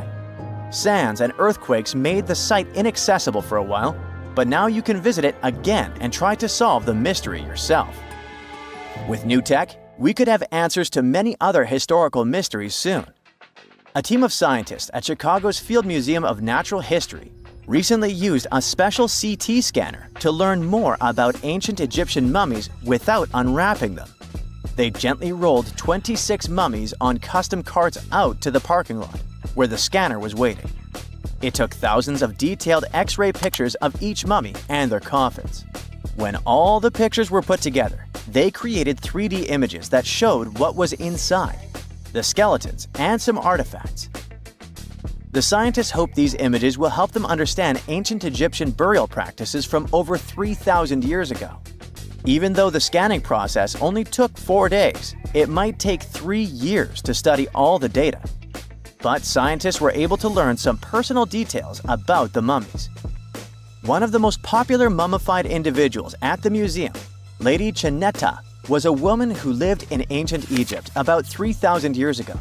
It looks like she passed away in her late 30s or early 40s. To make sure her body looked complete for the afterlife, embalmers put stuffing in her neck to keep it from collapsing. They also placed artificial eyes in her sockets, so she would have eyes in the next world. She was wrapped in fancy linen and placed in a beautifully decorated coffin. The scans revealed that it had been carefully crafted with a slit at the back, which embalmers used to fit the body. There were also some artistic details on the surface, like markings for her knees. It looks like her burial was on the scale of a high-end luxury car. Mirror check. You've got your beige parka on, your chisel is packed, and your overnight plane ride to Saudi Arabia is booked. You know what this means, right? Unfortunately, you weren't cast in the remake of Dune. It just means that you're ready to go explore the world's largest desert areas in the hopes of uncovering prehistoric secrets about our ancestors. Let's get one thing straight. If you ever thought that deserts were empty spaces, think again. They might be filled with sand as far as the eye can see, but they also hold a lot of history, you know, because before humans settled down in cities and towns, we were nomadic people, and we traveled all around the globe looking for food, water, and shelter. So we had to come up with some interesting stuff to survive. Like this thing that was found in the desert of Saudi Arabia. Do you have any idea what this could have been? Over many years, scientists have discussed the origins and use of huge structures such as these ones. It seems our Neolithic ancestors were way smarter than we gave them credit for. They didn't spend all their hours around the fire carving weapons out of stone. No, they were also practicing their architectural skills. These huge stone structures are called desert kites, because if you look at them from a distance, well, they sort of look like kites. Archaeologists have arrived at the consensus that these kites were used to lure animals in. This way, it would make it easier for our ancestors to guarantee their week's food. But that's not all. Take a look at these monolithic structures right here. They show us that our ancestors probably drew on rocks, the blueprint of what they were going to build on the ground. Just like modern-day architects, desert kites could be miles long, so they drew out a plan before actually building them. The most surprising feature of all is that these kites were built even before things such as Stonehenge. We're talking around 7,000 to 9,000 years ago. Over the last decade, scientists have been able to identify over 6,000 desert kites spread across the Middle East and West and Central Asia. If you don't think this huge, try building something this large without the help of any drones. It looks like a pretty difficult feat to me. And apparently, Saudi Arabia's desert is filled with more amazing things. Scientists have found mysterious stone structures that are older than the pyramids of Giza in Egypt.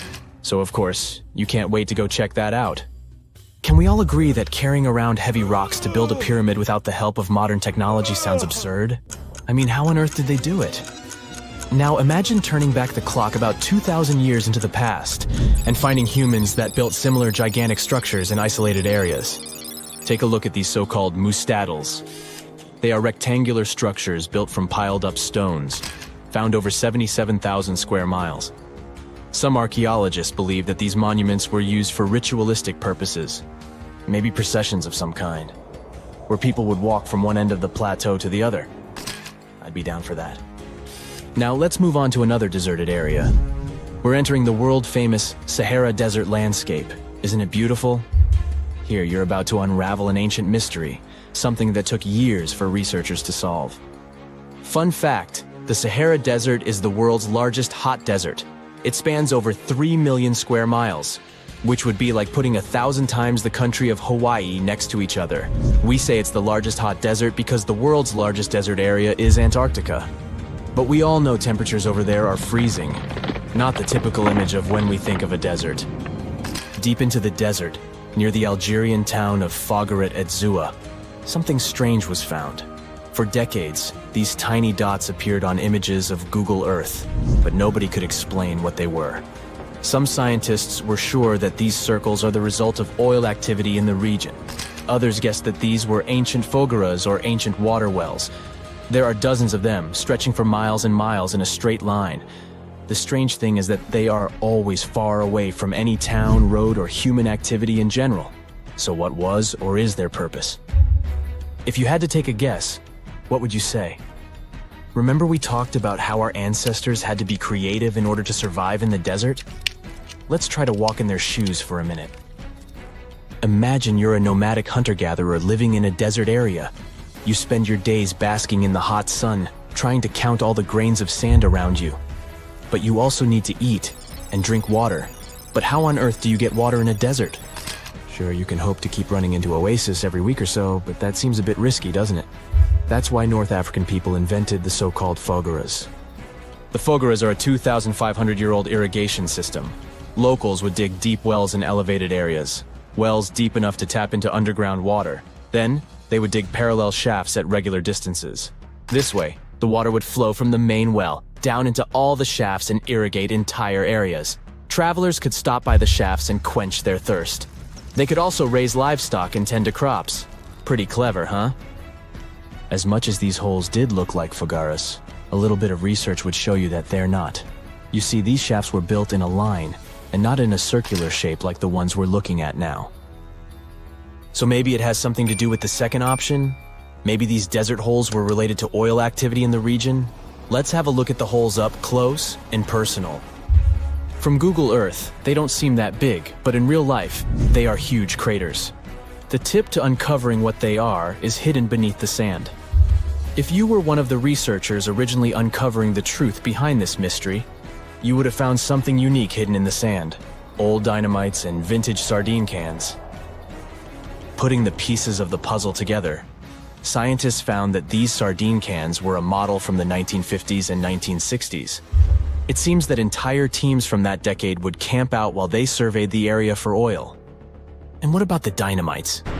These were used for seismic surveying.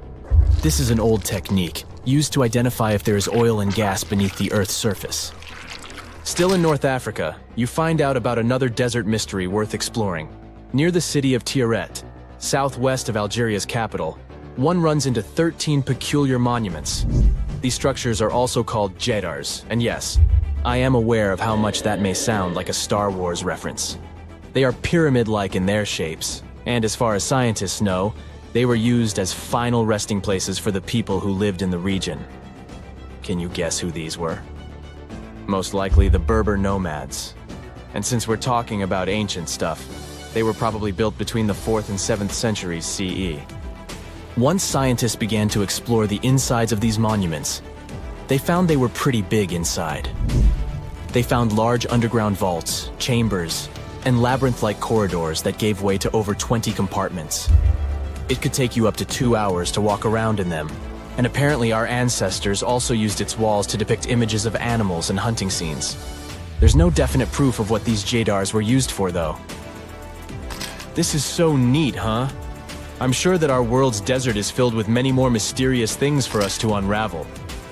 I guess I'll see you next